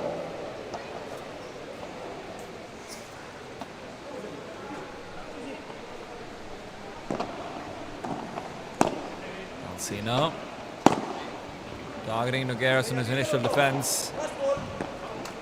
Lob is very well placed and it even bounces too low for a decent Bajada. Sergey Nogueras with too much pressure on him. 15-30 down on Mark Benil's service. Looking is good. Sergey Nogueras looking for a little bit of potential punishment, but he will not be able to find it. It is 15-40. Rather, 30-all. The scoreboard is to be believed. No, it is 15-40. Okay, the scoreboard is not to be believed, gentlemen. Bolivian answer in the back line. We are very sorry about that, by the way. There have just been a couple of technical glitches going on. Game the way of Alsina and Gonzalez. They start off with a break. Disaster for the Sergey and Mark pairing.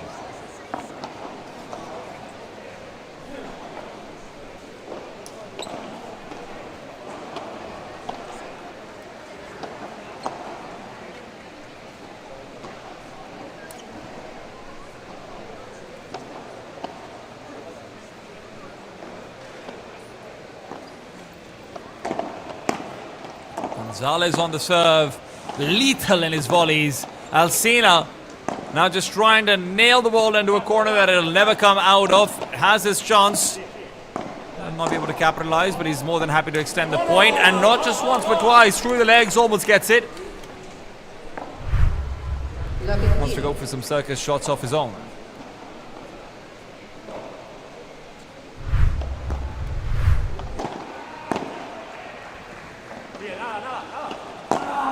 Now 15.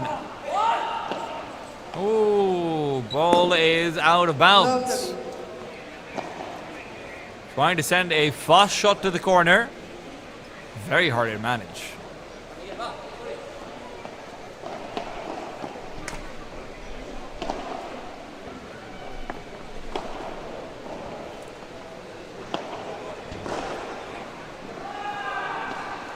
Love 30.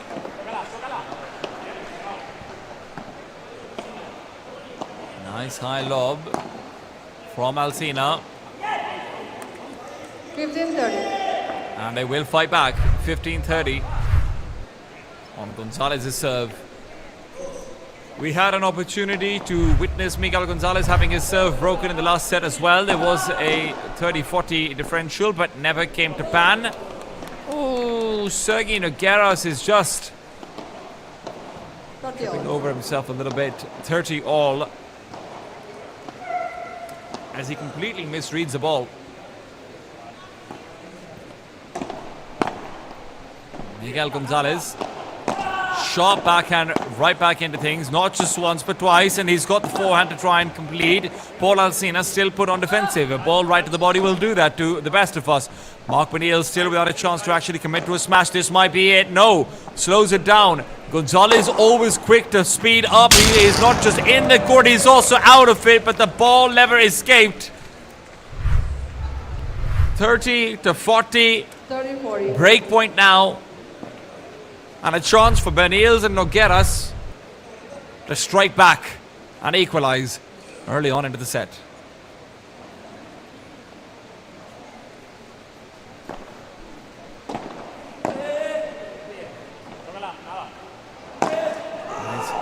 High lob, and there's the break. Alsina Missing a critical vibra, and that first break that they find on Mark Benil's serve is going to be completely wasted. It is back to one aside.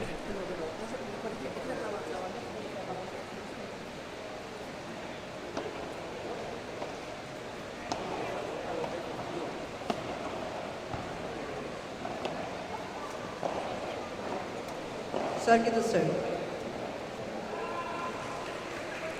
Sergey Nogueras on the serve. A little bit of strategizing going on over here, but I'm not sure what kind of strategy adjustments you can make over here. Maybe even just words of encouragement would be enough to start off. Sergey. Oh, brilliant backhand. It's off the wall for Miguel Gonzalez to keep it alive. Mark Benils is ready. He had a slow smash fake. Will then be followed up with yet another one. It's a Rulo. Contra comes out. Mark will now commit to another fake. It's 3 in a row. Eventually, he needs to just pull out the shot, and he won't. I'm wrong. I'm completely inaccurate. 50 love. It will just be an error at the end of the day. Forced out with a good Rulo. 15 love.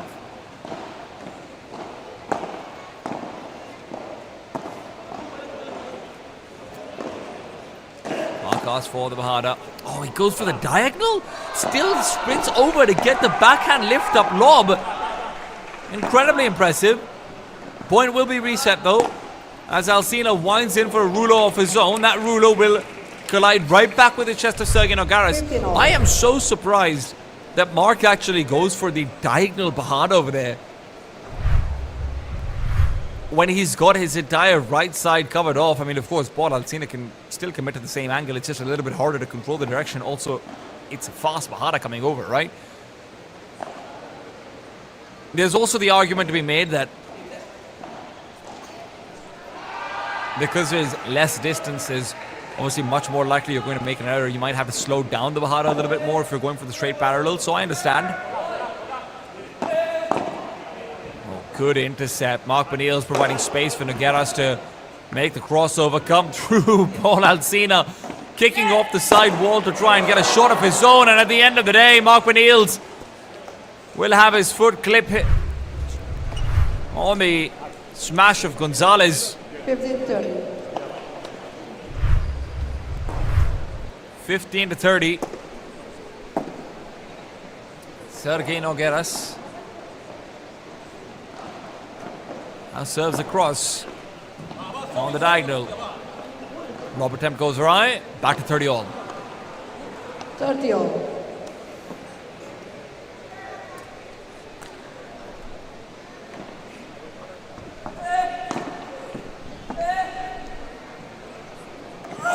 That's in. Alcina! All him! In that point. I cannot believe that shot was in. Mark Benils had left it as well, assuming that there was a big chance that it could be out. Just wanted to check it, but in that process, loses any chance they had of winning the point.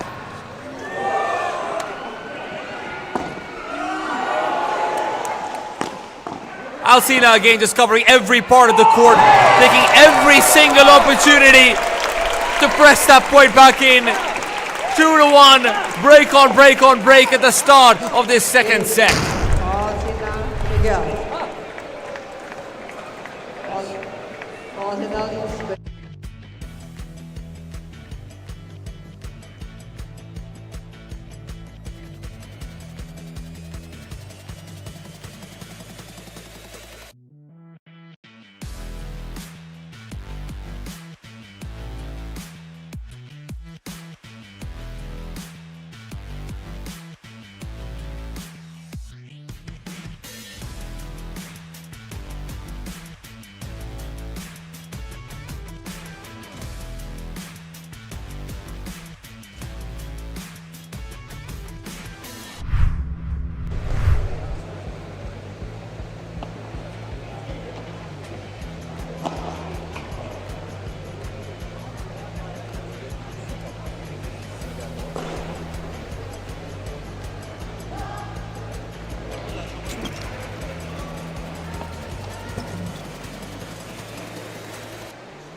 After an incredible game, Paul Alsina will be returning to service line. Looking to hold. So far, every single game in this set has been a break. Alsina hopes to change that fact. Back in his favor.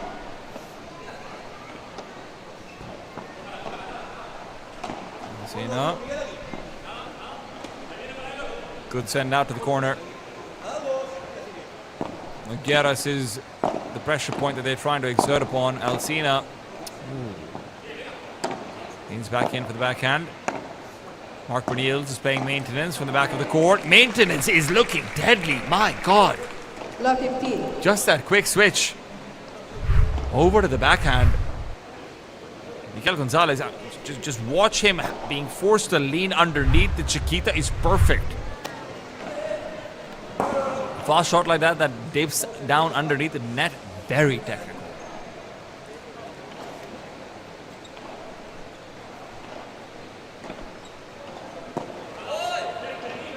That goes high. Oh, good block from Bernils. Another chance for Alsina. This time it'll be meeting the net. Love 30. Love to 30. Are we about to see it at the break?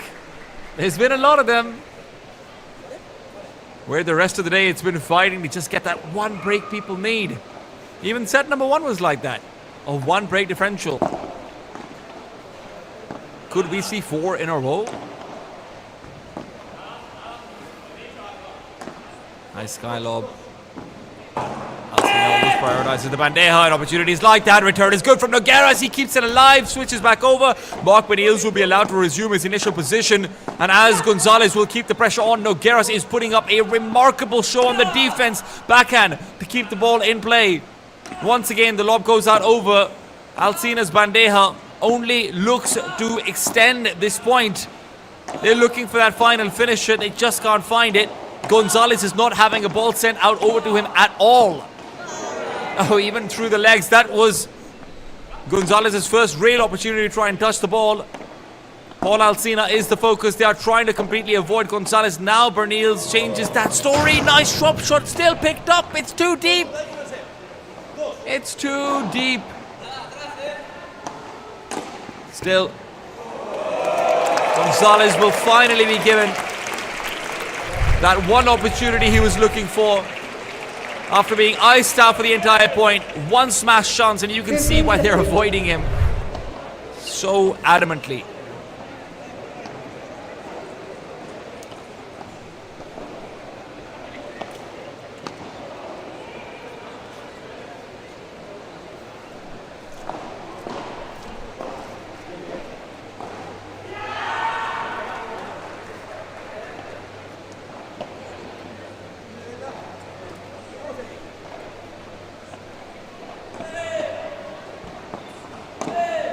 Alsina.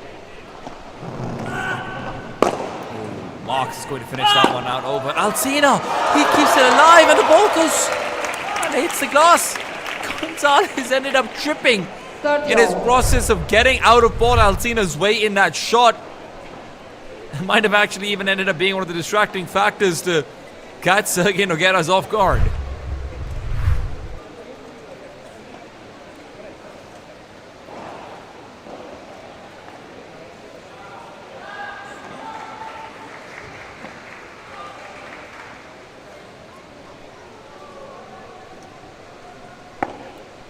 All.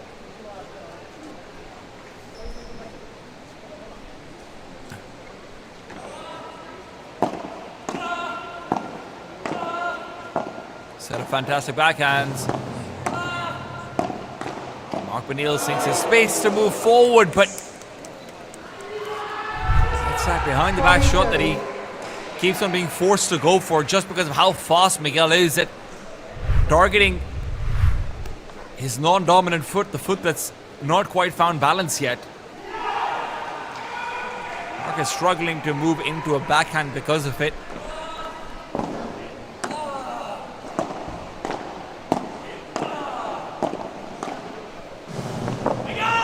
No chance to lob over there whatsoever. Paul Alcina and Miguel Gonzalez will find the first hold of the set despite starting off 0-30 down. It only takes a couple of points to flip that momentum back in their favor. Michael Leonard, Muhammad Tito, court number 8. Nuzul, Nuriski, Michael Leonard, Muhammad Tito, court number 8.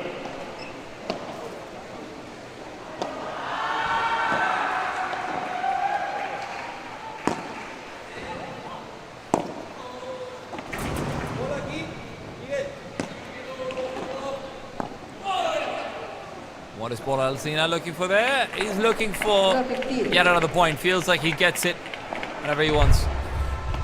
We are back on the service for Mark Benils. I won't lie to you, I don't know what that shoulder shimmy was about. And I don't think you do either.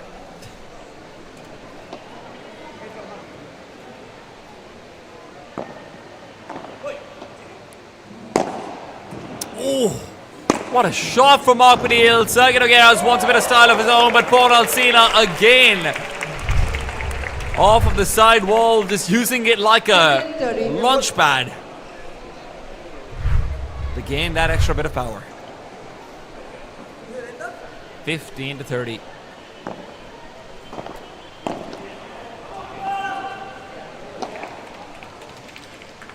30 although Alcina not close enough to the backhand to be able to recover it with one of his own, and he goes for an ambitious shot on top of that. Mark Benils, does he have a finisher? He certainly thinks so, and who am I to disagree? 40, Who am I to disagree?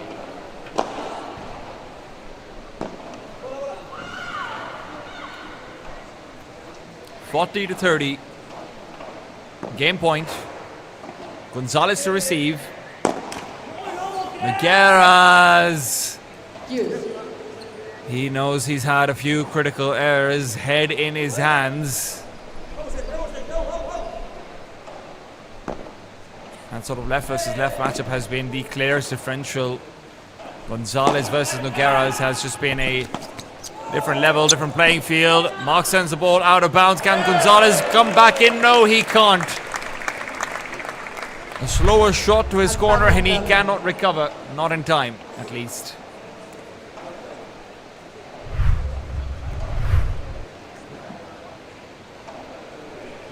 Advantage.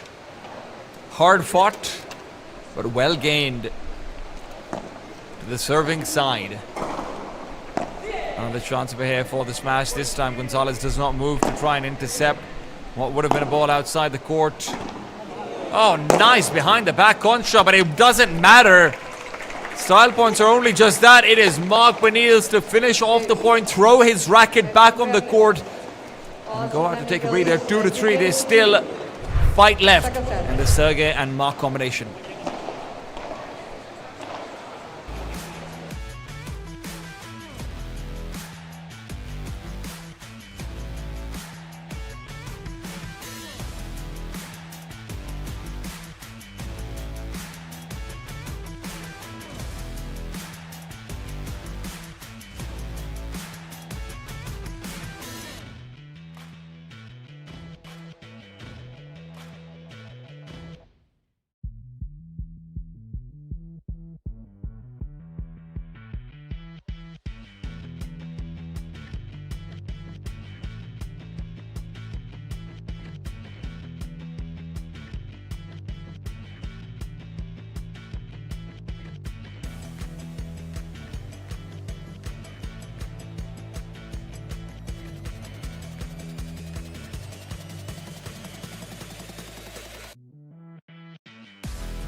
Time.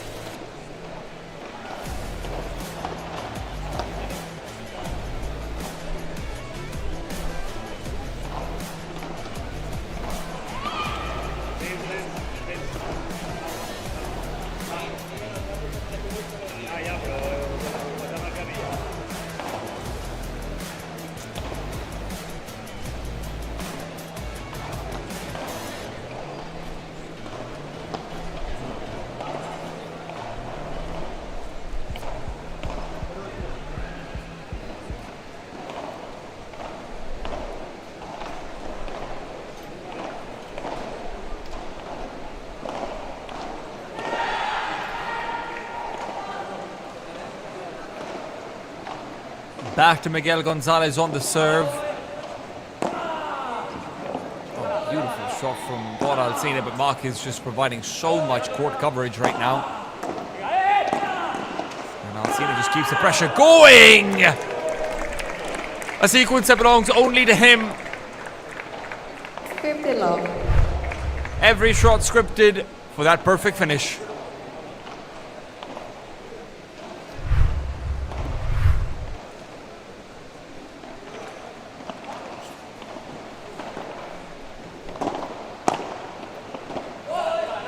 Gonzalez continues the attack on Alcina. Oh, that might have just hit Sergei's face. Hopefully the cap was what got clipped instead. Yep, he managed to turn around in time to avoid the brunt of the damage, but has to hurt. On top of that, down love to 30. Sergei Nogueras isn't feeling great about that one, and that is picture perfect volley that you can't ask more from.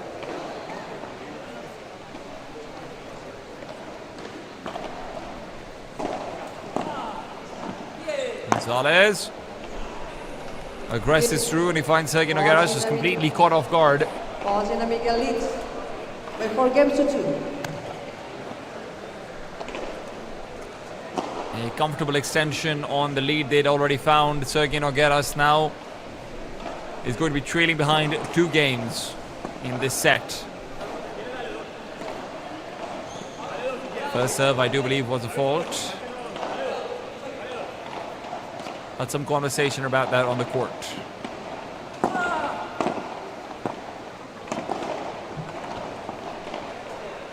Mark looking for any sort of breathing room versus Gonzalez, and he will be given it when Gonzalez tries to proceed forward when Mark's already in position.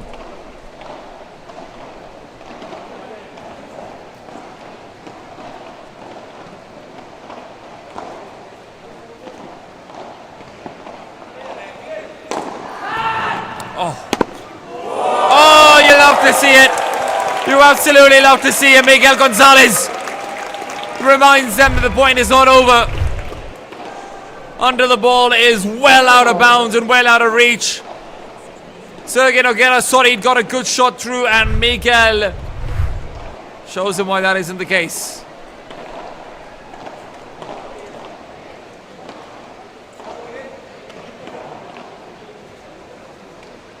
$15-all.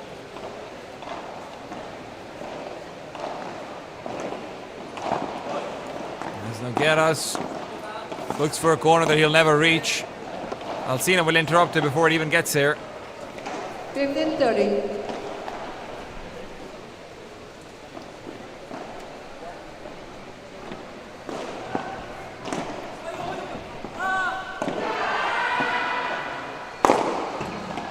Oh,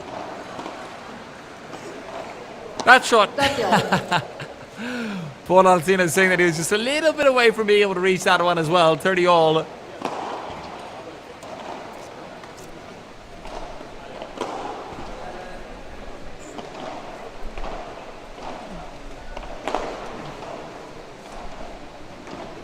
Garris will serve back to the backhand of Alcina, who keeps it alive, sure, but really not for the longest time. A slow volley back under as Alcina was forced to lift the ball from right underneath his feet.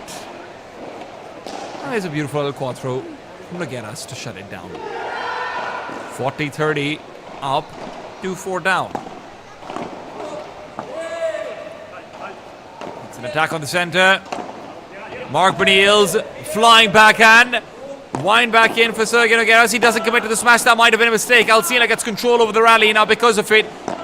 Winds in again. The center being exploited. Nogueras somehow keeps it alive. Mark Benils out of the court. Gets it back in! He will not let it go without a fight. It is 4-3. Sergei and Mark are still in it, but by a thread. Sergei Bernal falls in the Miguel League by 4 games to 3.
Tie.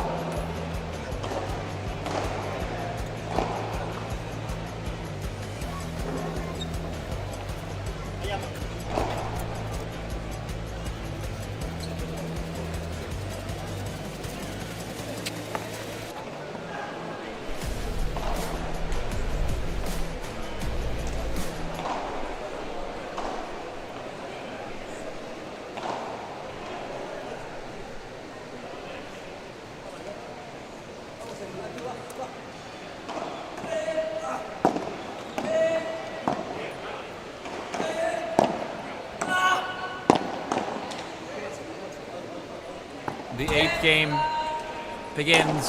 Gonzalez, oh, a big slip on the court. Niels has his core in his hands. Hopefully not an injury. Hopefully not something where he's twisted anything. You never want to have that happen. He crosses over, tries to change direction mid-shot. We thought Gonzalez was going for the traditional kick smash. Gonzalez changes out to be a shot destined to land in front of him. Cheers and clapping all around. They know what a soldier Bernils has been. He's going to take a minute on the sidelines. Fairly frustrated. And understandably so.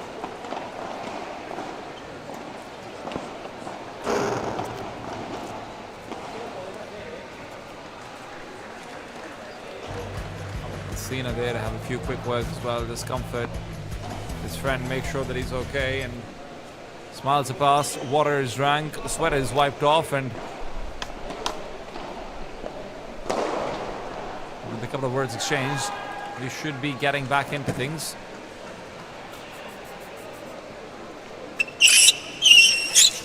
Yikes. Squeaky shoes out there. Mark Benils will stretch things out, and hopefully he is going to be just all right.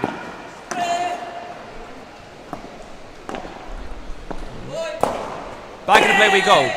Alcina feels like it never interrupted. Benils as well with a net touch as his foot will clip the net. Alcina triumphant as he knows that was the only way he was going to have a chance at that point. Oh, Mark Benils is going to feel robbed. as it is 30-love.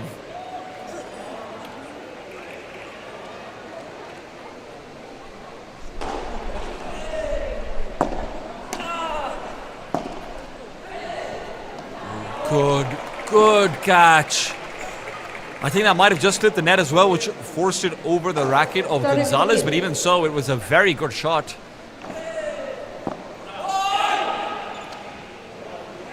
Lobs too deep though. 40-15. 40-15. Paul Alsina hoping to make this a 5-3 affair as soon as he possibly can.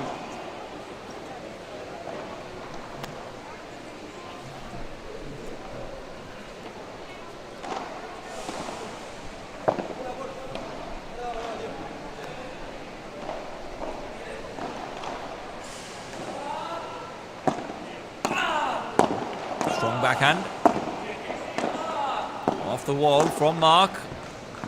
Miguel Gonzalez now putting pressure onto Nogueras again. That pressure is not going to yield diamonds. Sergey Nogueras has looked like he might be gasping for air at times in a few of these games. And Sergey and Mark are well and truly running out of oxygen at this point. 3-5 is the score line, and Mark is going to be delivering the service. Alsina to receive. Nice shot coming through over here from Nogueras, but Alsina is quick to tap it right back out. Needed a little bit more height on it.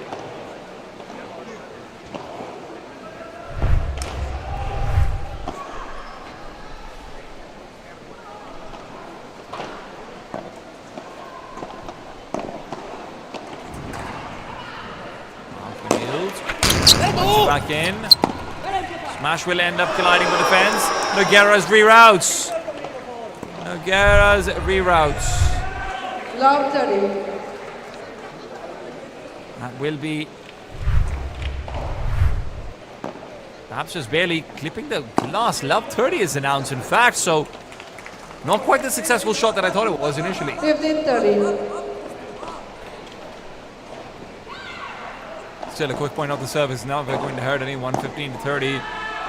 And Nogueras once again called upon for a faster shot, and it's Bernils with a quick switch up on directions.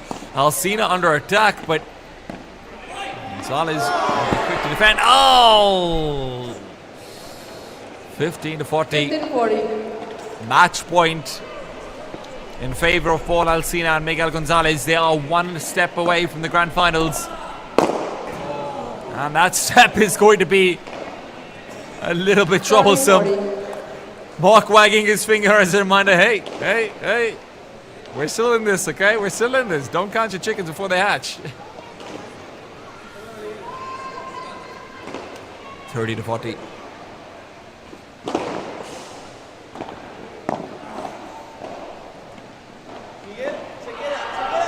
Nogueras asked on for the Bahada. Nice backhand, but it goes too far. It is going to be 6-3. Paul Alsina and Miguel Gonzalez are going to make it to the grand finals. Our first male finalists have been found. Heroic efforts from Mark Bernils. I am sure he will have won hearts and minds, but unfortunately for him, he cannot win this set. Sergey Nogueras as well, not his best day. We know he's not been able to play to his finest heights, but I'm sure this next match is going to be delivering in much the same way. Martin Ariel Andornino and Carlos Martivanio versus Eduard Altimires Ros and Andrea Markedal Berenguer coming up next after a quick break. In the final of these APPT JAKARTA Master Finals.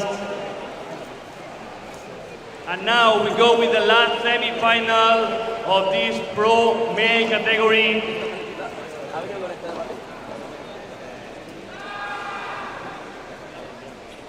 Martín Andornino and Carlos Martí against Edu Altimiras and Adrià Mercadal.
Engrosa.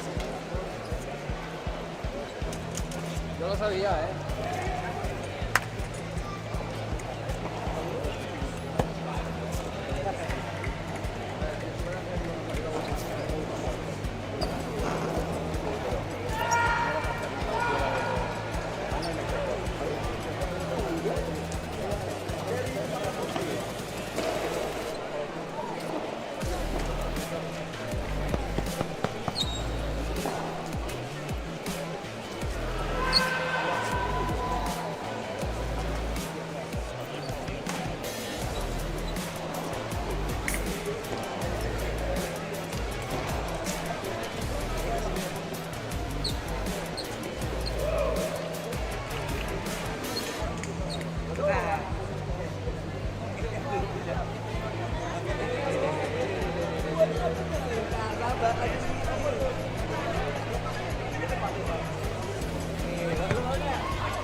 Three minutes.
Two minutes.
2026 Pro Male Semifinal second.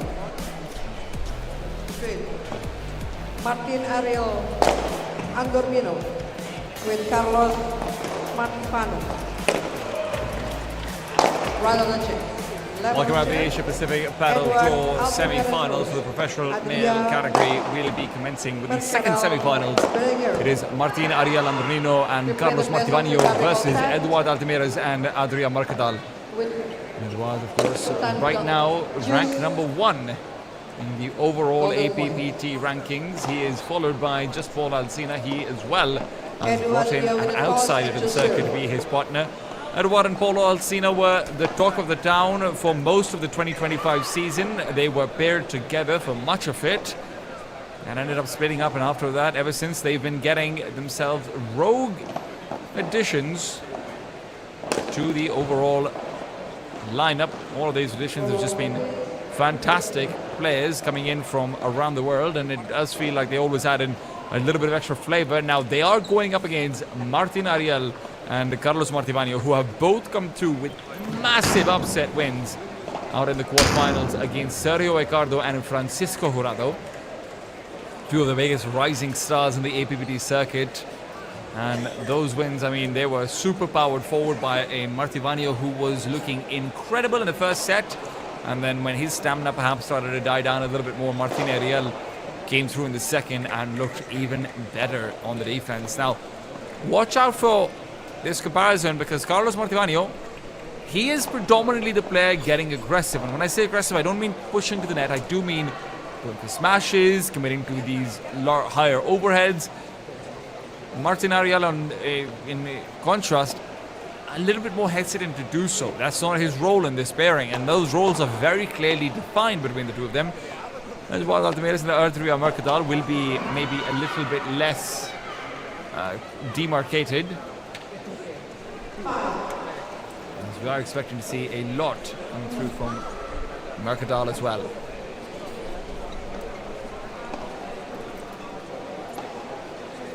Of course, and meanwhile, if you have been watching and enjoying the matches all weekend long, then make sure you do like the stream and just do leave a subscribe. Maybe type in the chat as well.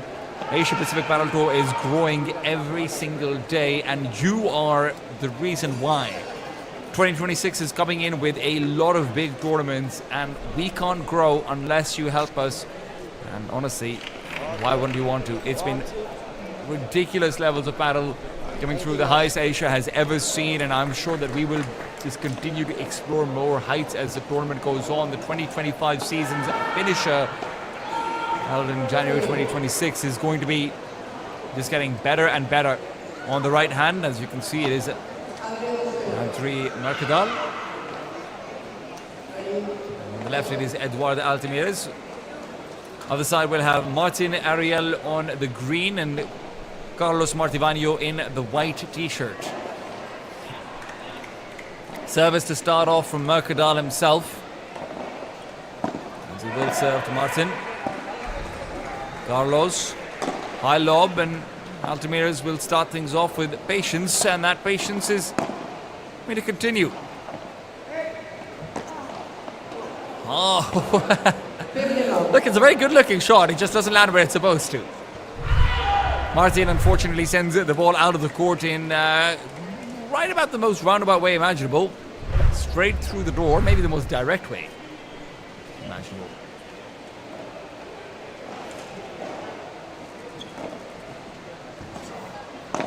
Serve to the center. And it is very well controlled in the volleys from Mercadal and Altimires.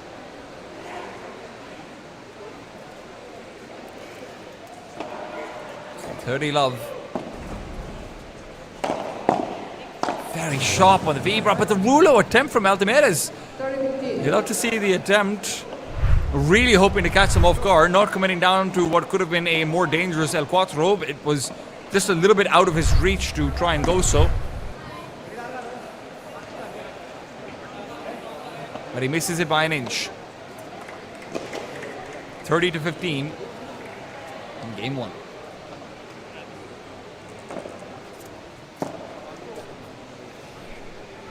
High lob, primed in. Hercule. I like the statement of intent coming through from Mercadal. Mercadal is showing off from the very beginning that he will want to try and commit to some heavy vibras, even on the higher lobs, where it can prove to be difficult at times.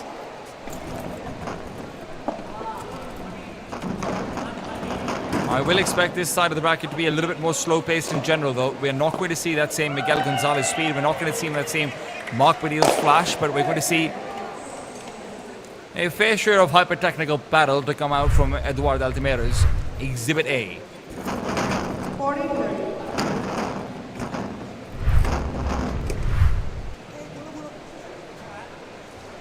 40-30. Oh! Oh, never mind. It's he's just going to pick up the ball. For a second, I thought Eduardo Altimera's is taking the right side and choosing to change things up. There's a quick check on the ball that has been asked for. I believe that is the exchange at the very least. Players are allowed to request a fresh scan if they think there is something faulty with the current. Nice high lob. Sent right out, kept alive by Carlos, and unfortunately doesn't quite land where it's supposed to. Eduardo Altimera and Adria Mercadal hold on to the first game.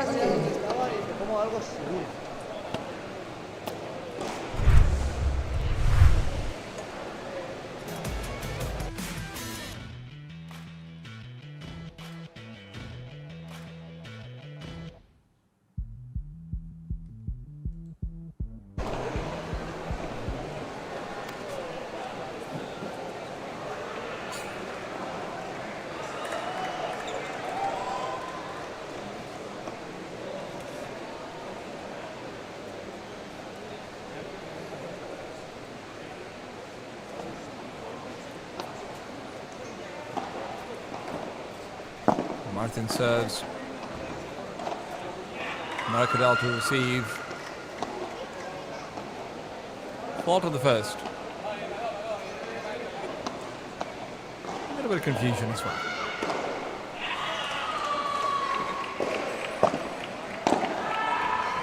Ooh.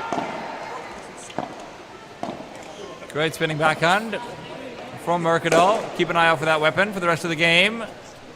Carlos Martivanio has not gotten off to quite the same explosive start as he did yesterday.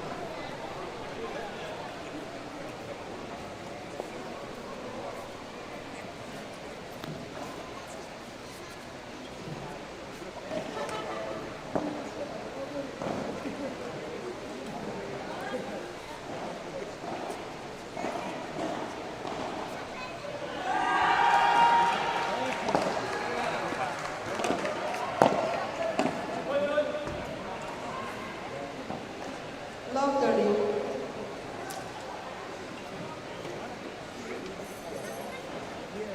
Love 30. Martin not off to the best start over here. Oh, still. Bracket is good. Wind in for the Bahada. Right down the center. Kept alive by Mercadal. Martin is hoping to stop that from being the case. Edward Altimera's again. The leans are fantastic, but his backhand block might have been unnecessary. Adria Mercadal was already in position to receive. 15-30.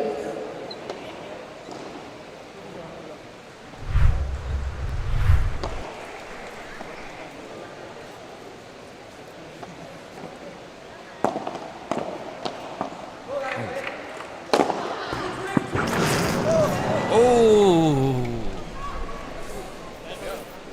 We've seen a couple of slips and slides. Mark Bernils early on. Hopefully Eduardo Altimera is going to be okay. Again, it's just in pursuit of the ball. Loses footing. It's a bad fall, but fortunately he is able to cushion himself off and not take too much damage. At the end of the day, player health and safety is always going to be the most important factor to take in.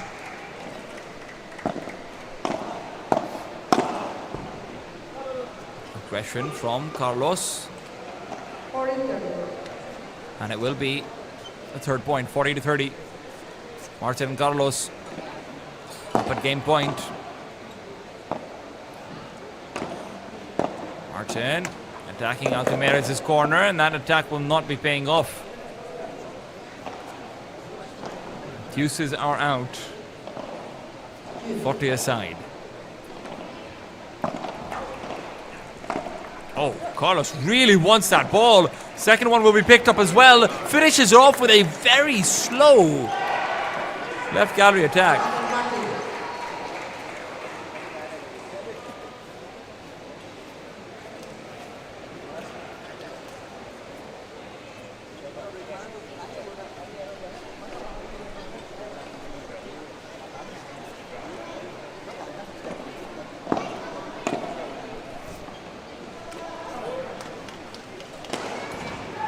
Game 2 will go the way of Altamira's and Mercadal. 1 game. Rather, away from Altamira's and Mercadal. Beautiful stuff from Martin on his serve, but you have to say Carlos is maybe starting to move into his previous form. If that is the case, could be in for some trouble. Atria winds in for the Bajada, quickly received up by Carlos. There's a chance for an easy lob to recover the net, and that is another Bajada. Nice readjustment from Altamira's though. It's a little bit more accurate, manages to target the feet of Carlos as well. Carlos ends up sending the ball out as a result.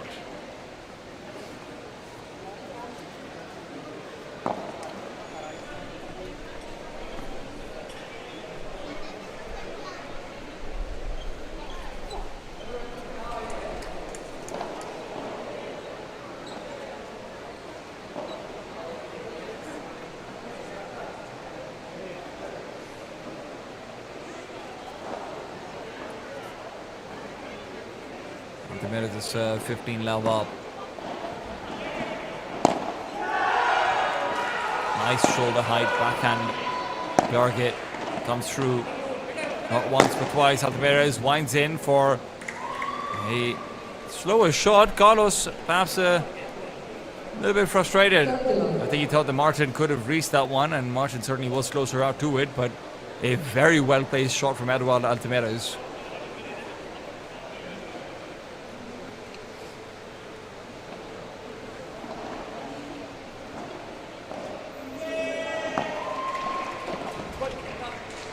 Serve down the center.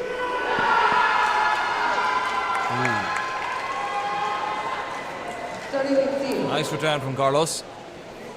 Eduard can't get the cross back over with his backhand.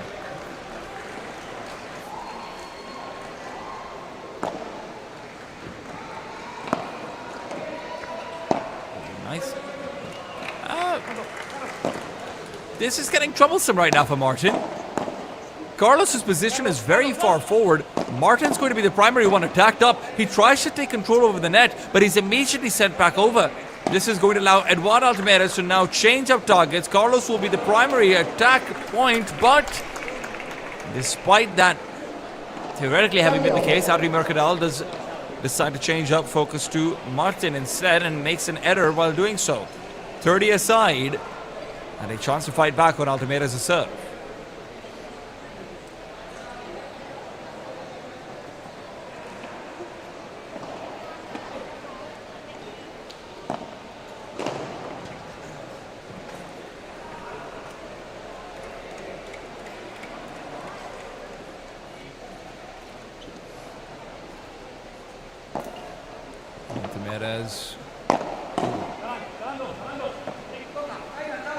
Good lob attempt, but Martin will not let the ball move past him. Tries to move in for a cheeky drop to the back of the court, and it is followed up with a fantastic smash, still received by Mercadal. And with a backhand from Altamirez, it's through the legs. That was the only option Martivanio had available to him. It will not land. It's a great setup provided by Mercadal. From Martin.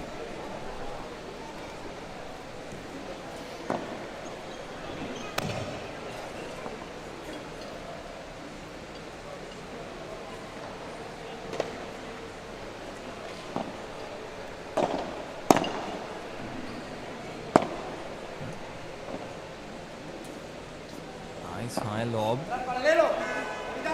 Altamirez is one of his own. Bajada called in. Martin off the side glass, he keeps it in, as does Martivanio. Mercadal lets go of the ball. He thought it might have been out, but Martivanio again and again forced to go for trick shots that cannot land. He just doesn't have the reach to go for an effective contra, and an ineffective contra might as well be giving up the point as it is.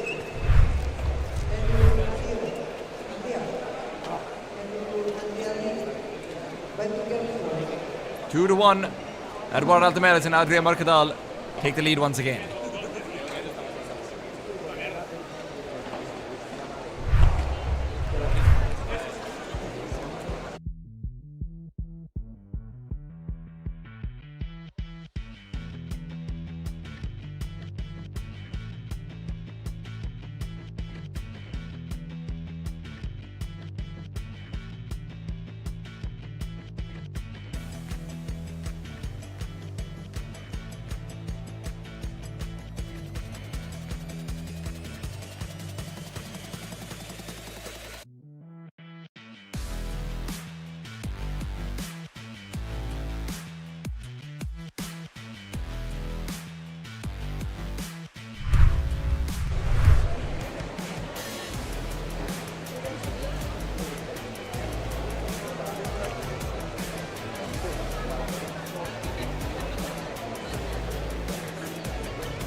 Game number 4.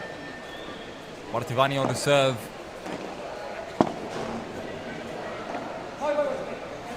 Altameres with the high ball. Lob is near perfect, but opens up for a Bajada that is not too far from just that. Play so far from Mercadal, and he is just not going to be deterred away, covering every part of the backcourt. Altameres will have him at his side, but eventually it's a step too far even for him. 15 love as Carlos and Martin take the lead.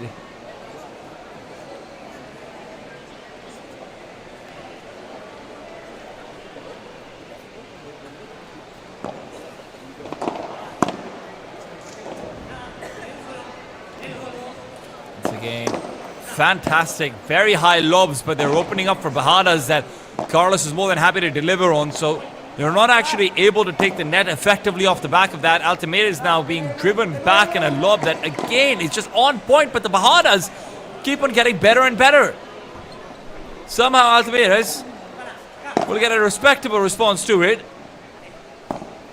Still being threaded past repeatedly. Carlos using his reach to his own advantage, not once but twice. Altameres, however, will not give up in the face of fire. The net will assist on top of it all. Frustration as Martivanio swings his arms up, realizing that they were well in lead in that point.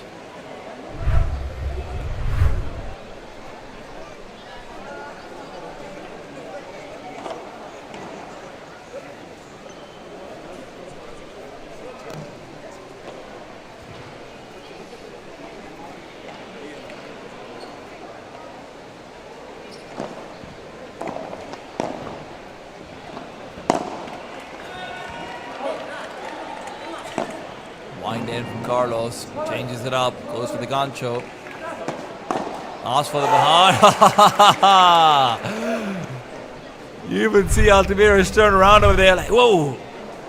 Did you see how good that shot was? And he's right. He reacts to it, does manage to touch the ball, but not every return on the Bahara is going to be picture perfect.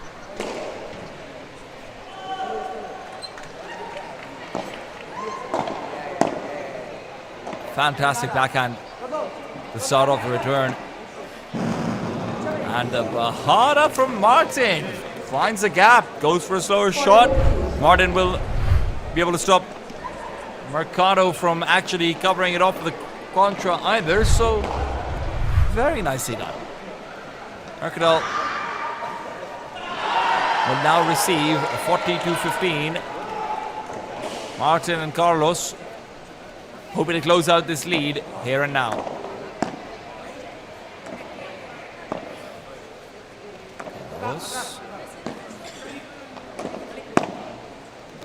Carlos is just looking for that corner gap that he so desperately wants. Beautiful shot from Martin, but the push forward, the net will assist. Altamira's now comes in. Oh, the interrupt! Montevanio keeps it in their favor. And all in the meanwhile, Martin pushes back Altamira's. The contra will come through. It's a deep contra, just how you need it to be. But as Mercadal will find some space to the back of the left court, and that space is quickly occupied by Martin. Takes over, pummels down on the Altamira. The 2. 2 games on.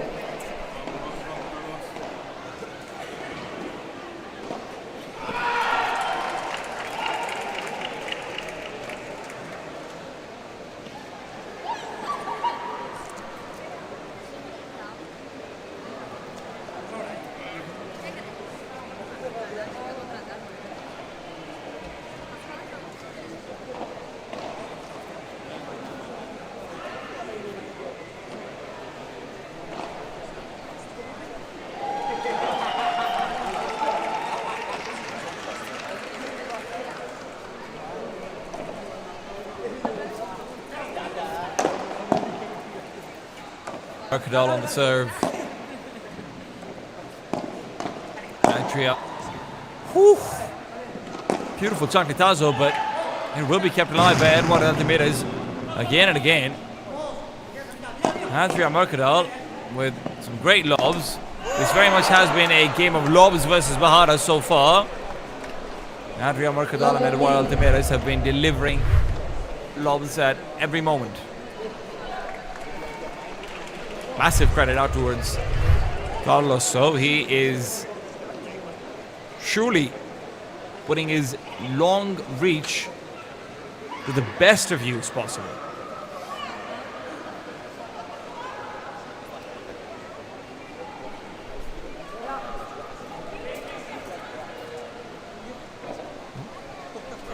The fan walking into the game zone. So will be asked to be reset. Perhaps a member of the staff, I'm not sure, but it is a little bit of chaos on the court. And the game zone will be vacated.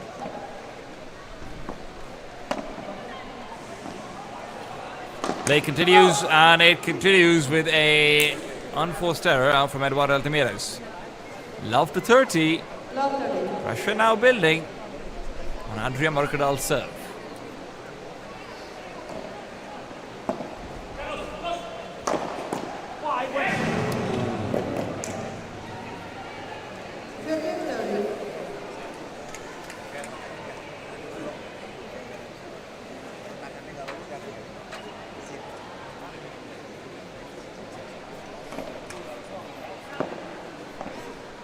To 30. Fault on the first.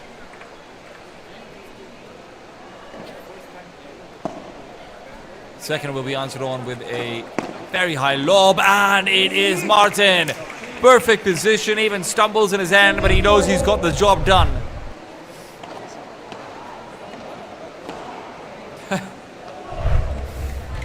Feels like we have a lot of players maybe losing their footing a little bit more than ideal. 15-40. Adrian Mercadal doesn't want his serve to be the one that is broken down. Carlos Martivano still fighting. Lift off from Martin. Oh, off the side glass is good, but the Chancletazo opportunity opened up, and Eduardo Altamira's will not miss it, not this time. 30-40.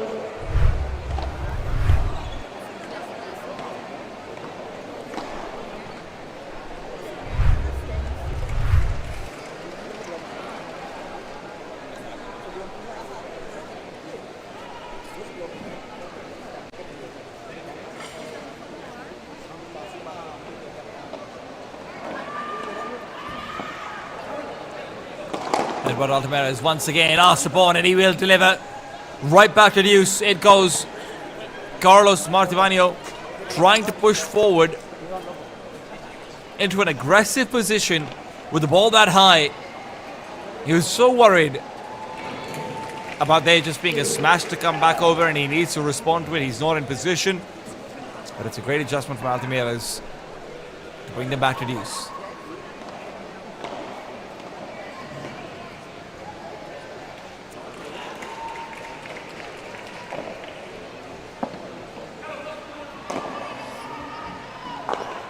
Martin, have to be careful. Oh, good volley forced out.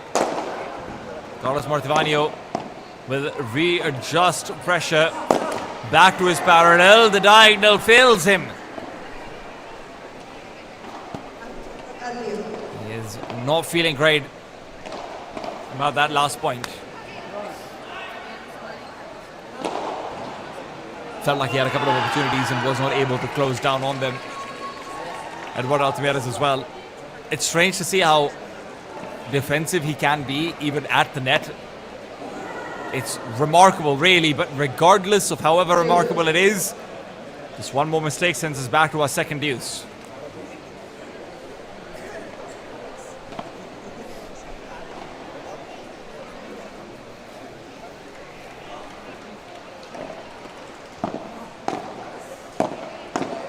Solid backhand. AJ Mercadal, hard off his own, and Martivano is unable to block it. Too much spin on that, and not quite as much power as perhaps Martivano was getting ready to receive. Advantage into the serving team, and that advantage has been closed down. AJ Mercadal walks out. He knows it's time for his break. It is 3-2 as they defend after being down 15-40, after being down multiple break points. They will bring it back in their favor and hold.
Back into it we go. Martin on the serve. Martivano called back in for the Bahara. We get to see his perspective. And honestly, these Baharas, they've just been so incredible so far. I'm glad that we actually get to see them from this side of the camera as well. Martin now serves out to Altamirez. Serve will target the tee once again. Bahara has been called in. Martivano quick to cover off his corner that he had left neglected. Where there is a beautiful vibra from Mercadal.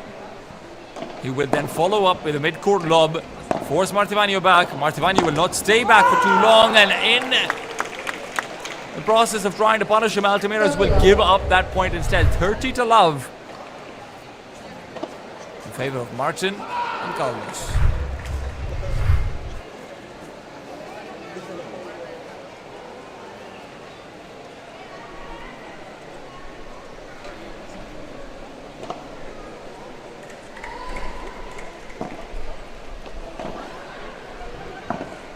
Nice shot to the corner, forces out the side glass play, and eventually gives Martin a chance for a beautiful chancletazo.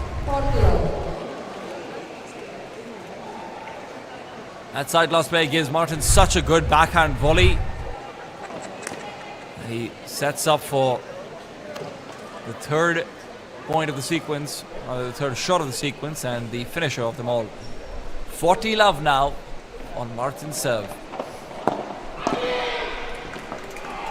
Again, fantastic backhand volleys, but only takes me so long to say it before a mistake comes out, a big error, but that can still be remedied. 40 to 15, still 2 more game points to try and hold on.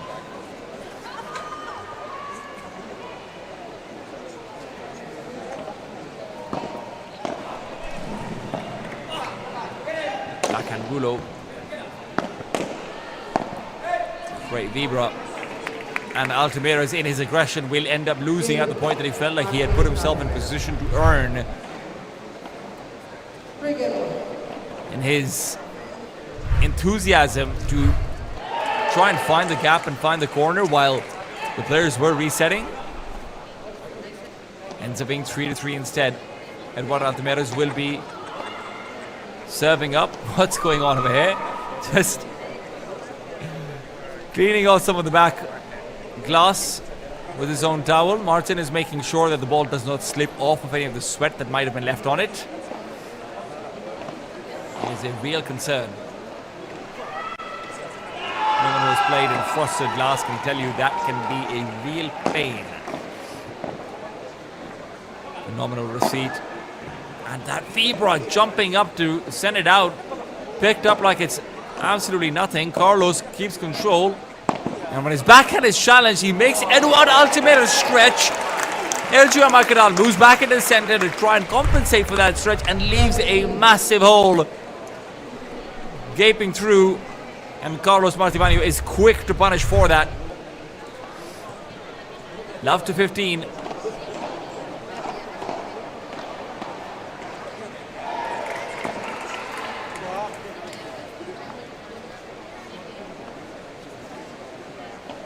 First serve is a fault.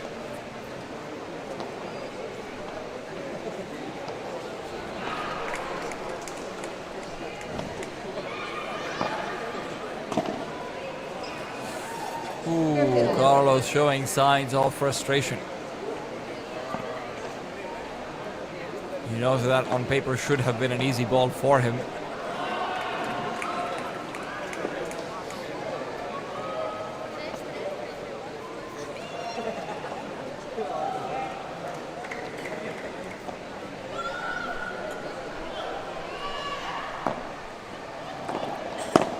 Serve to the corner. Well received by Carlos eventually. Martin, the one on defense. Carlos is trying desperately to keep the offensive line in hold and where there's frustration on one side. Adria Mercadal will show that there is also frustration on the other. Slapping the side of his hip. 15 to 30. It would not do well for the mental resilience of Edward and Adria to be broken over here. Martin. Oh, Carlos, good pick over there. Catches off his Gary. Where Martin is just being forced back and forth. Eventually, Eduardo Altamira will have his own opportunity to finish. All that manipulation, all that push and pull gives them an eventual point win.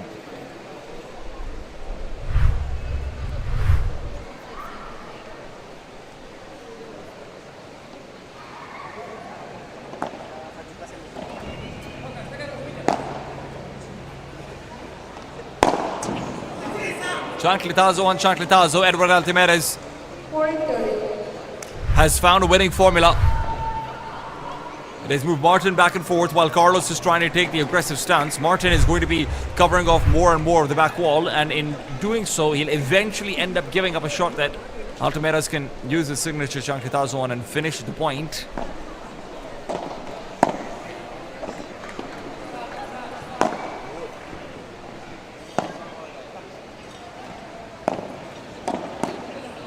Oh, a lot of pressure onto Adria Mercadal, and that pressure will not subsist. Keeps him at the back of the court. Martin looking to find a win over there. Altimeres as well. He falls back and forth, but his lobs have always been good. The problem is the Bahana that comes after it. Look at the wind-up. Perfect form from Martin.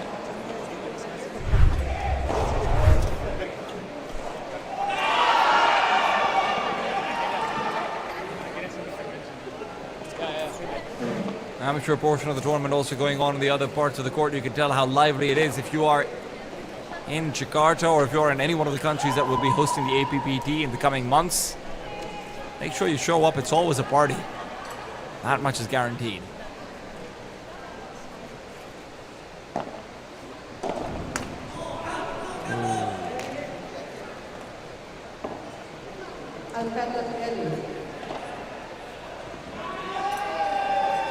Great serve to find the advantage from Eduardo Altimeres. What he would not give for another one.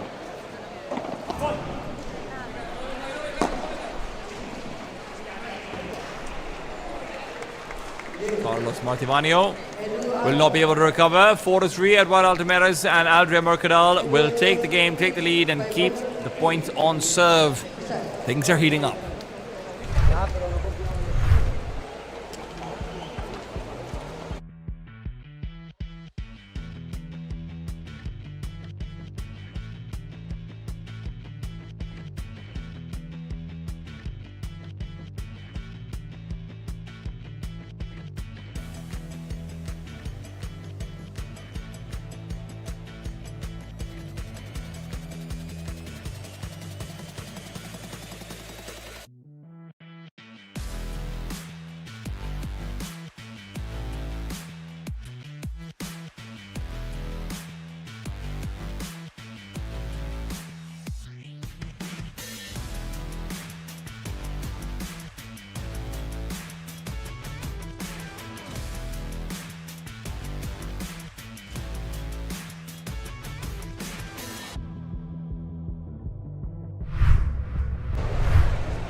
Starting things off on the Martivanio serve.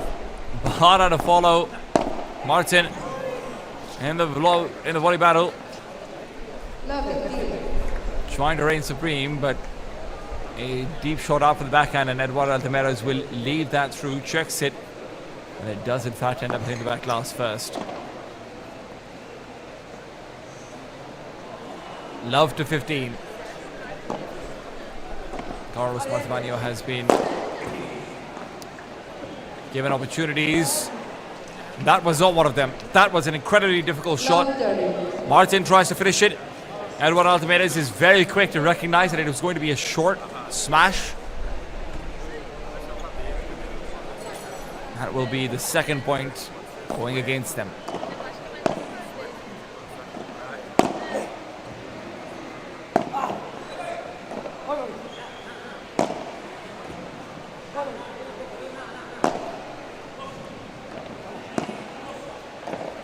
Overheads from Carlos Martivano have been fantastic in this point, but none of them are looking like they're going to end the point. Oh, Adria Mercadal, not sure how he will keep it going. Somehow reaches, even trying to go for the side glass shot between his legs. There was just too much pressure in the end.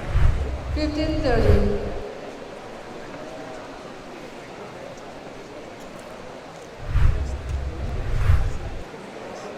It's a little bit too much.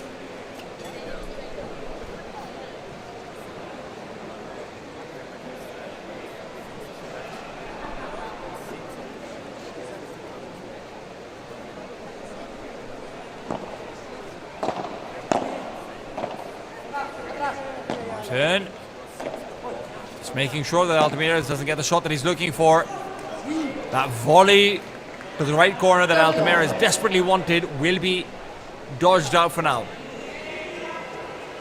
30 aside, pressure is going to continue mounting up on Adrian Mercadal as he has been made the primary target for both Carlos and Martin.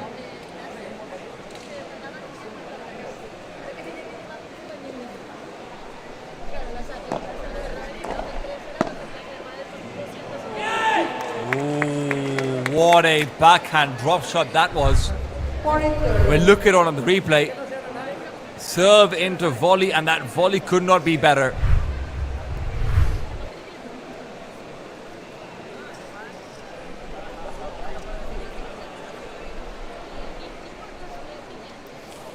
Martivano serves out on game point to Altamires.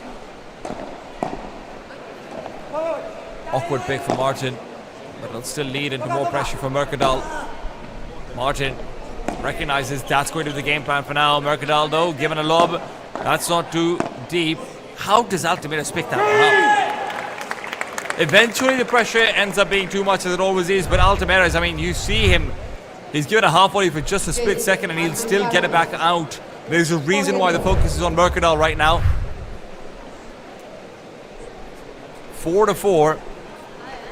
No sign of a break just yet.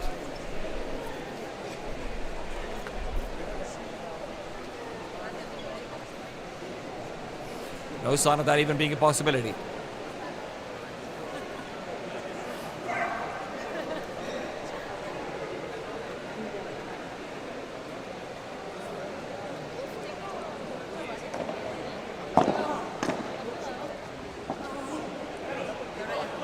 Well, sent back after a great lob. Doesn't have space for Abahata. Wasn't quite in position for it. Is that a smash from Carlos? No, he slows it down. Decides against the aggression. So far, a lot of it has been Bajadas and Vibras that has been helping Martin and Carlos. This is no different. All the pressure on Mercadal. Mercadal will dodge some of it at the very least. Carlos caught in a volley battle, which he somehow comes out on top of. Does he have the jump? He does jump off, but he jumps out over into the other side. That smash from Altamires that's a little bit too good. Carlos knew he might end up just getting caught on the net if he tried to stop the normal way.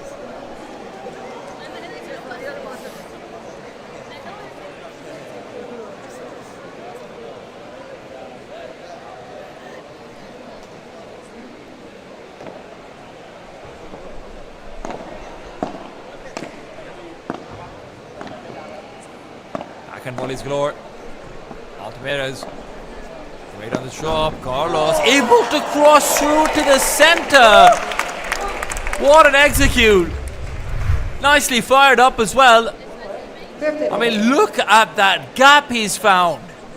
Phenomenal.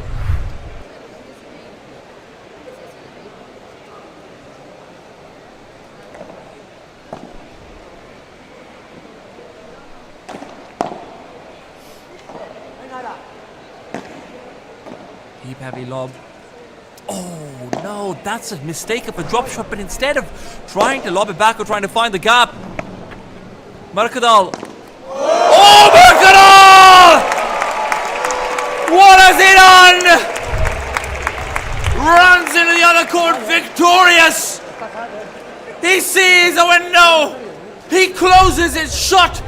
Carlos Martivanio stays on in disbelief. He cannot understand what has just been done to him. The name is Adria Mercadal Beringer. Do not forget it.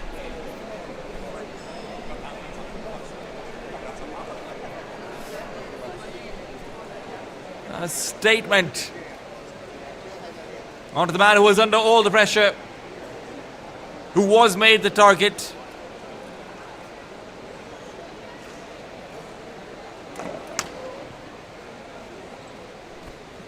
But a fault to calm down in that next first serve.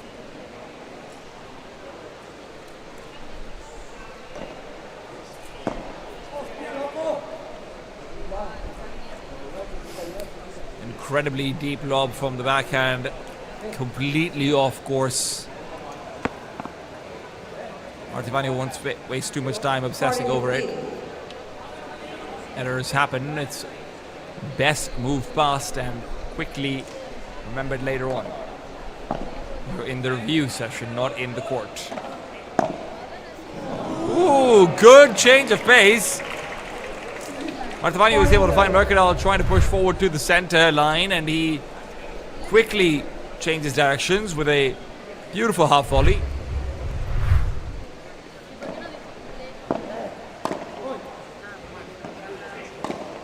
Mercadal having his backhand tested. Altamirez still contested. Ball is inside. Martin replaces Martivanio. Martivanio will lose the point. And not the way he thought it would be. 5-4. A hero's effort is just not enough. And still, there is no break as we move into game number 10.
Five.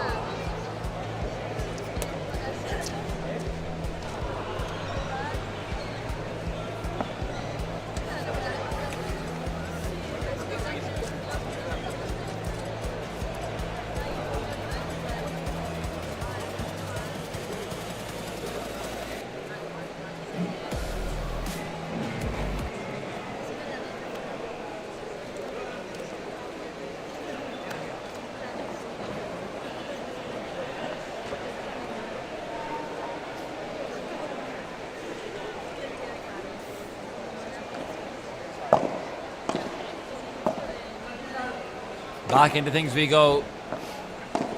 4-5.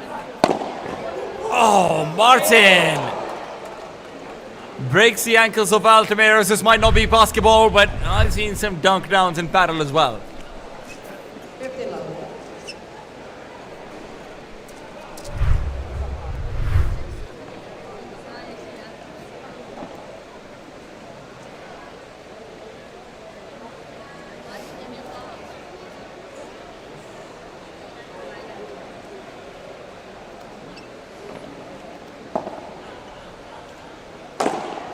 Oh, beautiful attempt from Martivanio, but Altamirez tries to interrupt the smash before it even connects to the back glass. He will make a mistake in doing so, just an inch too far.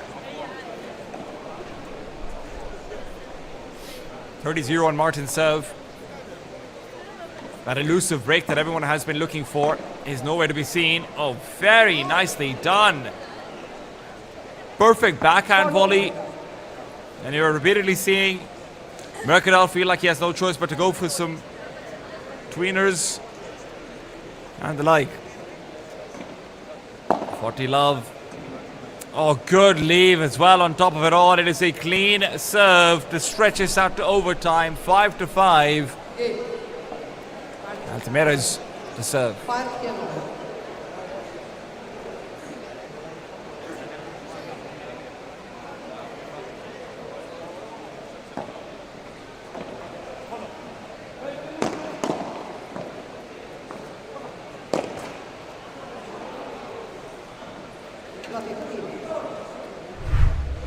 And as a quick reminder to everyone sitting back at home, we will be switching over to the grand finals link after this entire semi-finals match is over. This is, of course, just the first set.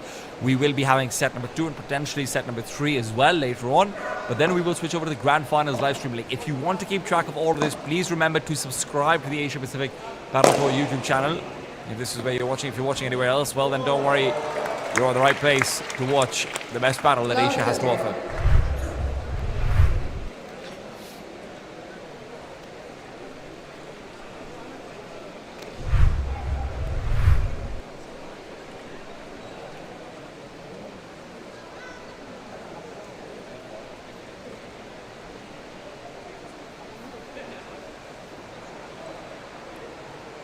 Eduardo Altamira's 30 love up, or the 30 love down. Does not want this to be the game where they end up being broken, and where he may have had doubts. Mercadal does not. Adrian Mercadal with a chocolatazo off his own. That was a shot featured predominantly from the hands of Altamira's earlier on. Will bring them back up to 15.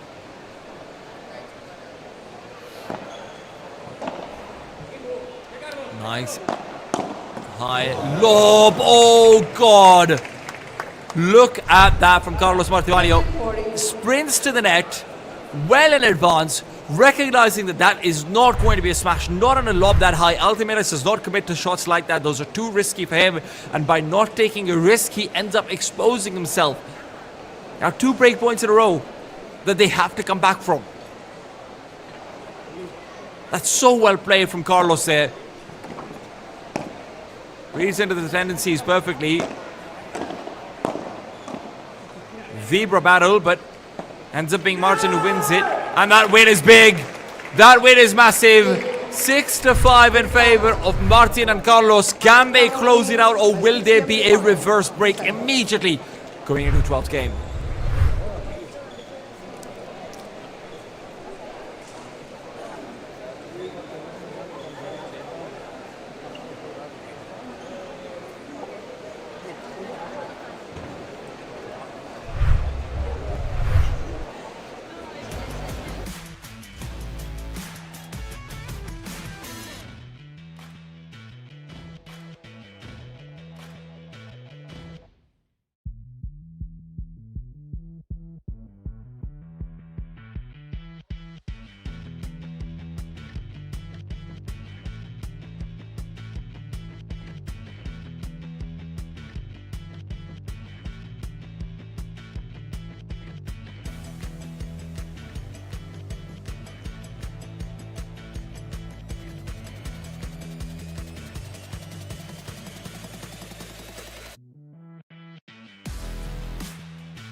Contest back on, 6-5. It's only about holding.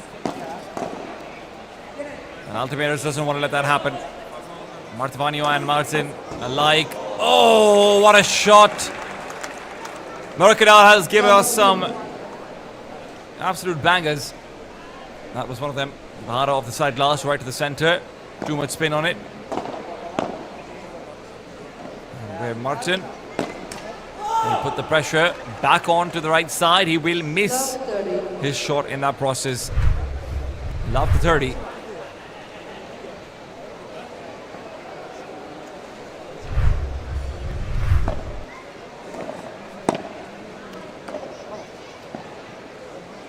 Then back over to Mercadal.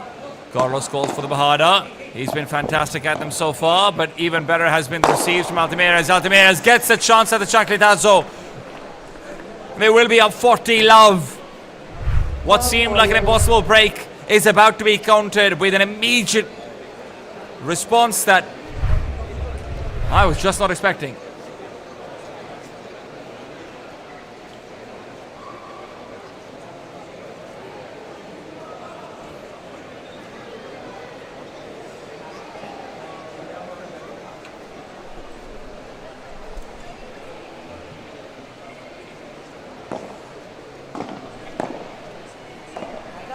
It was good to start, but getting 3 points in a row is going to be incredibly difficult and now impossible. Edward Altamirez and Adrian Mercadal, who were fighting for a break all set long, with their backs against the wall, remind us why Altamirez, who isn't the flashiest player on the tour, who isn't the most explosive player on the tour, honestly, he's just the most consistent. He's just got the biggest championship mentality. He's just got the best step up to him. This is why he's ranked number 1. And now the tiebreaker begins. That rank 1 still potentially can be challenged. 1-0. 1-0. Martin's a serve. Altamira's and Adria on the 1.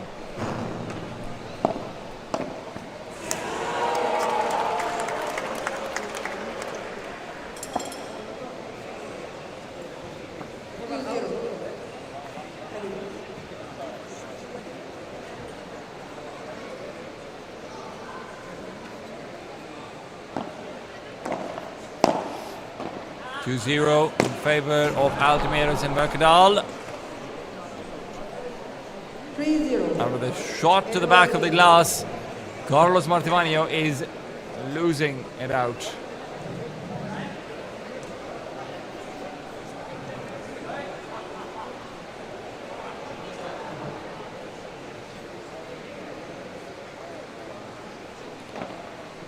Altamira is back on the serve. Fault on the first. Called out. Much more conservative on the second, but it is still errors. Coming through. 4-0 in favor of Edward and Adria. The magical contest of Martin and Carlos seems to be coming to an end. Those chancletazos will guarantee it. 0-5, not a single point won in the tiebreaker.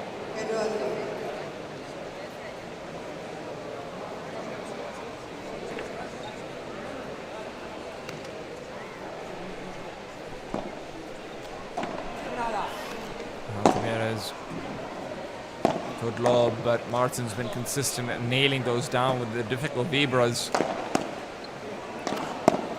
Ooh. The Gatling gun of volleys continues, but it is still 6-0 in the end. The tiebreaker is proving to be brutal. Nothing gained whatsoever. If there's one way to break the opponent's hearts, it might be this. After getting the reverse break, getting a potential 7-0 in the tiebreaker. You don't want to think about that when you're sitting on the bench on the sidelines.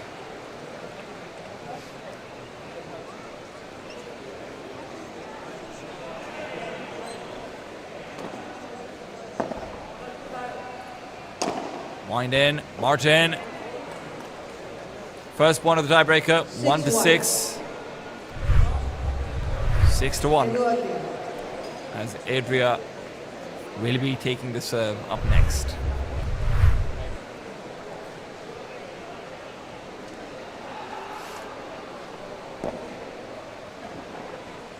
Serve to the center. Explosion is debuted in. Net not touched. Just barely avoided. Second point comes through with a sprinkled in miracle. Really good job of just making sure that he doesn't make contact with the net over there, but there's still a long hill to climb. Mercadal. Good drop shot, but he'll lose out control. No, he doesn't. Concho comes in. Mercadal sends it out in style. It is 7-6 as Altimeros and Mercadal will take set number 1 of the semifinals. 7-6, timing 7-2. 1 set to love.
Is court number 8.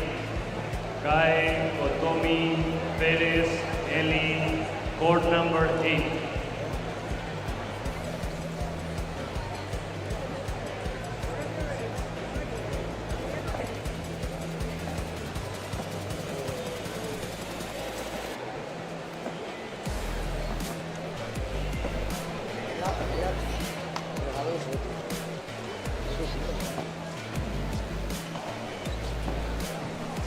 Va rápido.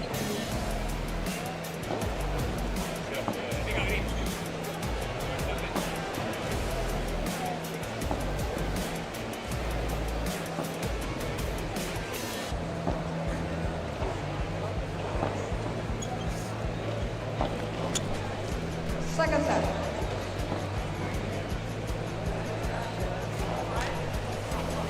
Martin the serve.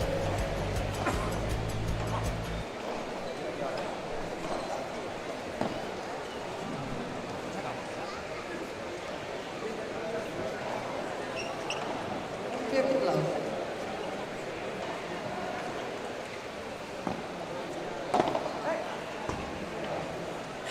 Third love.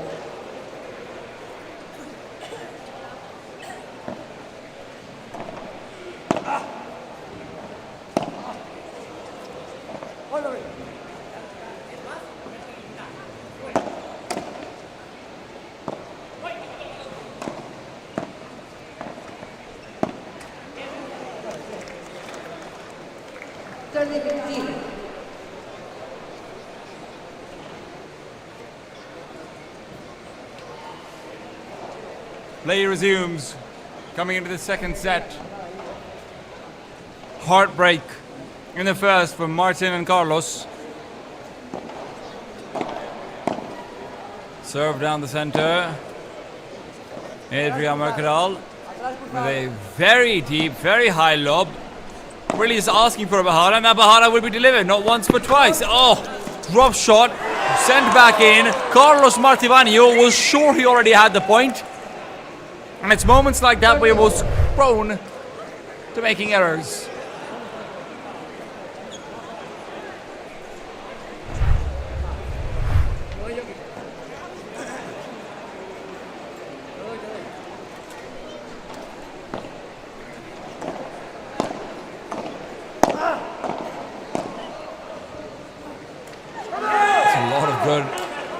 aggression from Martin and Carlos in that one. Eventually, Altamirez or Mercadal were bound to make a mistake.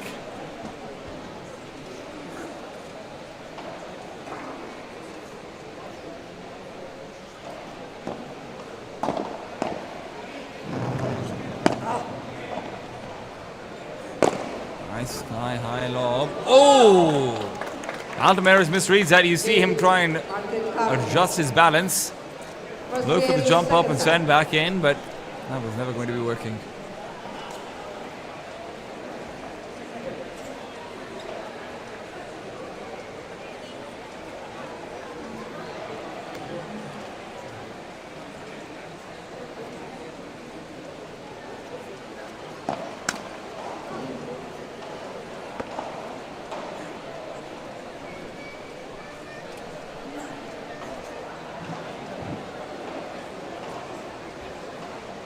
Altamirez serves down center. Oh, so powerful on the baby bra. And there's one, there's another. Unfortunately, power doesn't always mean accuracy. And in this case, it is quite the opposite. Martin felt like he had that shot any day of the week. Ends up losing it out 15-love in favor of Edward and Adria.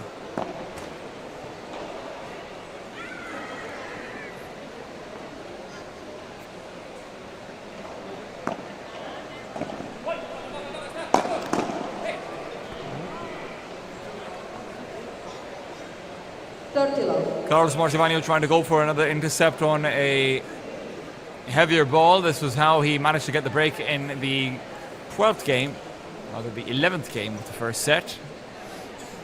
And this time Altamirez is a little bit more prepared for it. Some balls, you know, are not meant to come back. That was one of them. I'm not sure if full or not. Sometimes you just have to say, all right. Not much you can do about it, unless you're top, in which case you raise your hand and somehow the ball gets sent back in. But hey, we don't talk about that. We don't talk about Mozart. Not until he comes to Asia, anyway.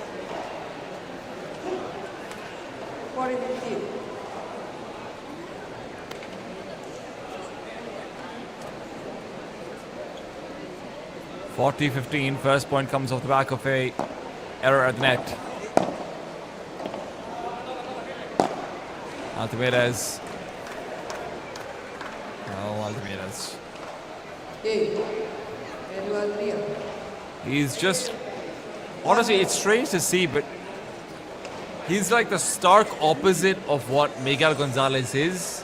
And obviously that contrast has to be made, right? Because this could end up being the left versus left matchup in the grand finals if Altamirez and Mercadal win over here. But it is the exact opposite way. Gonzalez is all about heavy, heavy, heavy. Speed, speed, speed. Altamirez is measured. He's slow. He's about defense even at the net. And building the point. Mercadal. Oh, beautiful, beautiful catch on Martin.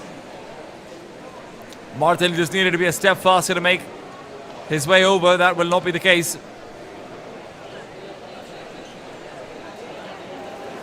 One to one.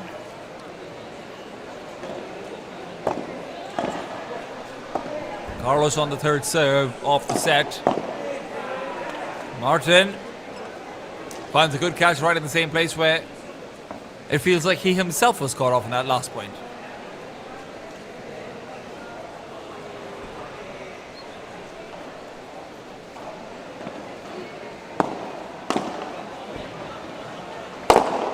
Martin once again called upon. Altamirez does make contact, but contact will not push the ball over.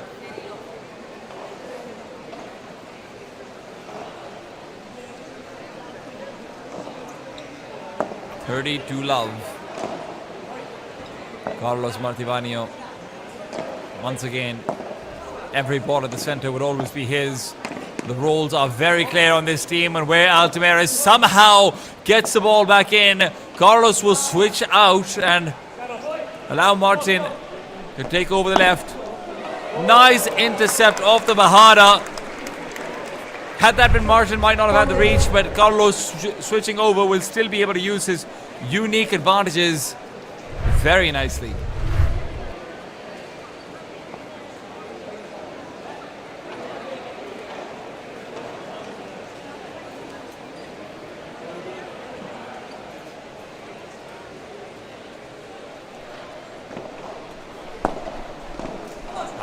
Carlos. Drop shot is good. Can he lean back in time? Yes, he can. Not the best shot on the backhand, but he didn't have space for anything of the sort. Instead, even when he doesn't have space, that's an excellent diagonal. Altamira is going for the wind-up. Carlos realizes that's a short smash and just gets the backhand in. After count leads by 2 games to 1. Second set.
Serve will be back in the hands of Mercadal as we head into game number 4 of the semi-finals. Second set underway. Martin and Carlos Martivano are going to be with their backs against the wall, at least as far as the initial set score is concerned. Net will assist. Martin still has a good shot to follow up, and Altamira is always good with the blocks. Oh God, Mercadal.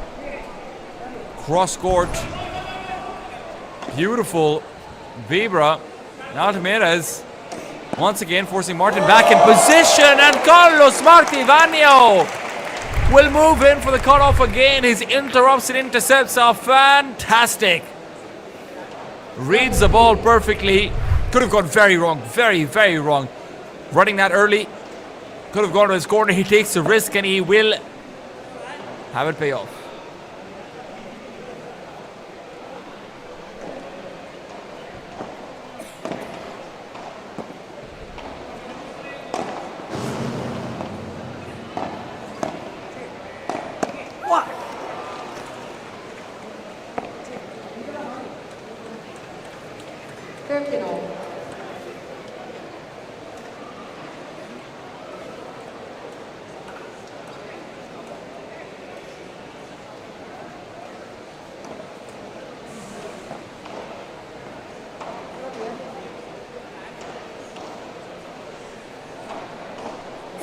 Quick checkup from Altamira's on his partner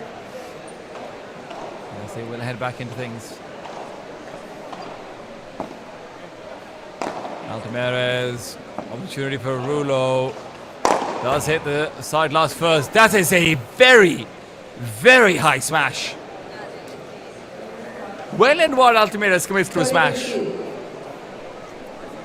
you know it's going to be a hard time reaching. Carlos Martivano is one of the tallest players currently in the entire circuit.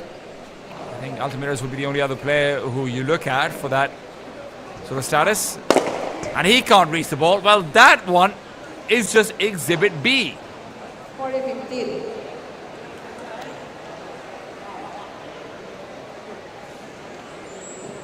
40-15.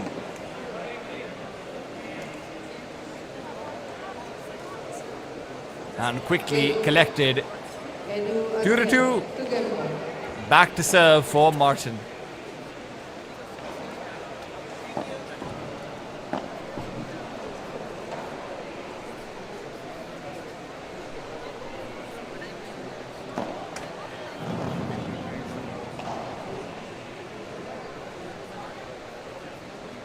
Martin's got one of those serves that you just would love to see up close and personal in slow motion. His first serve can be incredibly fast, and right now his second serve looking quite deadly as well. Phenomenal backhand from Altamirez, rather on Altamirez, as the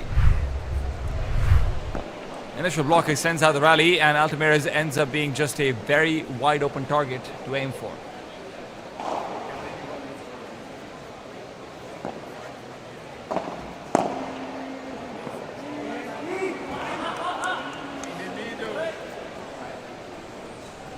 Circular.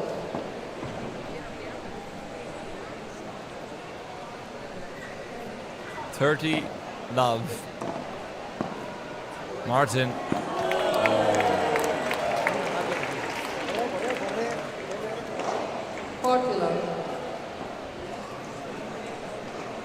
Now up to 40. An unblemished game is always good to have a maiden service, if I was to steal a term from cricket. And well, that might just be it, but no! Martin! Big error right next to the net, tries to commit to a big smash, and it ends up hitting the wall instead. Shouldn't matter all the most, as long as they're able to close. Montevanio looking to exploit a backhand of Altamirez that is all too well shielded off. He's ready for the shot. And is quick to defend.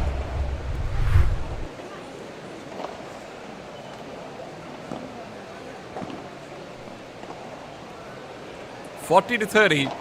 When we said that one shot from Martin might not matter, it's starting to matter. It's starting to matter a whole lot. You lose over here, you're back to deuce after being up 40 love. They'd like to forget that. They need to win here and now.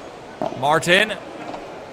You'll have to see him keep his eye on his opponents for just that little while longer. Once again, an interrupt opportunity, but Carlos Montevanio, it can't work every time.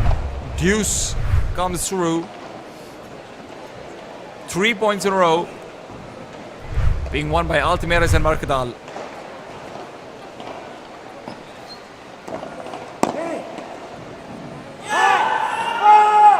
Beautiful, beautiful forehand volley. Carlos Montevanio is feeling the pressure. You can tell by how amped up he is as well. On every point that he gets, he is feeding off that pressure, but he is also being weighed down by it. We're not seeing that same magical game that we saw in set number 1 versus Francisco and Sergio yesterday. Martin. Oh, Martin.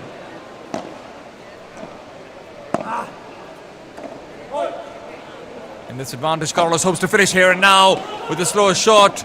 But Mercadal will cover. Mercadal will do so not just once but twice.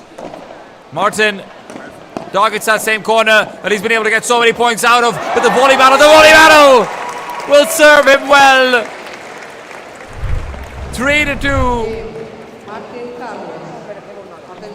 Martin and Carlos take the lead, and they keep it on serve.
Time.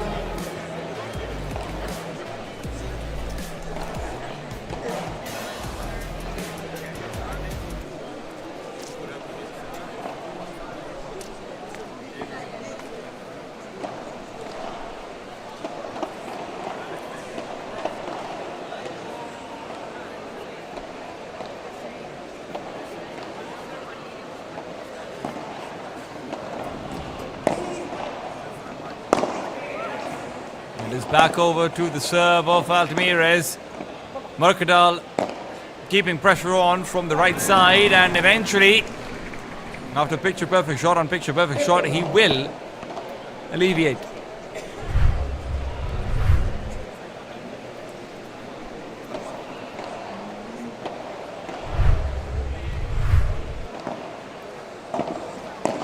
Second serve. Altamires is trying to keep Carlos trapped into a corner. Carlos will not be let down like that, but with Martin trying to move into fighting territory, Mercadal can punish him with a rulo much more effectively. Really good decision making over there. Martin trying to move into a heavier court coverage angle because of how forced into the corner that Carlos is finding himself being. Martivanio puts pressure even on his partner when he's in a position like that. And that's what Mercadal was relying on.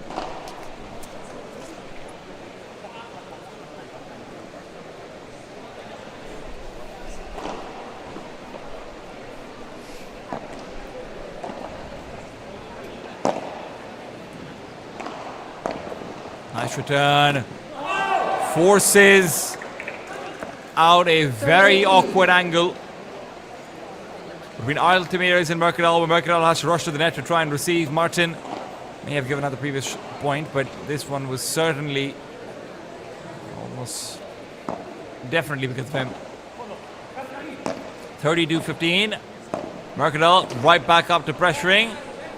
Contra opens up for a smash. Carlos Martivanio brings the ball back in. It's not dead just quite yet. The switch comes through. Carlos with a backhand trying to pressure out the gallery as well. Altamires will not let that happen. Carlos once again flicks it over, and it goes too deep on the backhand. A heroic effort, but with the ball being that close to the fence, it was almost impossible to tap out on the right side of the court. 40-15.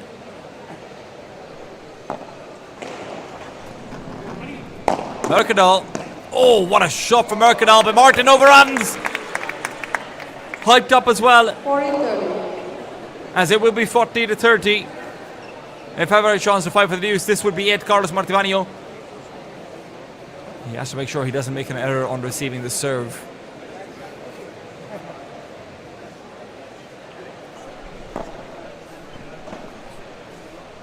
Nice high lob attempt. It's a block. That goes too far. Ball might have sailed over them regardless. Martin can't be faulted too much for it. Look at where that contact would have been. Very close to the top of the glass. Very hard to judge whether or not that ball would have been recoverable. 3-3. We are back on serve for Martivanio.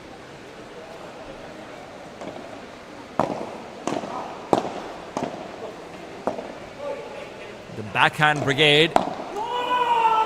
Oh, Altamires is frustrated. He thought he had the intercept for that heavy overhead, but there's too much spin on it. Ends up knocking it right into the net.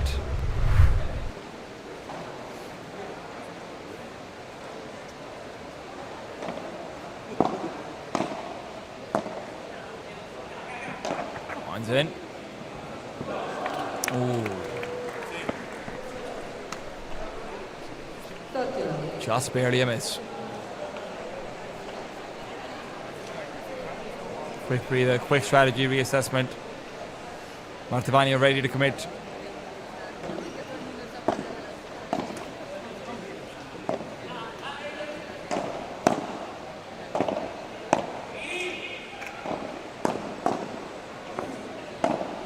Oh, Martivanio trying to push the issue so much so that he ends up switching even without a lob. Martin again. The pressure is on, and Martin is the cooker. They will not concede a point, not like that. Look at him go. Never taking the eyes off the ball, no matter how fast it is coming over his way. Frustration from Mercadal. He feels like he should have had that one, but when Martin is performing like that, it is difficult to have it all.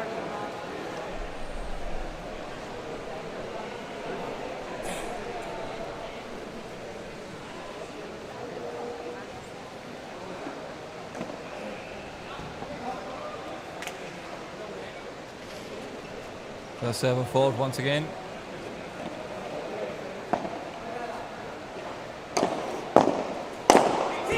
Oh, beautiful, beautiful from Altamirez. Jumps up into the sky, hooks it back in on the diagonal. Bahana to be received by Martin. And when Martivanio just wants another shot, another chance, Martin might be able to give him that if he just keeps it alive. Martivanio makes it over, touches the ball, but you can't say the same. 40-15. With the state of the ball, 42-15. Beautiful point from Mercadal. And Altamira is keeping it alive in the middle. Nothing but praise out for him.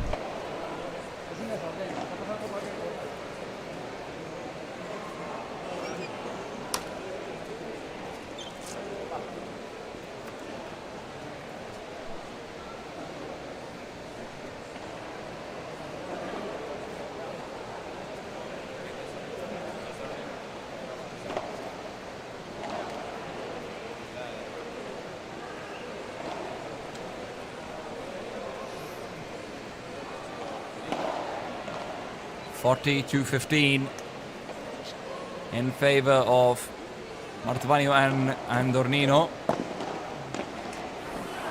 Aye, that backhand's going to hurt. Frustration beginning to show. 40-30.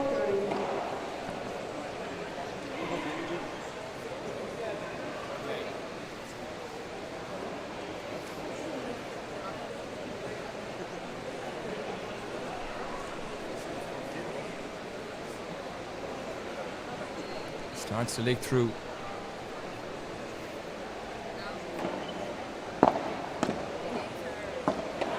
Serve to the corner. Lob's not quite deep enough. Martin recovers control of the rally. And make no mistake about it, he is in firm control, 40-30.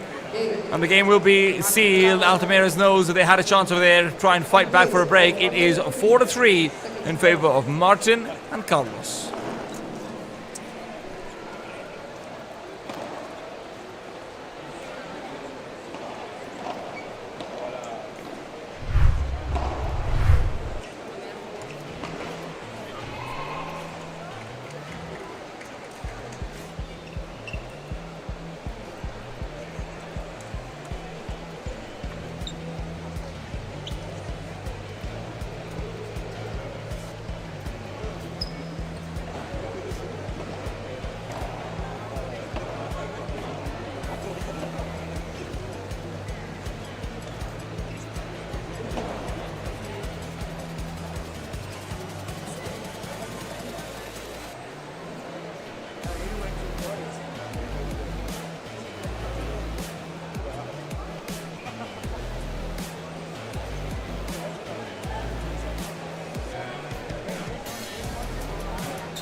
Back into the court we go. Carlos Martibano and Martin Ariel Andorino are up 4-3 right now.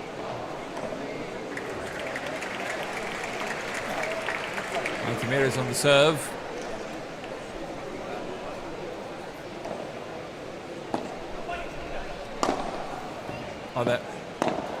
Mercadal on the serve.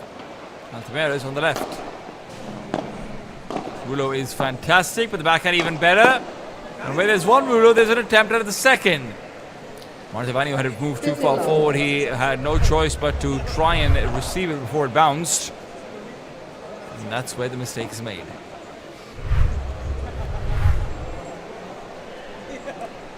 $15 to love. 3-4.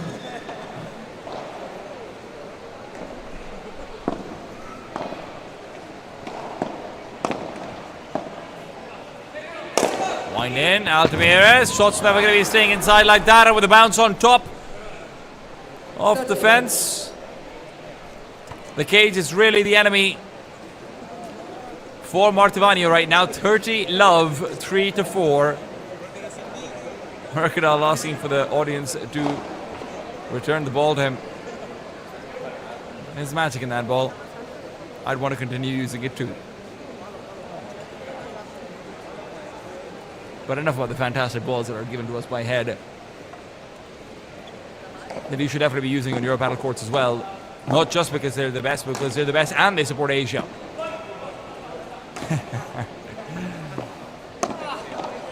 Nice shots from Altamira's. Again, pressure into the corner. Mantivano will be able to extend forward to receive, but Altamira's will not be denied from taking back the net. And Martin, cracks and frustrations alike are going to be very visible. A little bit of fancy footwork going on in the court, as well as the 40 love advantage that Mercadal and Altamira's have managed to build up into this game. We want to quickly turn it back to 4 apiece in the game score. Will not be able to do so all that quick though. 40-15.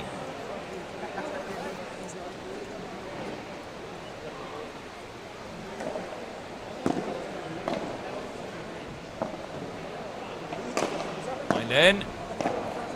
Rulo attempted. The backhand is where the threat comes in. Follow up with a Vibra as well. Nicely defended by Martin. Gets in a lob, but he can't get in the block. It will be 4-4.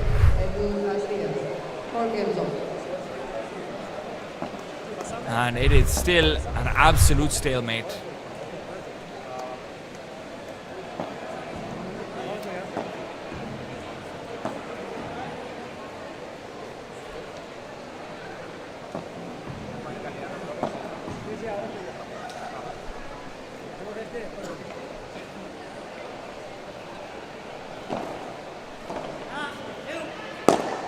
Wind in.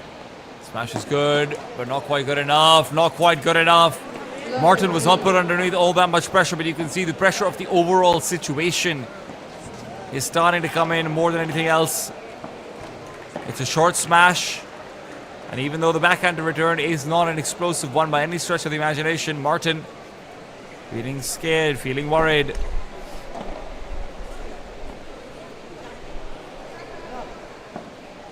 Fault on the first.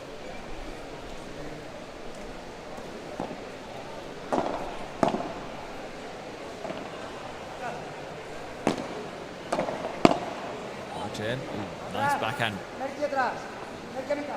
Martin will be able to lob back over Mercadal as well.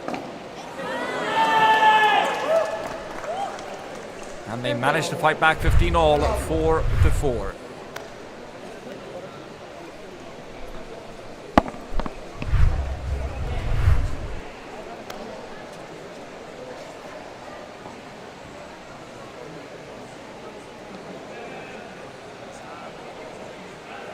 Just a reminder, the new head paddle balls are they're a piece.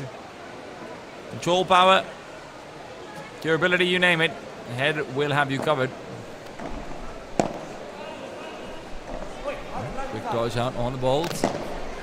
Wind in for the long vibra. A rare miss on Mercadal's footwork over there. 30-15. He was really certain that the ball would end up clipping the side glass as well, but the ball goes too deep. It doesn't make contact until the fence, and that's not helpful at all.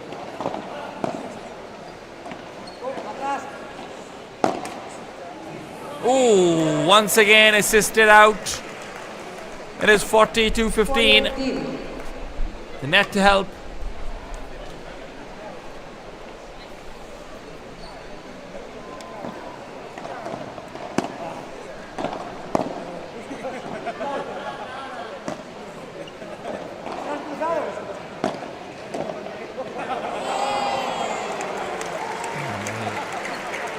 Very solid backhand finisher to the side means it is still in contention, 40-30.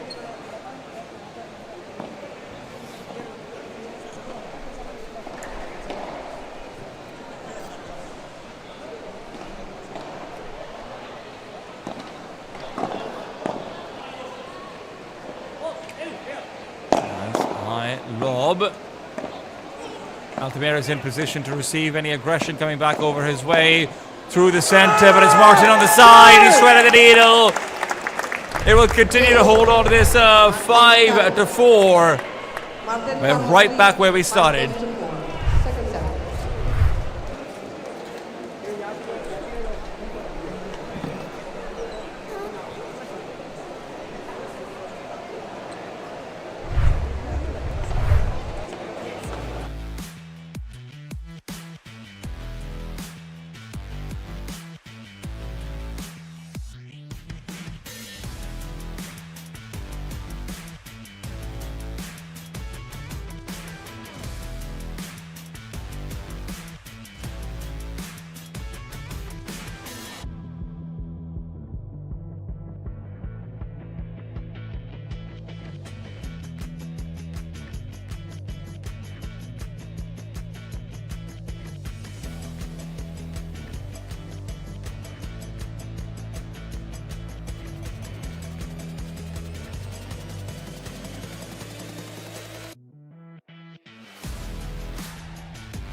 5-4. Altamira is on the serve. If Carlos and Martin can reset the tempo over here, that would be huge. Otherwise, it feels like we're just asking for a tiebreaker. Martin under pressure on Mercadal. Mercadal is more than happy to receive it. Focus will shift. Mid-court play. That's what it's all about. Beautiful lob from Mercadal. Could not get any better than that. And with a drop shot to boot. It is on the ground. Flat face down. Carlos Martivanio. Nowhere to go. Slides and dives. And it is Altamira's with the point.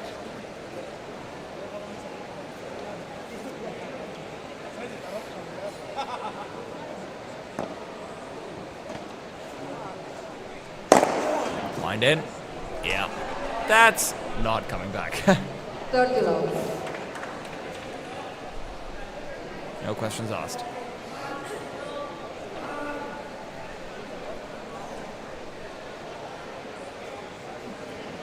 Thirty love.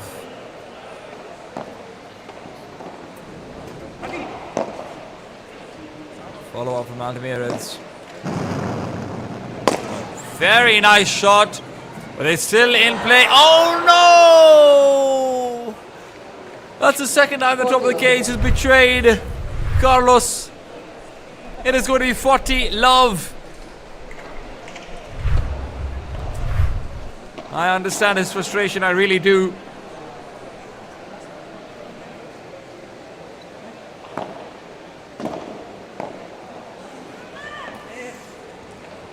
Fantastic lob through this time over. Martin really want to deliver. He is happy to collect on an easier point.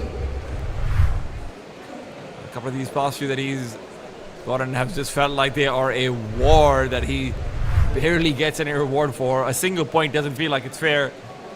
A few of the places where Martin has been the focus feels like he should be asking for at least 2.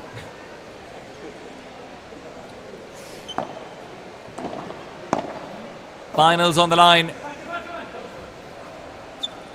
And a lob that goes too deep. 5-5. Carlos on the serve.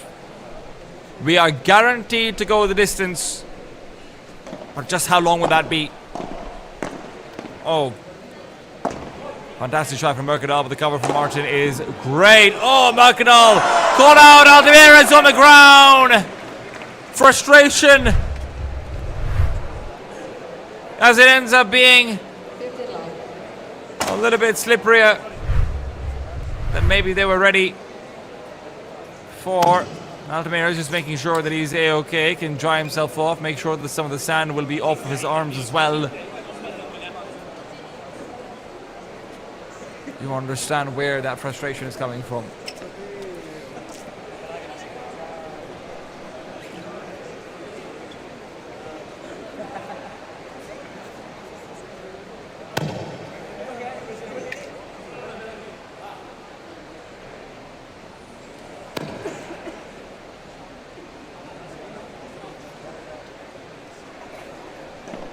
$15 love, and they have to reset their mentality if they want to try and have a break in regulation. Nice defense, but that can only happen once, not twice.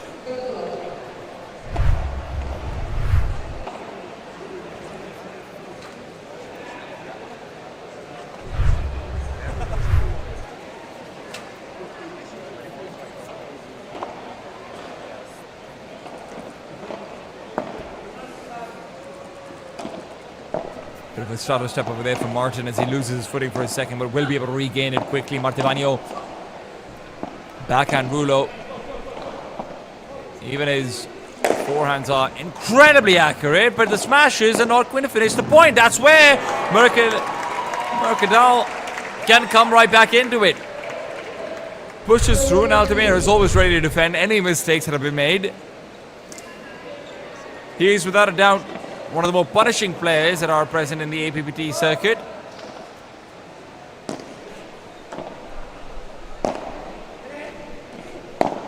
Heavy lobs, even heavier backhand. Call is made to cover off the front. Martin makes it barely in time.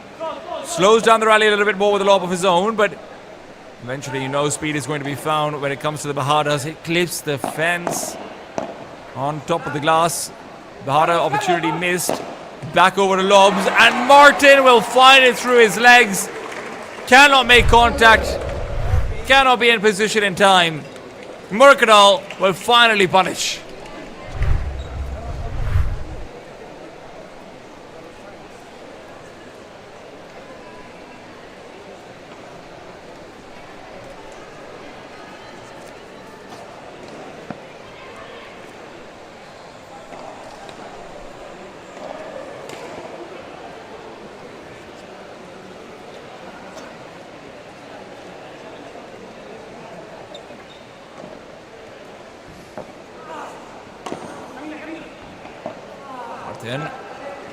Strong vibras, and he's the only one who's going to be given an option for any of these.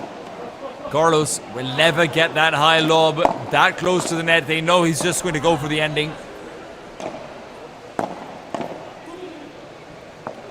Strong topspin forehand from Altamira to try and interrupt some of the play. Gives him space to take over the net. All in the meanwhile, Mercadal is fighting a war at the back of the court. That war's not over. Not quite yet. Carlos will make sure that he drops the nuke. 40-30. Carlos Martivagno is fighting tooth and nail to hold on to his serve.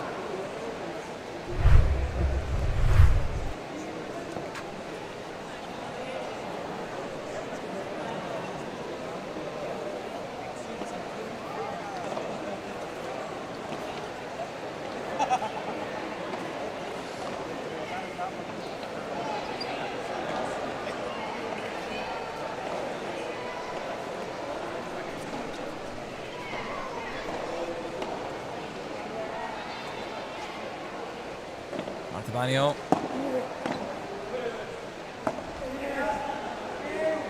Deep lob to come through. Martivanio. Oh, good change of pace, but it's already Mercadal who's ready. Martivanio has had the bad side of the coin flip seemingly 5 or 6 times by now. But he has to put his luck behind and he has to put his feet and hand forward. 40 all, Martin gives him assurances, reminds them that listen, if we have the better team, it doesn't matter. 1 point here or there will not affect us. We have to make this work. It's down to deuce. It's now or never. Backhand to the fence. Martivanio will continue providing full court coverage. And when Altamires tries to get the ball out from his side, Martivanio will not let that happen. Ends up being an error to the net. Advantage in for Martin and Carlos, the Italian-Spanish combination.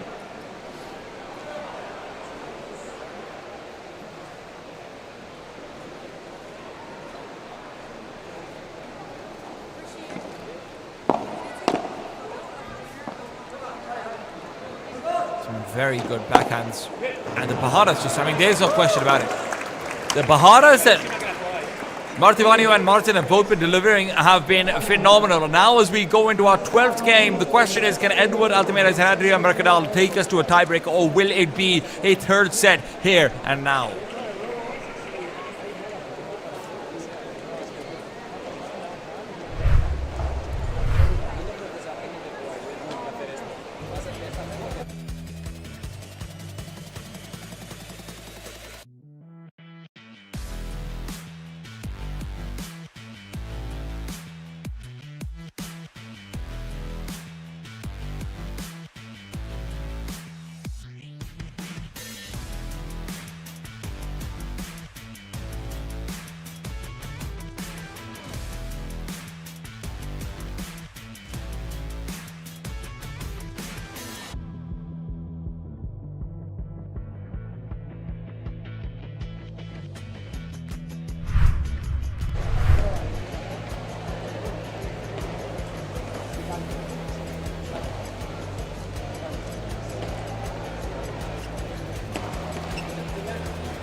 Six to 5, Mercadal on the serve. We've had no break so far in this set. It has been neck to neck. And the quest for the finals will continue.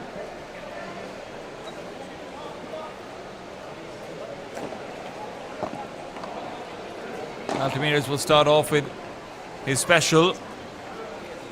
A deep vibra. This time Martivanio is unable to defend it. Very often he has been consistently getting the ball notches back over, but even in some deep lobs from time to time.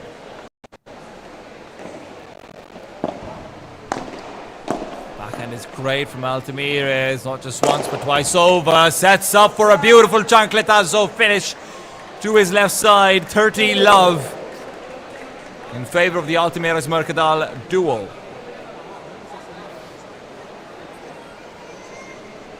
Altamires, of course, ranked number 1 in Asia Pacific Padel Tour's rankings.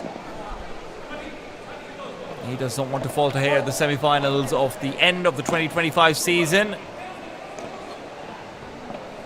Slow down, fake smash. That's going to be punished with the backhand. pushing Martivanio into a corner which he simply cannot get out of. Tiebreaker seeming inevitable right now.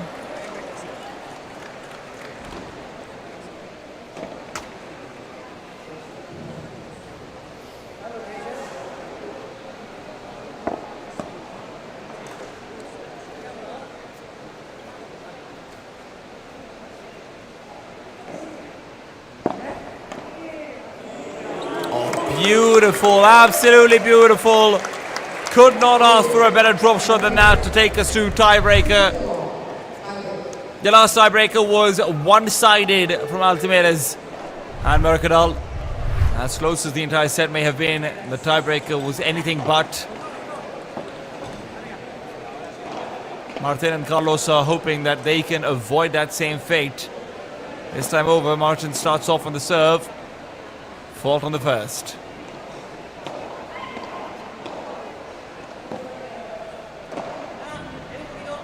Lob up high, wind in from Carlos, wants to commit for the smash. Oh no!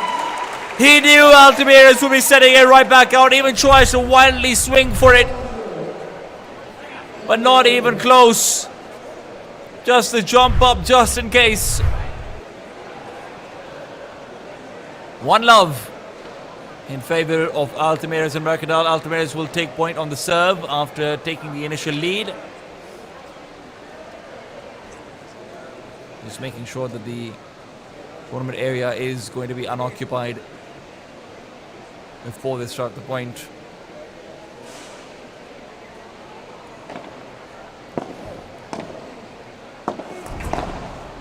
Nice deep down from Altamires. Martin still keeps it in play. Oh, the shot is so fast.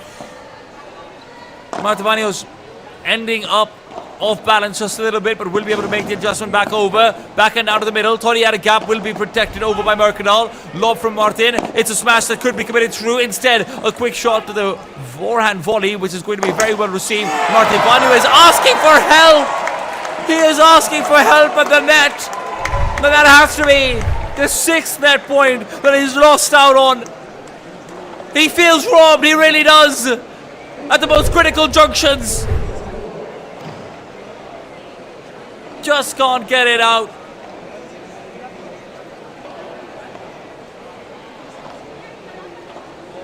Two love in the tiebreaker. And even if there have been some slightly questionable points, the slipping, the sliding, the fury, Martivanio is wearing his heart on his sleeve and it does not look pretty. He feels robbed right now. He had such a performance in the quarterfinals to get him to this point now in the semis. Such a performance to keep his team in contention between both him and Martin. But that championship spirit that Altamires displays time and time again, that plot armor that the net seems to be giving him.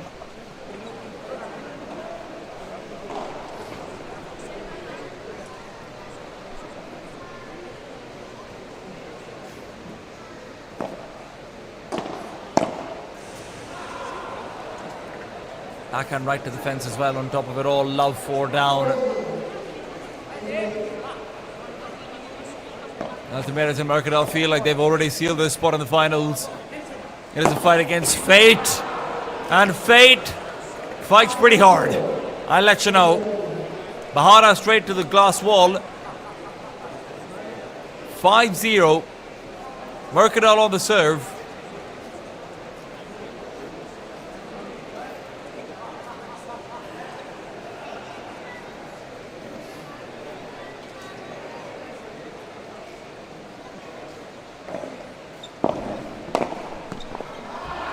And again, down 0-6. Carlos and Martin are realizing that their journey at the Jakarta Masters Final is coming to an end. Smiles as they try to reroute this train that is very quickly coming to a stop. They drop them off. Mercadal, great Bahara, lob back up. Looking for the finisher is Altamira's through the legs as well, but it is the first point of the tiebreaker going the way of the mixed Italian-Spanish team.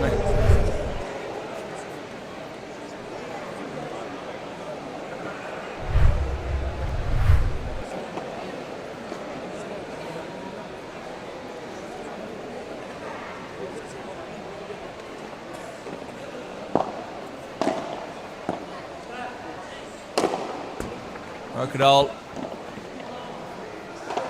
will be called upon again, but no, not at all. Altamirs will come out and finish it. Odds and love exchange between partners as Martin and Carlos will be buying out. It is Paul Alsina and Miguel Gonzalez to be facing down Eduard Altamiras and Adria Mercadal. It is fate, it is destiny. Paul Alsina will end out the season finale going up against Eduard Altamiras, his previous teammate. But before we can come down and figure out who the best of 2025 will be in the men's side of things, we will go to the women's final. Two newcomers to the grand final stages for APPT. It is Novella Raza and Fadona Kasumo from Indonesia going up against Carla Serrano and Manuela Shuk coming up after a quick break.